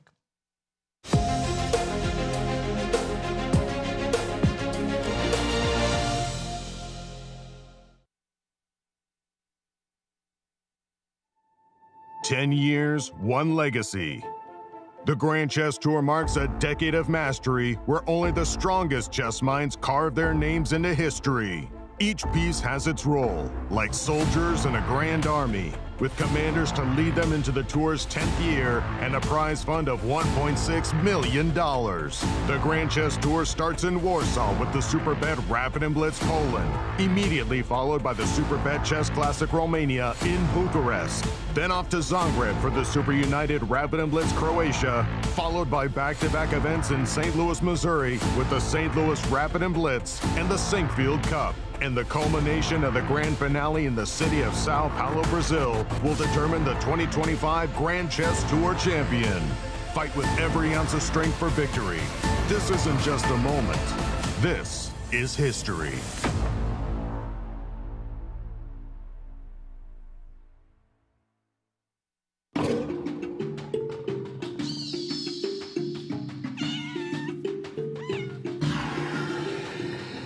We just had our grand opening of Paws and Pawns Exploring Animal Chess Sets.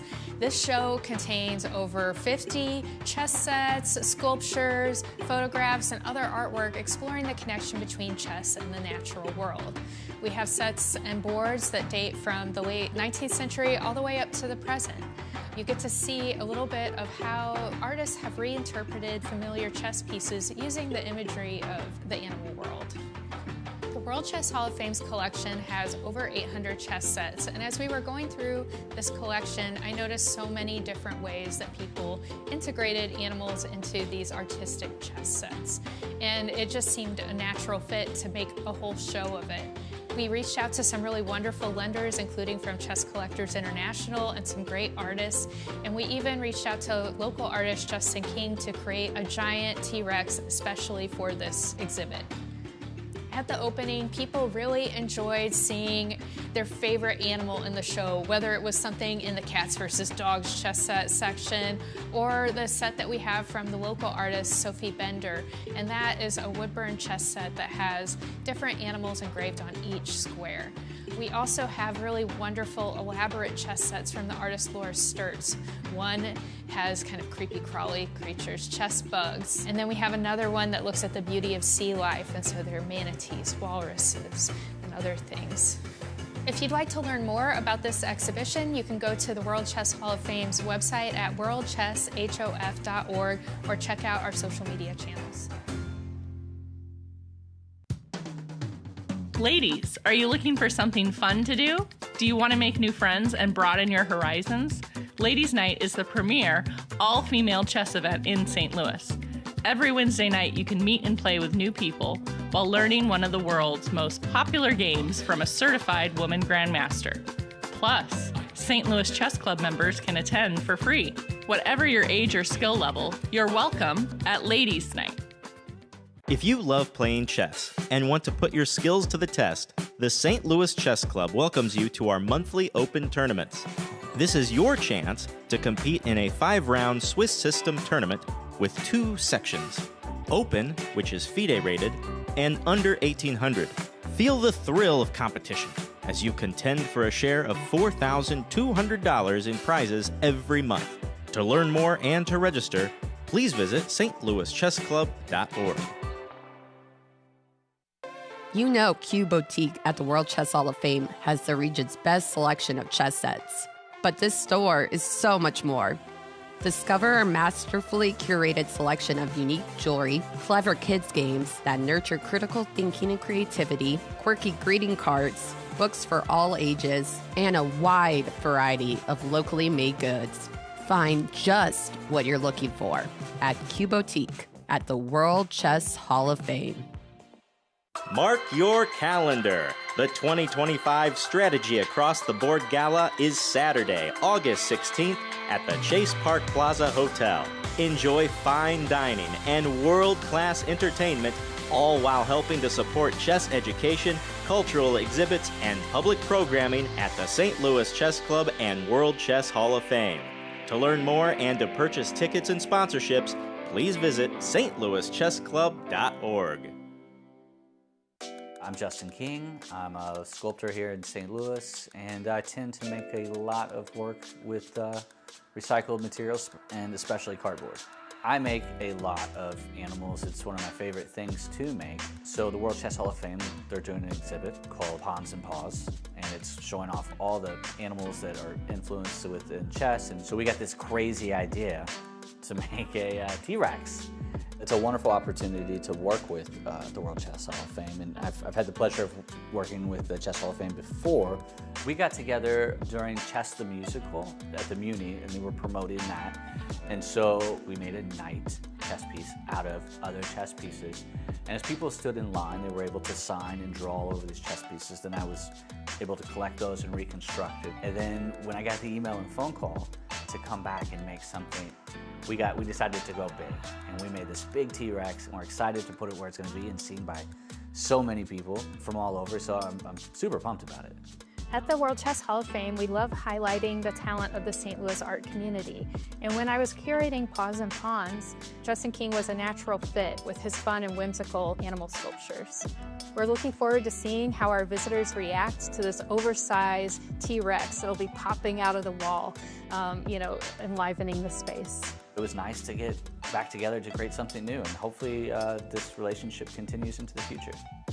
I hope you get a chance to come down to the World Chess Hall of Fame, check out the exhibit, see this monumental T-Rex we've installed, how we've used these materials and tied it all back together into the world of chess. We hope to see you there. 10 years, one legacy.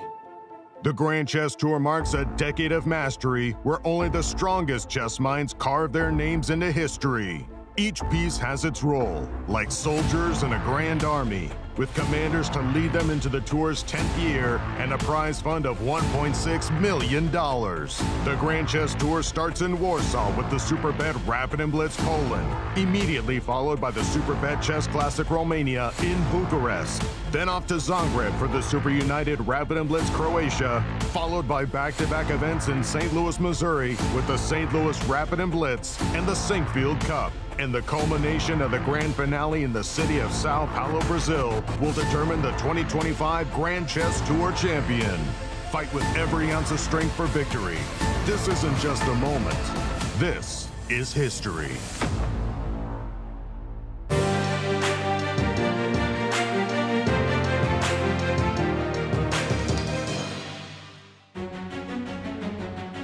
Welcome back, everyone. We're in round 6 and we have some results already. 2 games still going on, but 3 games ended in a draw. Jan-Krzysztof Duda against Prague, Wesley and Levon, and MVL against Nodirbek. That was our earliest affair. Wesley So and Levon soon followed. Interesting games remaining. Alireza, Firouzja, Gukesh, they made the time control. And Peter, we saw some very serious errors after the time control was made. I'm stunned by what Alireza, I think, was chosen. I think the way to maybe talk about it is and Cristian was talking about it leading into the break, that it's a good thing this is move 41 because Alireza can now perhaps calm down and refocus. But the fact that he played Rook E8 check here incredibly quickly does feel to me, and I don't like throwing those words around, but it feels like he didn't manage to untilt properly. Because he knows he was completely winning earlier. Right. If we go back to a position around move 25, he knows he was completely winning earlier. And this is much less than he should have. In fact, the game, you could argue the game should be over by move 40. But in purely chess terms, I am still going to say it's not that obvious that this is winning for white, but it is kind of obvious you're not winning here, because this is an incredibly sturdy setup. The bishop's anchored, yeah. I'm not sure. Let me ask my board something, because we were discussing the question whether this is winning. Let's say we allow Rook F1. The engine actually plays F6, F5 at some point and makes a very comfortable draw while you're getting the king over to B3.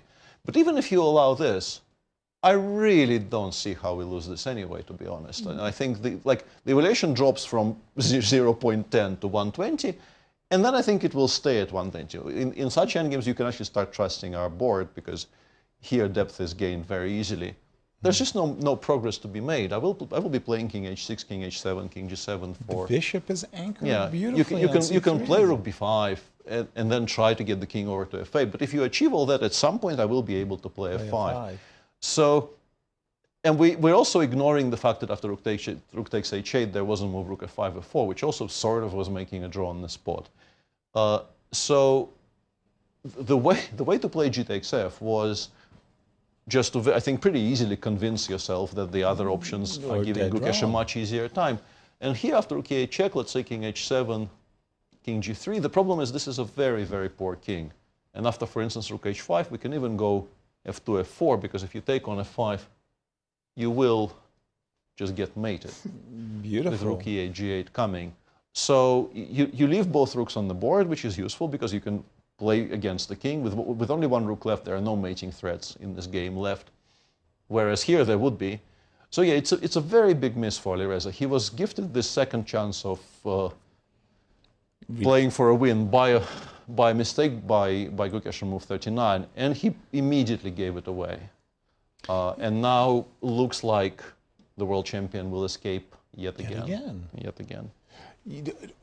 Nazi, it's like you have this horrible, horrible self-loathing. You knew you were winning at move 20. Then you make the time trouble, and suddenly you're winning, and then you don't take advantage of it because you're chasing victory too soon.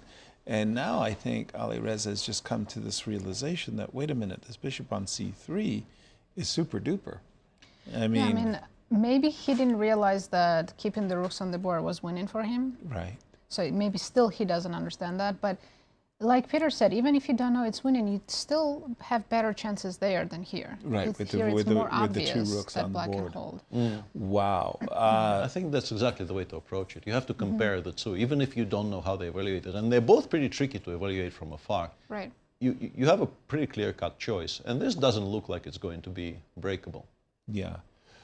And in the position with the two white rooks on the board, I must say that really plays to the disadvantage of the double pawns. With the double rooks, Peter showed us how you could checkmate on g8 with a rook on h8 and a rook on g8. If you put the pawn on g6, then with the two rooks, it's going to be very, very hard for you to set up checkmating patterns. But specifically for these pawns, the two rooks, it's very easy to see checkmates on the G file and the H file. Another remarkable save. Gukesh is on a streak of maybe 5 games where if he had lost every single game. Certainly. I can't remember what happened in round 2, but 4. He could have gone on a two short castles. Too short. But anyway, remarkable save. Let's go to Fabi's game. Let's see. I don't think a lot of moves have been made since the time control. By the way, for those of you who are joining us late, both players got themselves into immense time troubles, oftentimes going under 10 seconds for their moves, and yet played a very good series. And what you have on the screen is the position, because we didn't really get the chance to show it during the live show. Let's go back after rook dc1, c2, and finally show the viewers why rook b3 was winning.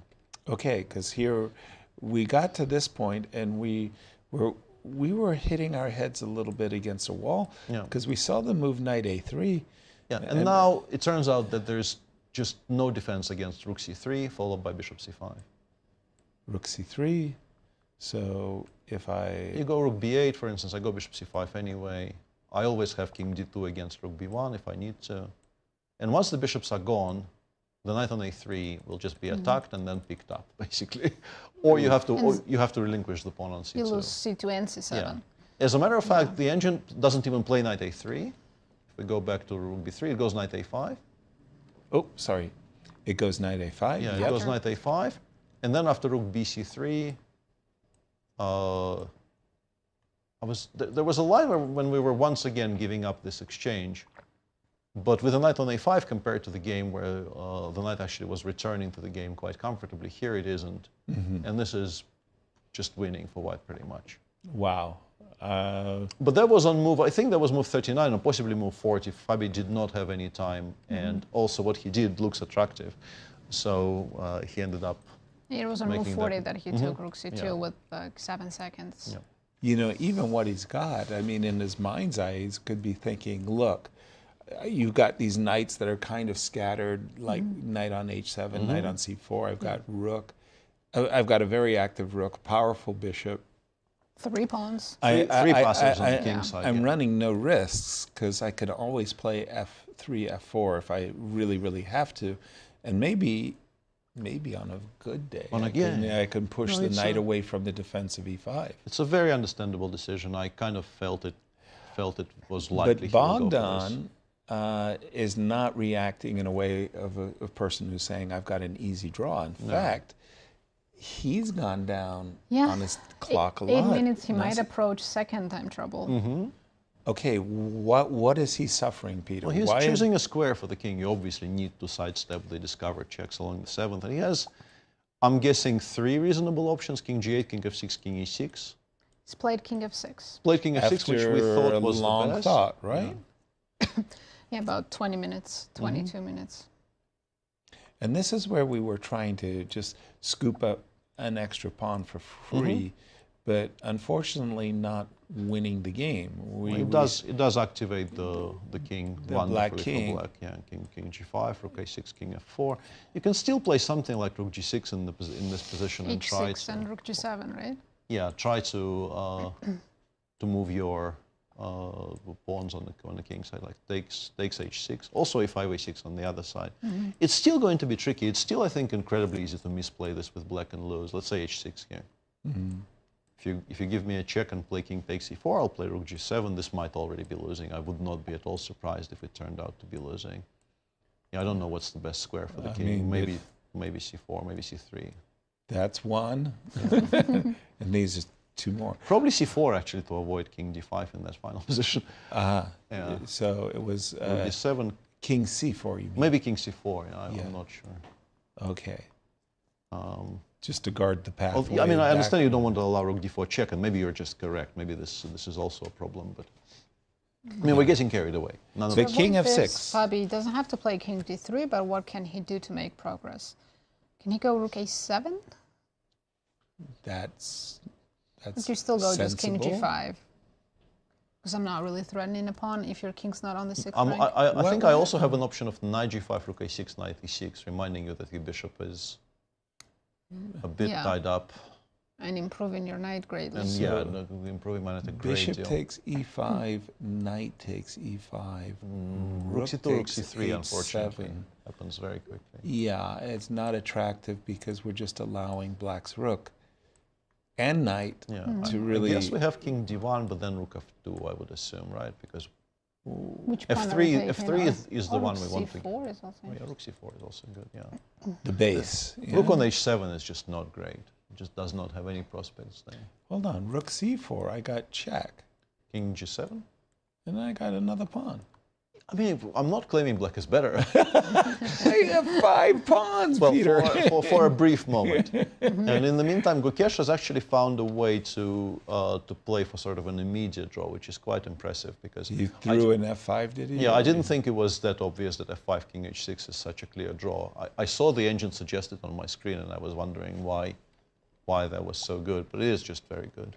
f5 and king h6. I think the idea is just to play king h5, f6. And then we always have moves with the bishop, actually. We will be able to either play bishop e5 or bishop d2 or bishop e1 or something. And there is just no way to shift it. No ideas for white, yeah. I don't know if f6 is even needed. I was trying to put everything on squares where it cannot be attacked, but maybe you can keep it on f7 for a while. King h5 and... Yeah. King g4. Seems very solid. Like king c4, king h5, in the current position, rook h1. And we are not really going to give you... I suspect king g4 might be a draw, but there is no need to even calculate those variations with h5, h6. We just go bishop d2. Exactly. We can just... Yeah, and that was the position I was talking about. We always have the one square for the bishop where it's not lost. Right. And we don't need more than one. One is plenty good enough. Yeah. Nice anchored bishop. We're expecting a draw in that game. And again, I'm pulling back to the Fabiano game. we're seeing these great fights, Nasi, but nobody's scoring a victory because Gukesh is as slippery as, well, he just somehow finds a way of escape. Let's just put it like that. It's remarkable. We thought that game was a win for sure. We thought Fabi might have been winning. We After were Gukesh played Bishop unsure. B8. Then maybe he was even worse a little bit. Then he was worse, yeah. It just shows how hard it is to win a game in this tournament. And that's why we were so spoiled by the 40% scores that we saw in rounds 1 through 4, as we had 2 decisive results each and every round and got spoiled by that. But this game between Fabi and Bogdan goes to show how tough it is to win a game. Yeah, they but it's still very much well. in play. Let's not King F6. Write it off yet. Is there a way, Nasi, for White to nurse the advantages he has? Because he could still play for Rook B7, Actually, Rook A7. I briefly peeked at Nazi's screen here, and it goes Rook A7. Okay. As an option, Knight G5, and then it throws in F4, which is quite clever. In order to, after E4 takes on A6 and takes on F4, so that our bishop suddenly has squares. Okay, takes on F4, takes on A6. You make the king a has move, to I go. guess still Knight E6 or King F7, bishop takes F4. If you take on E4 here, maybe we play G5 or something. Well, this is a position you'd love to play as White. You sure. you If I feel were to like do this I'll much, never lose it. He's going King D3 though. Knight B2 now, right? Yeah, if not Knight B2, White is very significantly better. Yeah, for me, if we didn't have an engine, I would not believe White is better. I don't believe in these pawns for the knight here. The pawns are stopped. Black knights are not that terrible. They can come into the game quickly. Well, we're not Black's better. I king think is you're just correct. I think we're not better. I think it is just a draw. But Fabi was trying to play for more, right? Of course, Fabi. I think so, at the board, I would be surprised. But looking at the engine, I know that Fabi's evaluation is correct. He must be playing. What else could he? He has to be playing for Rook B6 check. Yeah, otherwise it's unclear what he wants. Yeah, allowing Knight G5 would be What strange. if we go immediately check and H6? Does that make a difference? Oh, we need to take the A6 though. Yeah, we kind of need the A6 pawn because otherwise the knight just goes to F6, right? After King takes F3, Rook G7, I would just take Rook G7 and say, yeah, I'm winning now. By the way, I have a I'm piece winning up, now. sir. Excuse me, what are you doing? Knight B2 check. So we have. Yeah, day after day, Bogdan just shows he absolutely belongs in this field.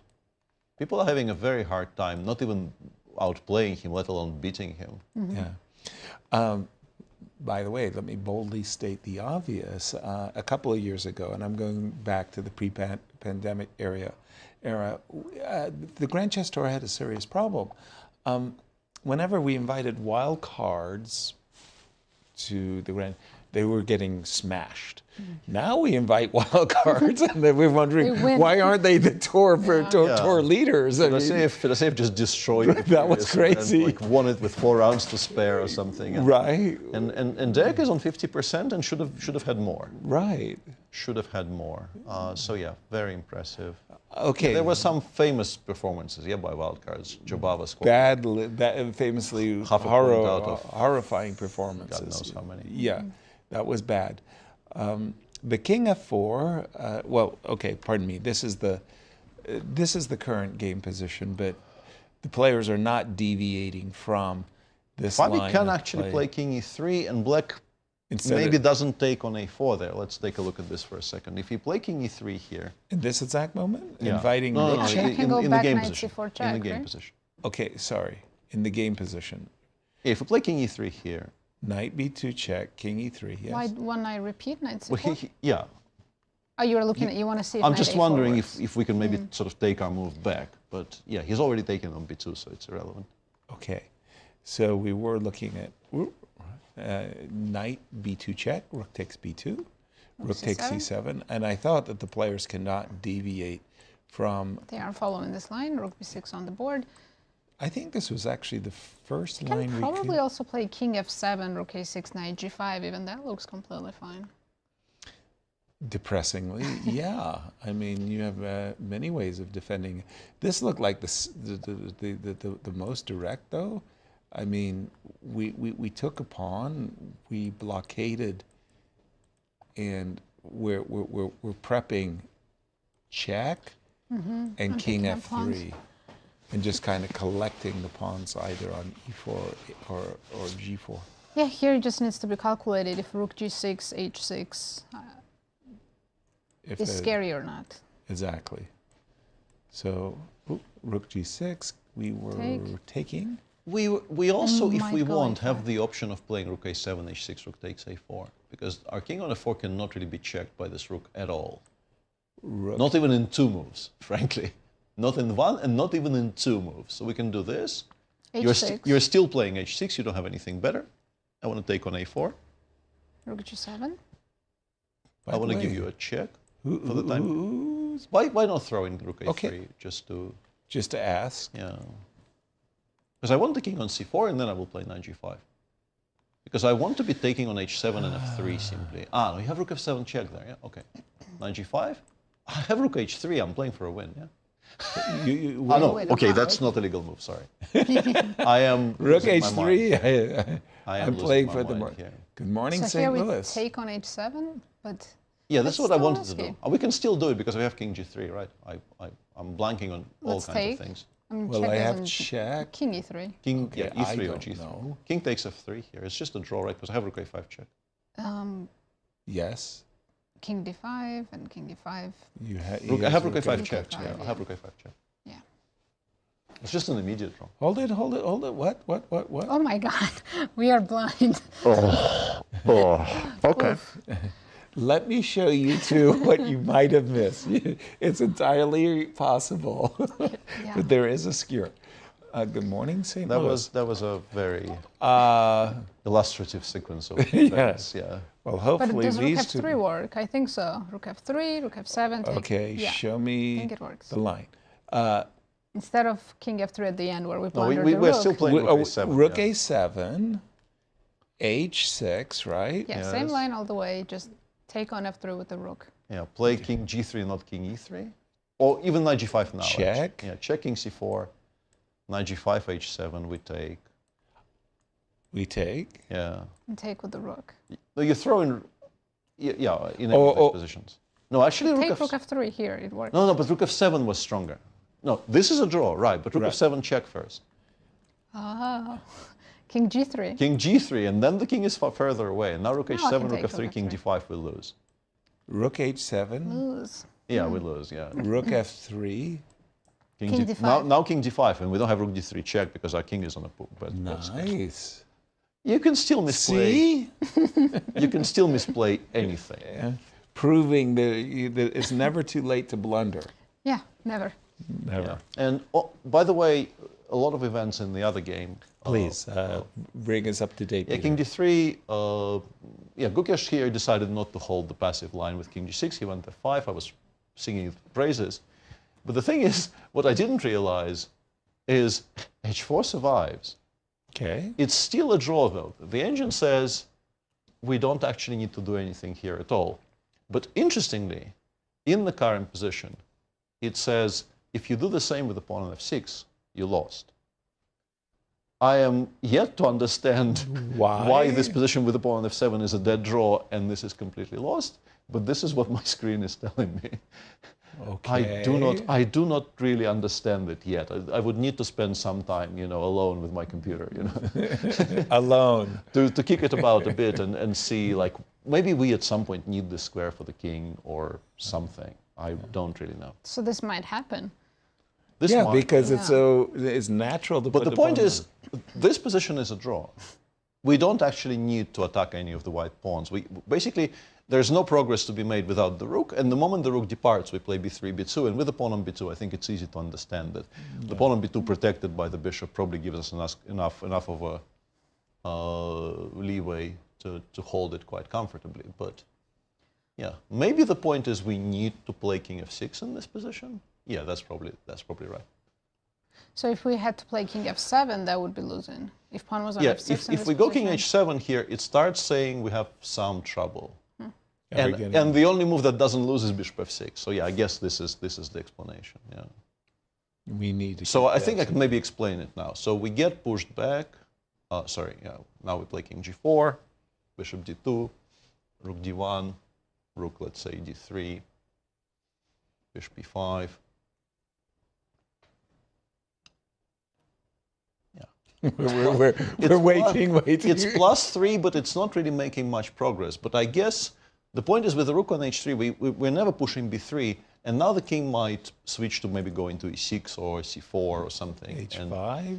And h5 might be throwing everything. Yeah, h5 is an immediate draw. Jesus. Even though it would be the move most people would make in this position. But we are winning this somehow. Because otherwise the h-pawn queens, and this is no longer a draw because you run out of squares, I guess. Eventually we like stalemate your bishop. How though? I have bishop e1 always. Bishop e5, rook e2, bishop c3, rook e4. King h6? I still don't understand. Like, this is now +4.5. The game is over. I just don't understand why. Why? Bishop to d2? Yeah. Eventually it goes rook e8. Like, bishop d2, yeah, I guess this is the point, yeah. We get here. Okay, king h6. Now the king needs to get dropped back, and after rook e8, we'll continue pushing it back. That's the position. And then maybe you can finally start seeing why it's Wait, bishop, bad, yeah. bishop e5? I still don't know. I still don't know, to be honest. Now we're at +6 and nobody understands why. Yeah, like... And we do have a It's same move. position, Same yeah. position. Nothing's changed. Nothing has changed. He so far hasn't played f6. Like the way to lose this, I think, involves pretty much exclusively playing f6, and he hasn't. And we've seen one reason that if White's rook ever gets to h8 check, your king could end up not being able to hold. I think h-pawn. it actually restricts your options because you might need bishop f6 and you might need king g7 f6. It stands to some reason, but still, the fact that it seemingly goes from comfortable draw to some kind of a study-like loss, it would not be obvious to me at all. Yeah, remarkable. And Deac's king is on f4 as we speak. So we'll see now after king g4 if Gukesh plays king h7. Let me switch or bishop move, or he pushes f6. Bogdan really spent a lot of time. Really went down on time in that 2.5 position. minutes, yes. So 2.5 minutes here, against 26. Okay. And Alireza. Let me just bring Alireza up on the board. Yes, going king g4. The only two moves to make a draw here are the two moves you would make, I guess, king g7 and king h7. King g7. Maybe even he only king g7. Yeah, but why play king h7 when king g7 is available? Leaves you with more remarkably f6 loses. F6, yeah. Yeah, even bishop d2 loses, yeah.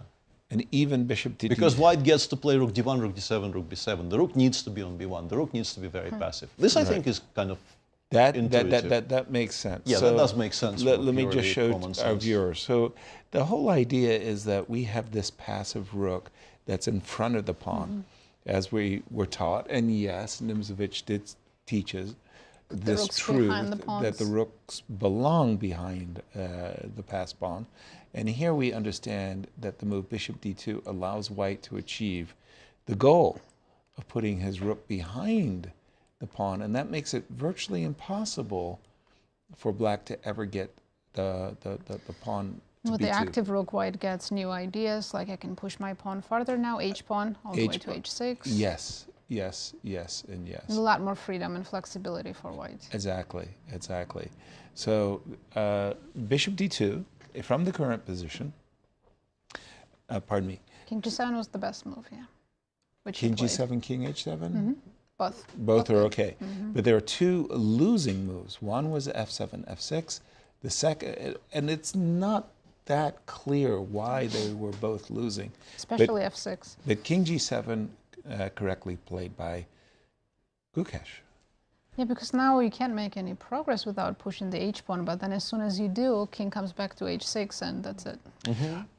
Somehow, in my mind, I'm listening to Alireza in his interviews, for example, after his game with Wesley. So, yes, I relaxed. I let the wind slip with one move. And here, you know, I can't understand. I'm a whole exchange up. I'm hearing a lament, you know, how unfair, grossly unfair chess has been. He's probably still thinking about that rook e4 move that he didn't play. Yeah, well, that's even rounds before. Yeah. Oh, this one. Yeah. Okay. Rook e4. True that. Yeah, and Gukesh now actually not even at the board for somebody who is pretty much always at the board. I think he figured it out. He's very confident now. As is Deac, but Deac is actually never at the board, so that's not a That's challenge. not. Yeah. Are we playing a5? What does that mean? Like, if we take on f3, what's the plan?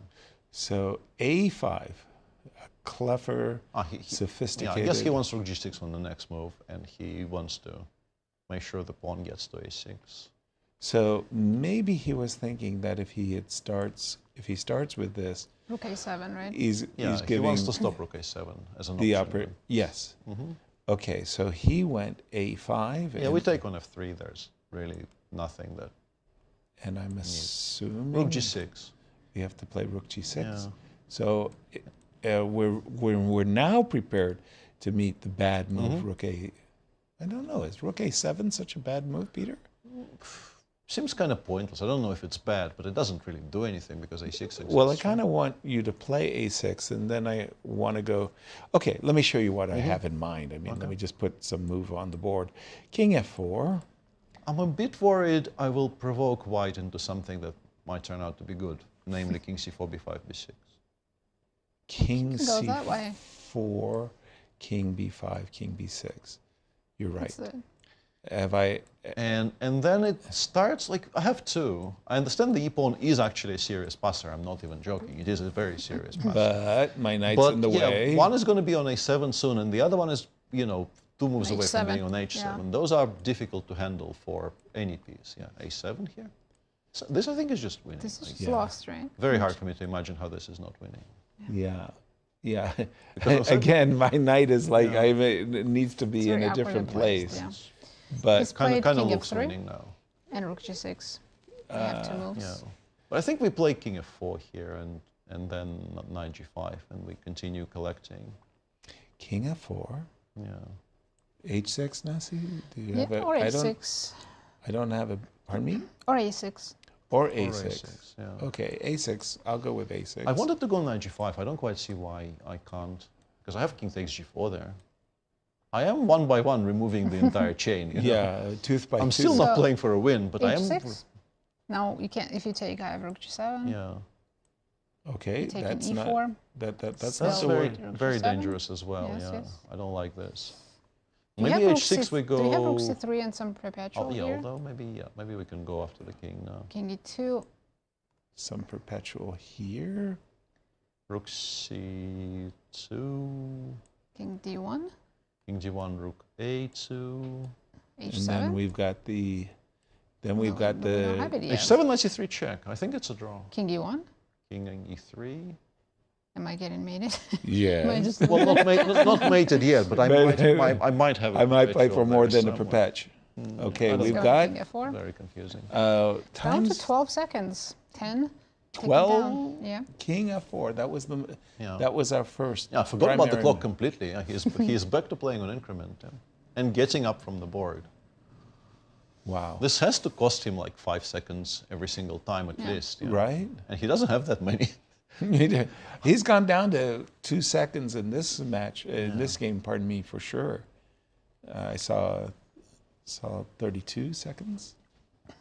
King f4. So now Fabi's thinking to himself, how can I best trick my opponent? Peter, does he have a worthwhile trick? Nasi suggests a6. I think every line leads to that position we're looking at, with knight on e4 and rook coming to c3.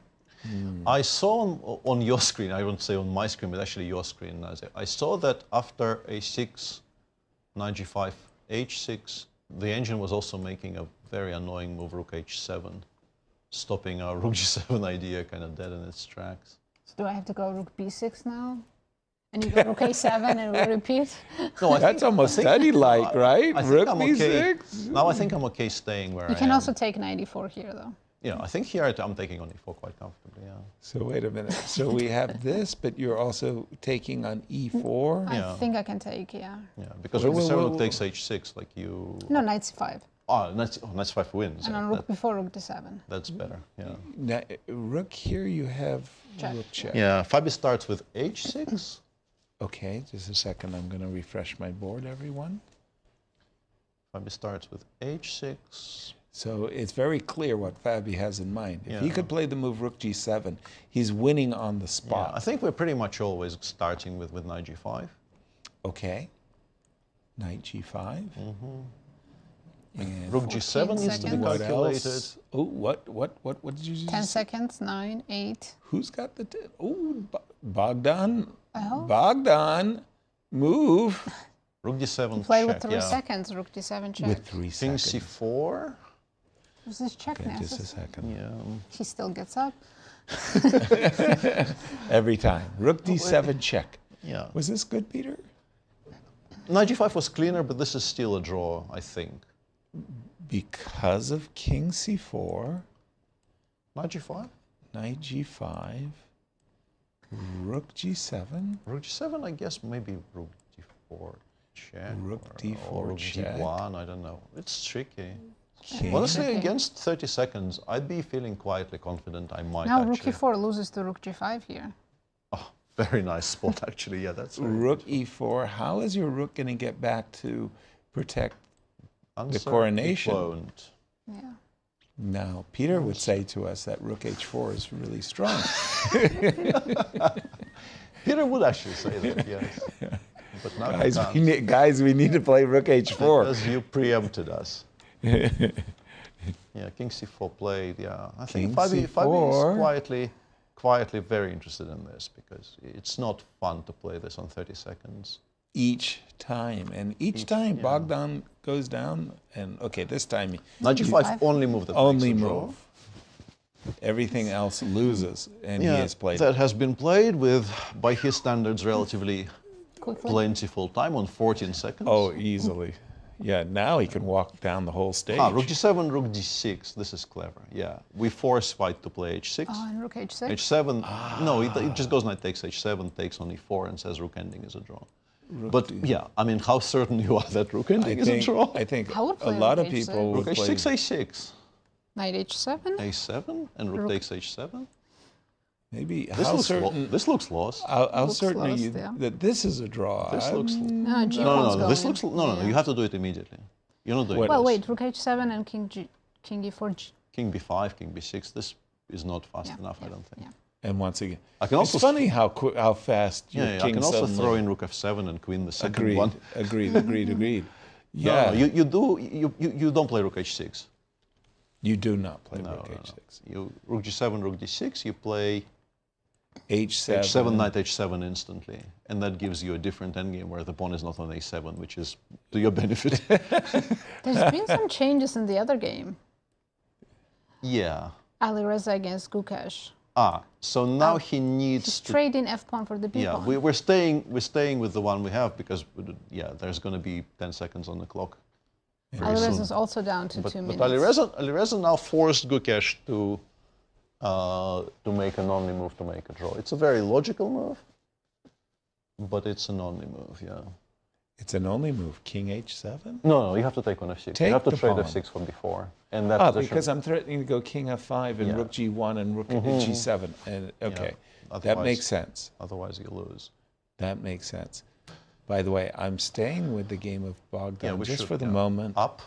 Fabi has 20 minutes. Yeah, Fabi might think here for a while, but his options are not plentiful. If you don't play rook g7, you're not. Although a6 definitely has something to recommend itself. Well, again, a6 seems... I'm trying to use both of the most extreme outside passers. Yeah, which I think has the advantage of being less forcing. Compared to rook g7, it gives gives black a wider range of options. And time to think as well. Yeah, and which is always good to give your opponent who's playing on 30 seconds.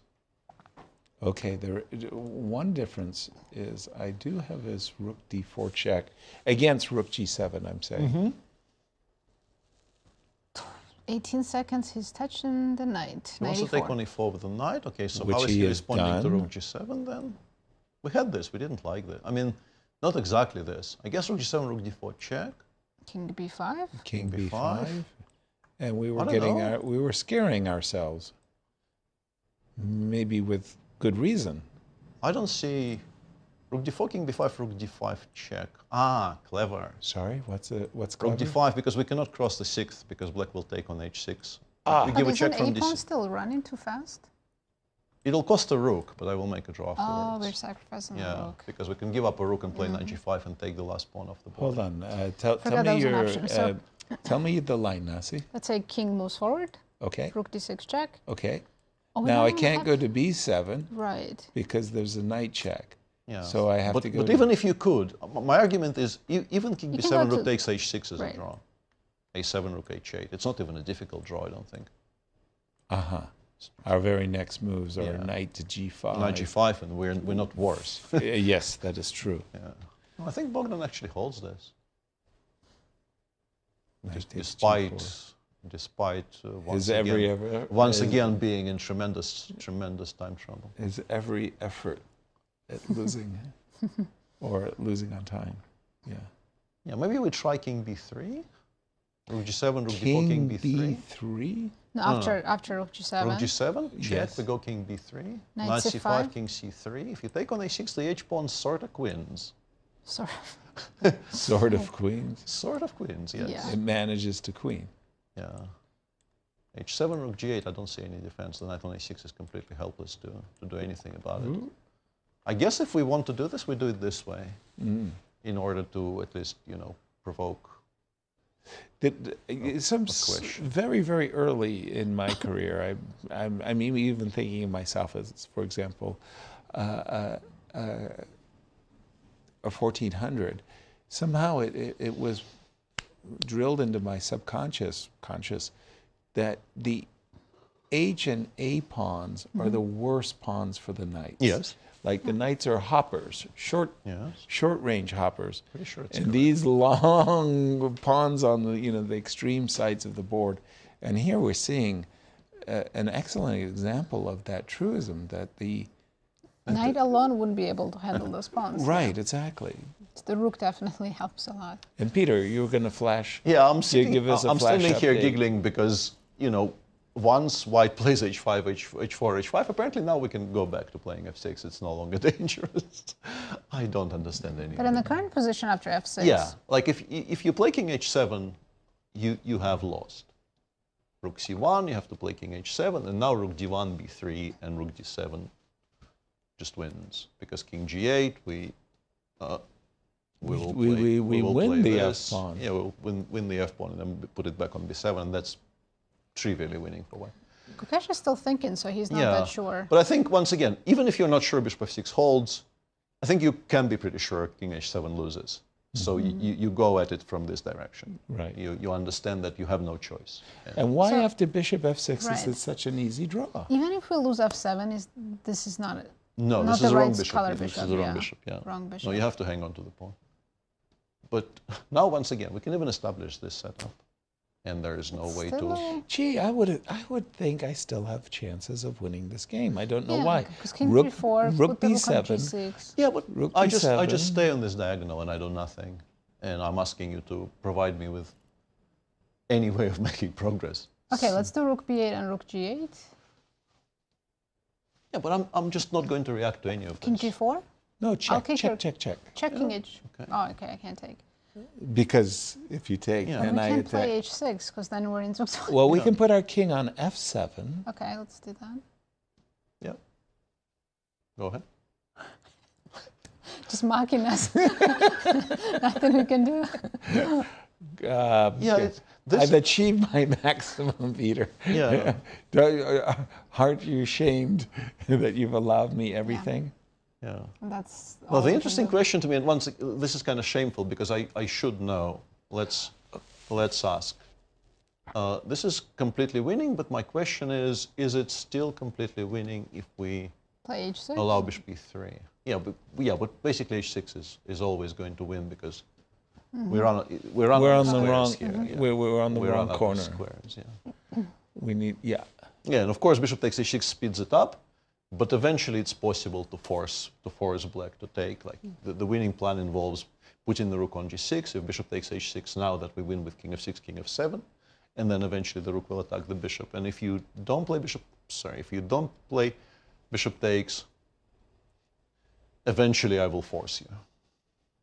And yeah, either the king gets over to h5 and we don't lose the pawn, or you do take on h6, allow king f6, king f7, and then once again, it's bad. Gukesh has played bishop takes f6. Unsurprising. Back to Fabi, I guess. This is not going to go anywhere for a while. Exactly. And what? Hang on. What? What? He's Bishop gonna set up. g5. It's a blunder. It's losing. What? How is that Why losing? would you remove it from the long diagonal? You're gonna end up in Sir, some what are you doing, sir? No. Rook Commentator's b7? curse. Peter says nothing's gonna happen here. Let's move on. Yeah, rook b7, f6, rook f7. Zugzwang. Resign. It's losing immediately. It loses immediately and by force. And also, why isn't the bishop on the long what? I do not understand. The bishop was magnificent And on time e5. is 14 minutes. Yeah. Yeah, I mean, on 30 seconds, maybe you can play bishop g5, but... If Alireza wins this game, breaking news, guess who's tied for first? Alireza, and he knows it. He sees it. Wow. I think maybe what happened is Gukesh didn't think this was a draw. The only way you play bishop g5 is if you think you misplayed it and you're losing anyway. Because, yeah, I mean... You know, the weird thing It doesn't is, belong there. I thought with the bishop anchored on c3 that it was always going to be a draw. I didn't even think... It's just like, I don't know. I mean, I understand that... Does he think it's a draw anyway without the f-pawn? But it's the wrong bishop. It needs to be a like-square bishop. Yeah, f6, rook f7, and they have to give up the pawn. Even if you think it is, why would you voluntarily just give up that pawn so fast? I don't know. Well, I mean, I understand have no idea. that f6, f5 by the engine said even with f6, f5 you make a draw, but with the pawns on f7 and f6 and your anchored bishop, I thought you would just do nothing. You just move your king to g7 and h7 and say, I've got a draw. But this is remarkable. Yeah, this is very confusing. This is the world champion we're talking about walking into an obvious Zugzwang. And let's just recall this mistake because bishop g5 is just totally uncalled for. Bishop c3. Bishop, any square, yeah. Go down the long diagonal. Probably G7. not h8. But this is the crucial mistake. That's it. That blunders the pawn. Now, yeah, I mean, you still need to know how to win this because it doesn't involve giving up the h-pawn. Without giving up the h-pawn, you actually don't win this position. But right, but you do in order to make... So what we're looking at now is rook takes f6 checks, let's say king h7, and what Peter is saying is you just prep at a certain moment that you play the move h6. And then the this idea is maybe a bit is... too early. You need you just get there, right? I'm not sure, bishop f8. Oh, this might be a bit I too should early. I should be putting my rook on the other side, yeah, as far away from the action as possible. So, oops, sorry, I'm gonna get it right. Nazi, I promise you. H6, and then, oh no, now you have bishop e3. What am I doing? Where am I? No, but then king h. Let me try. Thank you. Let me try and get this correct. So rook d6, we have to stay on this diagonal. We go king f5. We have to stay on this diagonal. And now we can do h6.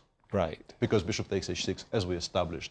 This is the very easily winning position because I put the king on f7, and then whichever square you choose for your bishop, I will attack it. Let's say it's lethal. You start by doing this, then you still have one more move to avoid the check, but now you can't stop the check, and this is very easily winning. So you start by playing king h7, but then you go rook g6. Once again, you cannot take, so you have to stay here.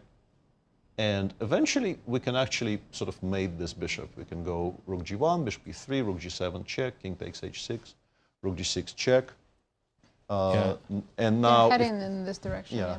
They are. We are going to see something like this. The point being that if you play king h5, you lose to rook g3, and the bishop is once again attacked in such a way that you cannot stop a check from h3. And if you have to go to h7, you lose, as we established, the king f6, king f7, and then the setup that I know what I wanted to do. What I wanted to do, and I failed to do it, was first play rook g6 check.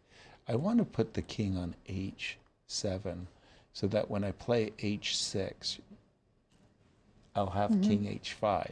So I'm thinking rook. Ooh, he went king f5 right No, away. it's correct. Yeah, you go h6 check, king next h7, rook. and then you go rook g6, and you start attacking the bishop. Rook g6 and king f6. Yeah. Yeah. Okay. Alireza has little time, but he's got the. He has 1 minute, but if he remembers Yeah, if he the knows what technique, he's doing, and yeah. there's every indication that he does know what he's doing, he should get it. Honestly, from even him. if he doesn't, he could figure this out. A quick question for you both. You're professionals. Alireza has 1 minute. Alireza, in this exact position, forgets about his clock and his flag falls. His opponent says, I win. And he goes, well, you don't have winning material. All you have is a king and bishop. That is incorrect. You can still self-checkmate. Because we can- You can promote to something. Yeah, you can and then promote checkmate. tonight, yeah. So because of the possibility that white could self-checkmate, Self-checkmate, yes. walk into checkmate, you're telling me that Black would Gukesh win. has enough material to win the game. Yes. And you Those call are- yourselves professionals. Those are the rules. Yeah. Those are the rules. Okay. We are. You are correct. Honorary arbiters here. Honorable. No. Honorary. Laying no claim to that. No. I'm trying to read their body language. Do they know? Yes. Both of them are That was absolutely. just so strange. That pawn on f7 Because if I was Alireza right now, I would be so happy I wouldn't be able to hide it. Exactly. I mean, smiles galore, right? For sure.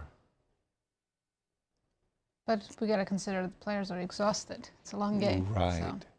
But that bishop g5, that was a move that we'll question for the ages. I mean, what It's a were you move that's thinking? gonna haunt I him think for a he while. thought this is a draw. But even if you do, why do you? I don't know. I don't throw away I the guess, f-pawn. once again, but this is how the engines solve many of these issues, right? You will often see a very safe position, a very equal safe position in which the engine will give up a bunch of material to get to a table-based position it knows is a draw. Right. The problem for Gukesh here is that He just doesn't know the table base. The table base says it's winning, yeah, but like he just decided to speed up to getting to table base. Right. It was the wrong bishop. Yeah, not the bishop. Now, in Fabi's game, let me the king switch. went We to know that A3. this game is technically winning for Alireza. Yeah. We're going to switch over to the Fabi versus Bogdan. When we left it, we didn't leave it that he far tried. from. Yeah, he tried king b5. Saw rook d5 check, realized he can't go forward, went back to b4 and a3, and Bogdan is now thinking. Bogdan, as usual, has 22 seconds. He can keep giving checks, right? He can keep giving checks. Also, knight g5, a7, rook d8 apparently makes a draw now. Knight g5. That's not as easy. h7. But you can. No, a7 I and think rook you can. d8. Oh, pardon me. a7, rook d8. Now, he's reaching. Giving Yeah, checks is he easier. gives another check. Yeah, white obviously will go king d2. If rook d2, I King think c1 Fabi will and- go king c1. Now, knight g5 is the only thing that And makes he's a draw. going for it. Yeah, Like and that him. actually makes sense. If you're planning to play a7 rook d8, why not drive the king further away from the a7 pawn? Yeah, like again. Yeah, well, that actually makes a lot of sense. Exactly. I like this. And by the way, I mean, at long last, it's not like we're harboring any hopes whatsoever, but you're getting out of the way of the e-pawn so that it becomes a factor. that as well. Yeah, that is very much also Yeah. something that we like about our position now with black. So a7, rook d8, h7. You just take Yeah, immediately, we just take. and then take on g4. a7, threatening. You're not even down queen. a pawn anymore. No. Rook d8, h7. Takes. We take, and maybe we munch it. play 4. Why not take on g4? Yeah. No particular. No, I think it's all. Wait, there's no rook b7, rook b8. We're not worried about that. I mean, it happens Well, against after anything. king g4, it might happen actually. Yeah. It happens here as well. Yeah, you have that. Okay. Then we're Right. safe. We're safe. The king is super far away. Yeah. Yeah. Just want to be sure. You can still play this. No, not really. King c3. I'm just going to take on g4. Happily. Yeah, king d4, king f5. And I am threatening to play e3 and then run with the king towards c6. Yes, you are. Yeah, don't see really any chances at all for white to even play this out. Well, we were expecting 5 draws, but we're going to get 1 as a result in Alireza's game. Alireza needs to play h6 here. I mean, he can wait however long he wants. It's impossible. He clearly knows. He plays h6 very quickly. Should we switch because we might see resignation soon? All right, we will switch. And again, for those of you play bishop c1, and now rook g7 is just the fastest. Rook g7, king h6, rook g6. Yeah. Force it back to h7, play king f6, king f7. Check. Check. Alireza just knows, He knows. King h5, there is rook to g1 threatening checkmate, as well as rook takes. You have to go back to f7, and now you're in this to sort of add insult zone. to injury, they now have to get new score sheets to write down the last 3 moves of the game. Oh no. Peter, sum up this this has been a ride and a half. Alireza, I think, outplayed Gukesh out of a very sharp opening. I think he was the more precise of the two. Got a position which I think is fairly can be described as winning, and then started misplaying it to such a degree that by move 39 it was completely equal. Then came the mistake by Gukesh on move 39, leading him to a very difficult, maybe objectively lost position. And then Alireza returned the favor on move 42. Liquidating into a position which I think is quite comfortably holding. And Gukesh was holding it very comfortably until somewhat inexplicably not making the most obvious sort of clear draw. He's had the entire game and will now lose.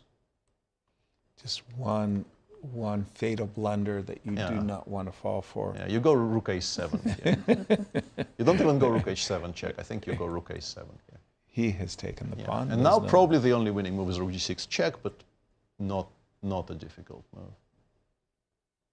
Yeah, definitely not king f6. Yeah. That would be awkward. Yep. King rook f6, bishop check. g7. But King again, h5 loses to rook g1, king h7, king f6. And but this is, and this very box, quickly now. This box is inescapable. So the idea is that what we're trying to do is we're setting up a checkmating pattern. This, I want to deliver a check along the H file, so that we get to this position, and then I say, it's your turn. Yeah, and this is why it needs to be a dark square bishop and not a light square bishop for white to win. Otherwise, it would be stalemate with king on h8 and bishop on h7. But here, black is not stalemated. Your only legal move is king h8 and rook h6 is checkmate. I'll just refresh our current position. Again, king f7, bring our rook back, set up check, and that's all she wrote. Yeah, and the Fabi game is also nearing completion, so we will have probably certainly extremely likely to only be one decisive game of the round. Yeah, Gukesh finding the a7 square for the bishop here, but you can force it out. You know, it can't. Yeah, it can't stay on a7 forever. Rook a6, and then we attack it a bunch of times. And there is, it's like we talk about pieces that are pinned. Okay, would you describe this move as a pin? I think technically it's not the right term, but. So maybe this is a better demonstration. The bishop can't move because it's checkmate, right? Well, Alireza's on a minute. So yeah, what would we call it? What would you call that? Is it a X-ray-ish? X-ray, yeah. I think that's maybe probably X-ray. the closest to an X-ray. Yeah. Okay. Is rook We'll ask our audience. No, I think you can wait forever. You can go rook e6, f6, any move. We won't ask our audience. We're going to ask Brian what we would call this. Brian, phone a friend. Yeah, he is not being re-invited back, by the way. This is it. Cut the contract. Oh, no, the bishop actually will stay. He's planning to go, I think, b8? b8, but then rook b6. We are digging it out. We're actually playing rook b6, rook b7 in response. Could also play any weighted move with the rook on the 6th rank. I think that's actually pretty funny. funny. Rook b6 played, bishop b8, rook b6. We're smoking the bishop out. You've got to come. Yeah. Bishop a7. Rook b7. Rook b7. Move the bishop, and then yeah. And then wherever it goes, yeah, it's. Yep. Yeah. I'm just wondering what's the easiest way of smoking the bishop out from its zone of safety. Actually, I don't think I've done it very well. So painful. Rook c6 still winning. Gukesh. Actually, here Rook c3 is winning on the spot, right? Or c1, yeah, one of those. Because king h6. We have a check, yeah. Yeah, that is funny. 20 seconds for Alireza. Yeah, but he'll find it. Pretty much He has any all the move time is in the winning. world. He can even repeat a couple of times on different squares on the 6th. By the way, just to gain time, but yeah, Rook b6 very comfortable. Is this a position where he loses on time? Because now I can't, or I can't. No, I can't set up a losing position. Yeah. This would be a draw. This would be a draw. So having blundered away his pawn, he's now safely not. He can't lose. Blundered away. Yeah. He can't lose on the clock. Yeah. That is a crazy. I mean. If for By the non-professional way, chess players, that's weird. it's only taken us 1,600 years to define these rules of chess. Yeah, but it hasn't been patched since. b7. We're still waiting on a new That's patch. it, right? You know, there are a lot of players who are arguing that stalemate should be a win for the player who That gives would the change stalemate. Everything. Everything. All the pawn end games would be different. Yeah. Winning. Yeah. You know. He wants before bishop g5 now. But then rook b1, unfortunately for him, because it stops the king running away. So he's played it, bishop g5, and now we're... rook b3 or rook b1. We're looking at rook G4. b1. Yeah. But not rook... King h6, yeah, you come out. I think we save it then. Yeah. Rook g4 would be unnecessary. Yeah, that saves the game. But rook b3 or rook b1 or rook b1 are winning moves, and he's found. And Gukesh resigns. Wow. Painful loss for Gukesh for sure. This now is in clear lust. Yes, this will be a storyline for the world champion suffering terribly. Oh, my goodness, my goodness.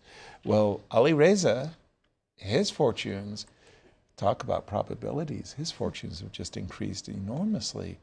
Remember the who's going to win statistics, the pie charts? Let's jump to the other game. Let's do it. Yeah, it's still going on. It's heading towards a draw. Well, yeah, of course. As it has been for the past hour. Yep.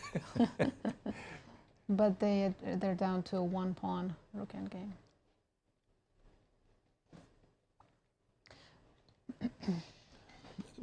By the way, this is a kind of a cheeky move. Rook d7. Rook to d7. Please take my rook and allow me to promote my pawn to a queen. So you think you're very clever with this rook to d7, and the opponent plays rook c8, and without a second thought, you play rook to c7. King f4, by the way, the only move that makes a draw, but also the only move you really can make. So not expecting a mistake here from Bogdan. Yeah, there we go. King f4. And on check now, you head back. King e5. Ah, so you're saying if I have played rook e8, you give me a check. And then rook e7. And then you use that same device that you just used a moment ago. You want to take and play e2. I can throw in king e2. It's flashbacks to Fabio Alireza game. Yeah, and you can throw in king. I can throw in king e2 and then which might be even more sensible. And then you're going to just lasso the pawn. Gotcha. But with the move king f4. Yeah, white can win the pawn, but then the king gets over king to e5, c6, king b6. d6, Yeah. So you can give a check, but the king then makes a beeline. Fabio looking up to check how the Alireza game finished, clearly, because there's really nothing else there. He did that double takes. Like, did he really win? Right? Oh no, you mean I'm in a four-way tie for first? Playoff scenarios seem more and more likely. Right. We're still far away, three more rounds to go. But they really are jammed at the top with this result of Alireza winning. The four-way tie, and again, the trailing pack is also very, Very close, yeah, only half point behind. There's plenty of players. 5? No, can be 5. If there are 4 leaders. 4 leaders. Yeah. We'll see. We'll see. I think there's going to be a 10th and 9th place. Yeah, I think it's 1st through 4th, then 5th through 7th. 2 people on -1. Yeah. And Gukesh on -2. There we go. Spoken like a player who's been around, you know, a veteran of these round robins. Did Fabi make a move? Because I see Bogdan's writing something down, but no, still white to play. Yeah. Is he filling out the score sheet? Right. Oh, writing the names because it's the second score sheet. Second score sheet. Yeah. Yeah. And also sometimes when there's a lot of games still left, I actually change 1 to 61 manually on the score sheet because then they're the same score sheets. They don't say 61 on them. No, they say 1. Yeah. So I actually go through 60, it. 60, 70, yeah, me too. I do the same thing. Yeah. And change 1 to 7 and 2 to 8 and so on. But this game is not.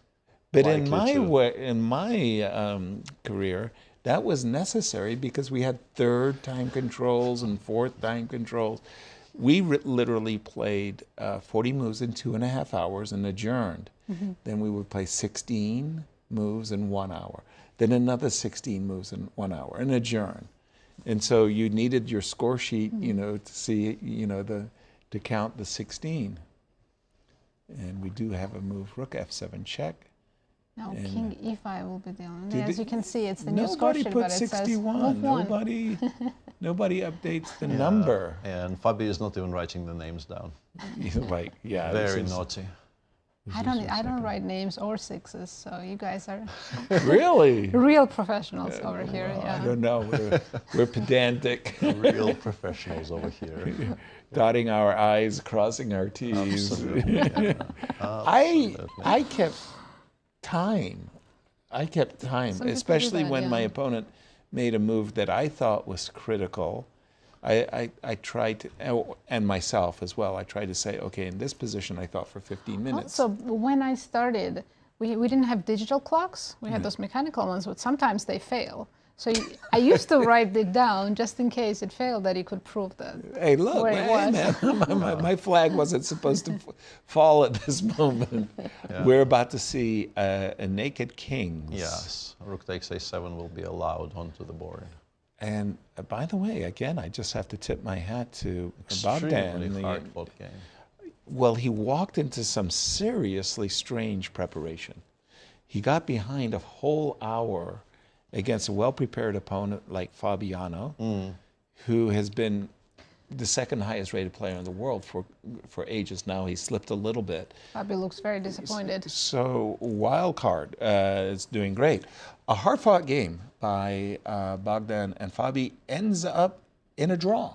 Fabi had very definite winning chances towards the end of the first time control, but apart from that brief moment, I think Bogdan played a very solid game of chess and exactly a fair result. Let's jump to Bucharest with Cristian, who is now with one of the players tied for first, Alireza.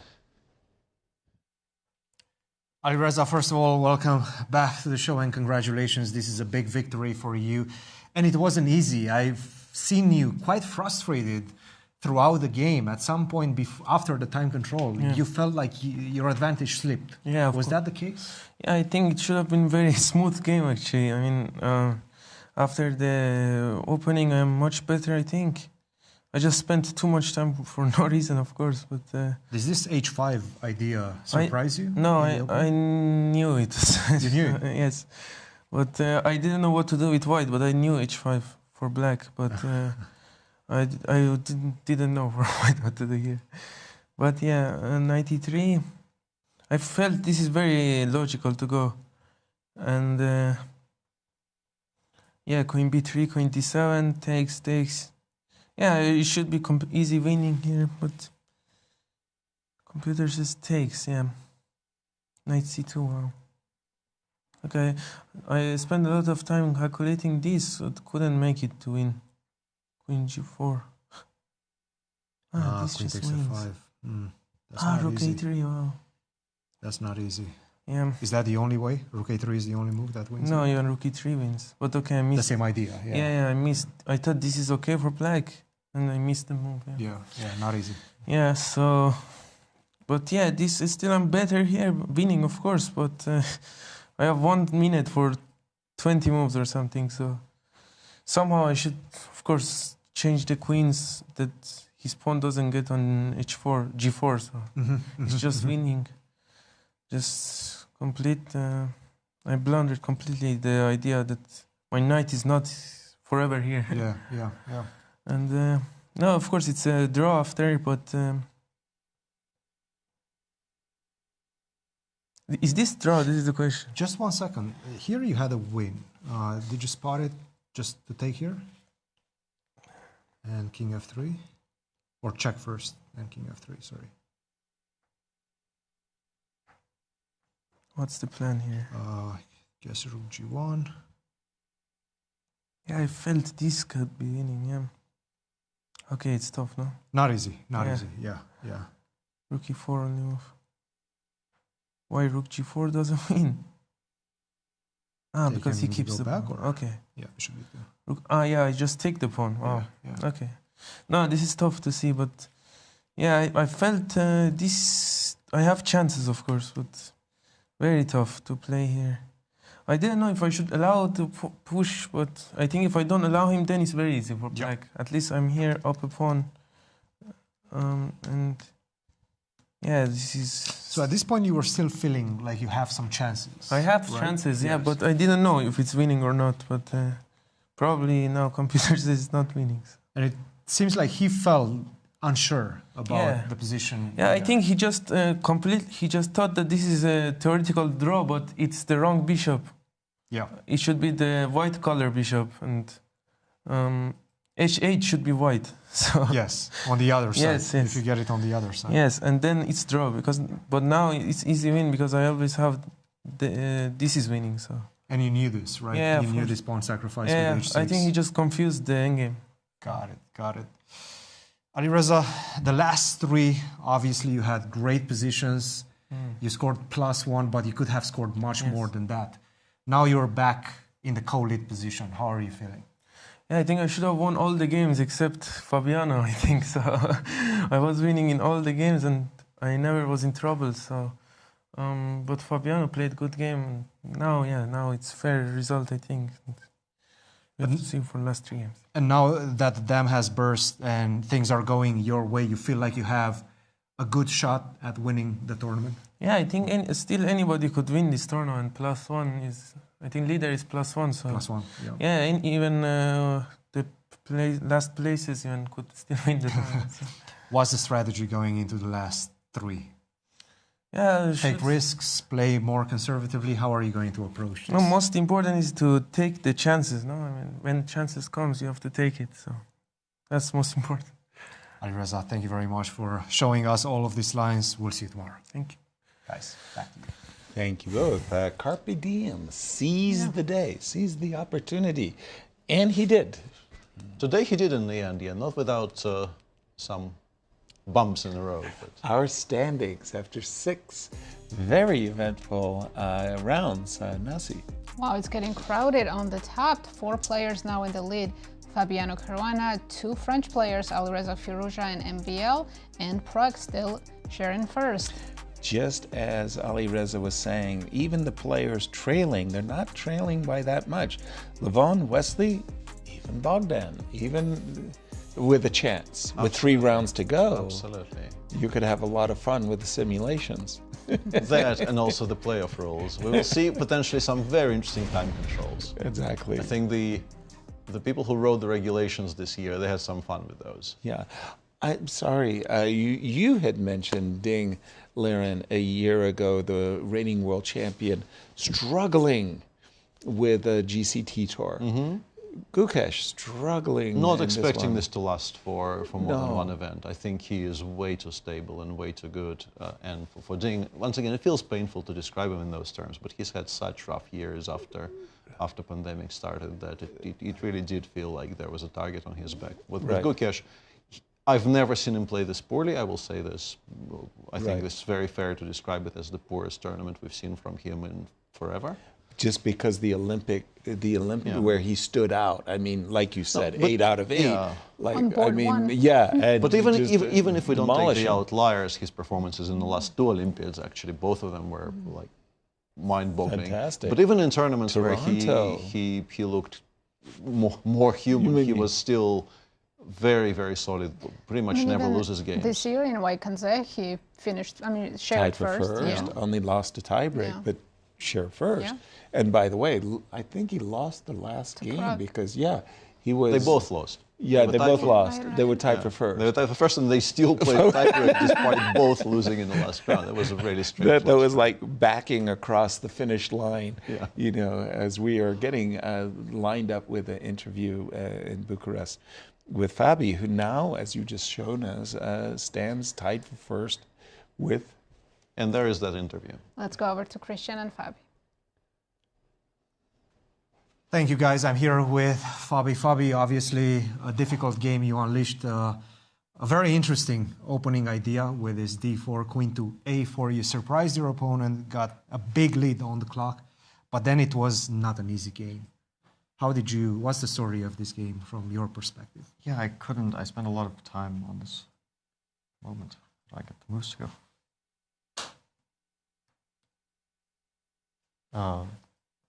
Where are the moves? Unfortunately, it doesn't seem like we have the moves. Let me try to find them once again. Where is it? So it just stops at move 6? It stops at move 6. We might need you to oh, there we go. I think we have all the moves now. Okay. H6. This is analysis. No, it's just you analyze the game. I've analyzed a lot of your game, yes. Okay. I'll just make the moves. So, I mean, this all looked normal. I mean, I couldn't remember exactly what's going on. I more or less remember that queen c4 is kind of the last move, which also did come to mind. Bishop e6, I think queen e2 is more logical than queen d3, but okay. Rook e8, and here, yeah, it was a tough choice because first I was thinking e5, but then bishop g4, I didn't quite see it. h4 here, but yeah, didn't look clear. Also, it was bishop f5.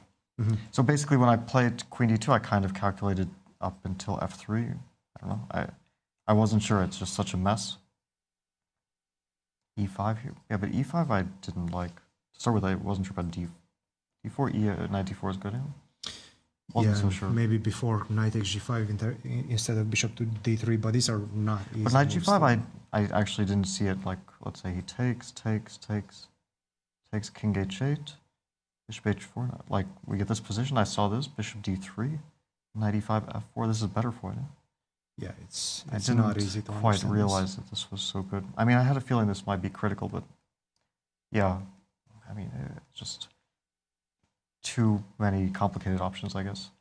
Okay, so I went for this. I mean, when I went for it, I spent, like, I was considering this for a long time, and I basically, up to this point, I thought at least it looked interesting. I mean, f3 is terrible. I could have made a draw, like queen h6 is a draw. Yes, yes. I mean, f3, apparently it's a terrible move, but I actually thought this was like a way to play for an advantage. But okay, apparently not. So this is a mistake. Queen h6 first. Okay, it's probably too deep for me. I took here. Maybe I should just like take on d6 and then play queen b3. But okay, queen b3 I played here. Wait, was this the game? No, he played knight a5 first, right? I don't think he played rook b8. Oh, sorry. Yeah. He played bishop e7 first. Bishop e7. Queen b3, knight a5. I'm completely confused. So here I thought that it was just an equal position. I mean, king b3. I was Knight more worried e5. about b5. Okay. King c3. C2, like b5. b5 here, rook b1. Rook b1 was stupid because I should start pushing my pawns, of course. A6, rook d1. How did you assess the position at this point? I mean, Were you feeling confident? This was kind of equal. But I mean, I can't. We were both very low on time. Yeah. So did I do something like this here? can't even remember exactly. At some point I moved my king. He played rook c8, which I thought was a bit weird. Okay. Knight c4. Yeah, then he started attacking my pawns, which made me happy because I wanted to push them anyway. What did he do? There was this moment for him to go knight h5. Did you consider rook this d7, rook d7 was your plan. Didn't realize that there was knight f4 and king e8, so okay. I mean, I saw knight h5, but I guess I underestimated it. But what did he do here? He played bishop d6. Bishop d6, g4, e5. Yes. Okay, h5, knight h7. Here I was suddenly optimistic. a4 was a great find. How did you make this decision to go for the complications? I don't want his knight to get to e6. I wanted to create counterplay. b4 surprised me. I was expecting ba4. I was going to play... what was I going to play? I had something in mind here. I think rook d3 was my plan. Okay, apparently it's equal. But b4 is a very surprising move. Also bishop e1, rook d6. Also I was tempted, but I thought that maybe this was the most... So this is winning, apparently. Yeah, and then like I was expecting knight a3, rook b3, c2. And I wasn't sure, like I didn't have enough time to assess it. And then he played c2, which gives me an extra option, which I shouldn't have gone for. But I just couldn't, like, I guess I was down to like 50 seconds or so. I was hesitating between two options, this position, which I wasn't 100% sure about, and this one, which I wasn't 100% sure about. I went for this, which I guess is a draw. But I thought it was promising, and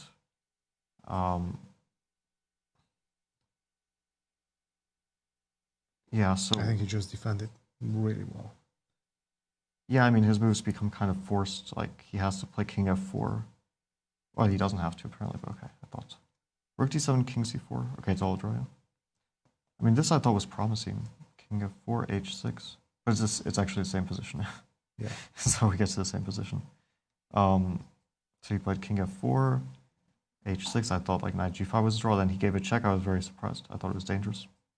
Knight g5, I just didn't see what to do. And so knight g5. It's like weird to give a check because you can always give a check. A6. Maybe I should have tried king b5 at like my last try, but I was just calculating this line. And I couldn't, well, I guess there's no ideas here at all. Besides to get rook against knight. Yeah. Yeah, I mean, it's just by a tempo, but this tempo works. So I was basically winning for one move, yeah, which was... Now you come into the studio, obviously you were very frustrated, you thought that you had more than one winning move. Now that you've seen the evaluation, how are you feeling about the game? No, it's just, yeah, it's a 50-50 choice, and I chose very poorly. Actually, I wonder if his idea would never be to play knight a5, because here I could just play like rook d3 or something, and maybe he would go for this, but of course, knight a3 has to be the move. And like I kind of vaguely saw this position, and I mean, take, rook b1, but this is like obviously it's just a much better version. Actually, no, I didn't even realize I have this. Okay, so I just collect the pawn. It's a bit disappointing, of course, because I probably should have, like, rook c2 is a bit too responsible to play on the 40th move. Rook b3, it's like, if rook b3 is missing the win, then I guess it's kind of bad luck. Rook c2, you really take a very responsible decision without too much time. One more question from Yasser. Yasser, take it away. Fabi, quick question for you. The sponsor on your chest, tell us a little bit about who you're representing. They're asking about the sponsor on your chest. Who are you representing? He doesn't know. This is Team Liquid, my esports organization. Liquid, yeah, okay. And on one side, St. Louis Chess Club as well. So yeah, Team Liquid is my esports organization that I represent and I play for.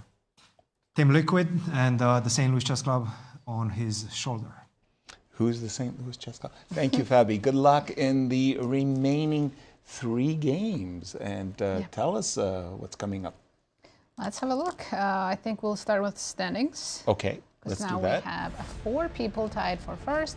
Fabi, Alireza, MVL, and Praggnanandhaa. At 3.5, it's still hard to believe how small the distance is between first place and the rest. Absolutely. And our schedule? Right, we only have 3 games left. Tomorrow will be round 7.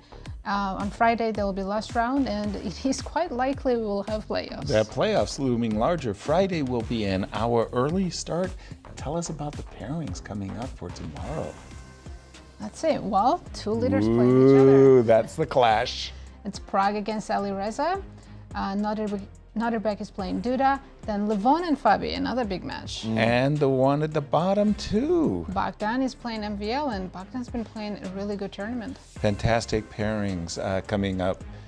But we're going to toss it to Bucharest, to Anastasiya and Cristian to sum up another eventful round. Over to you, Bucharest.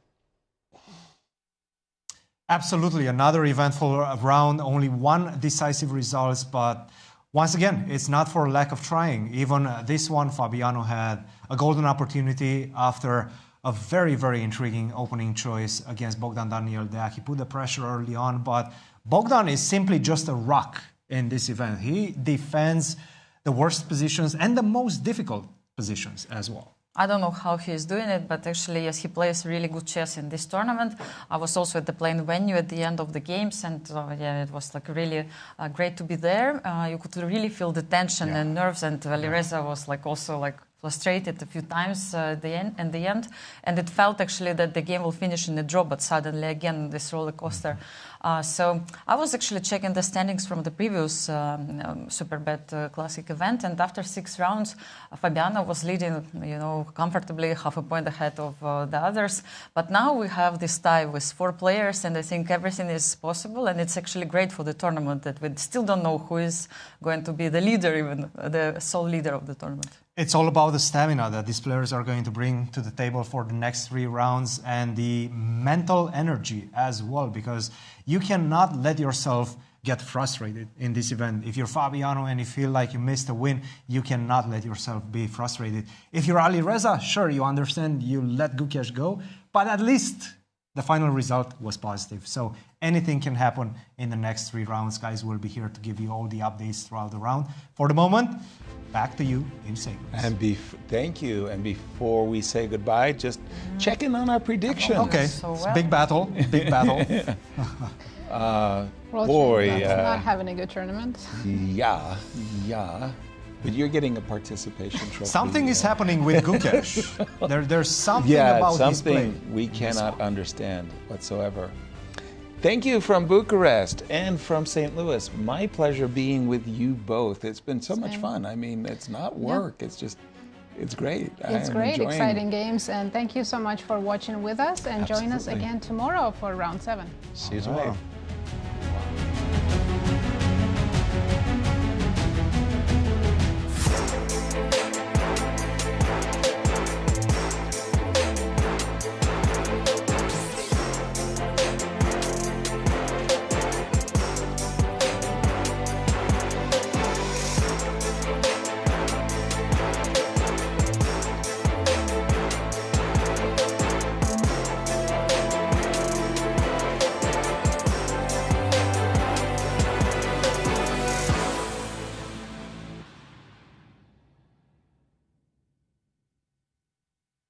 This has been a presentation of the St. Louis Chess Club.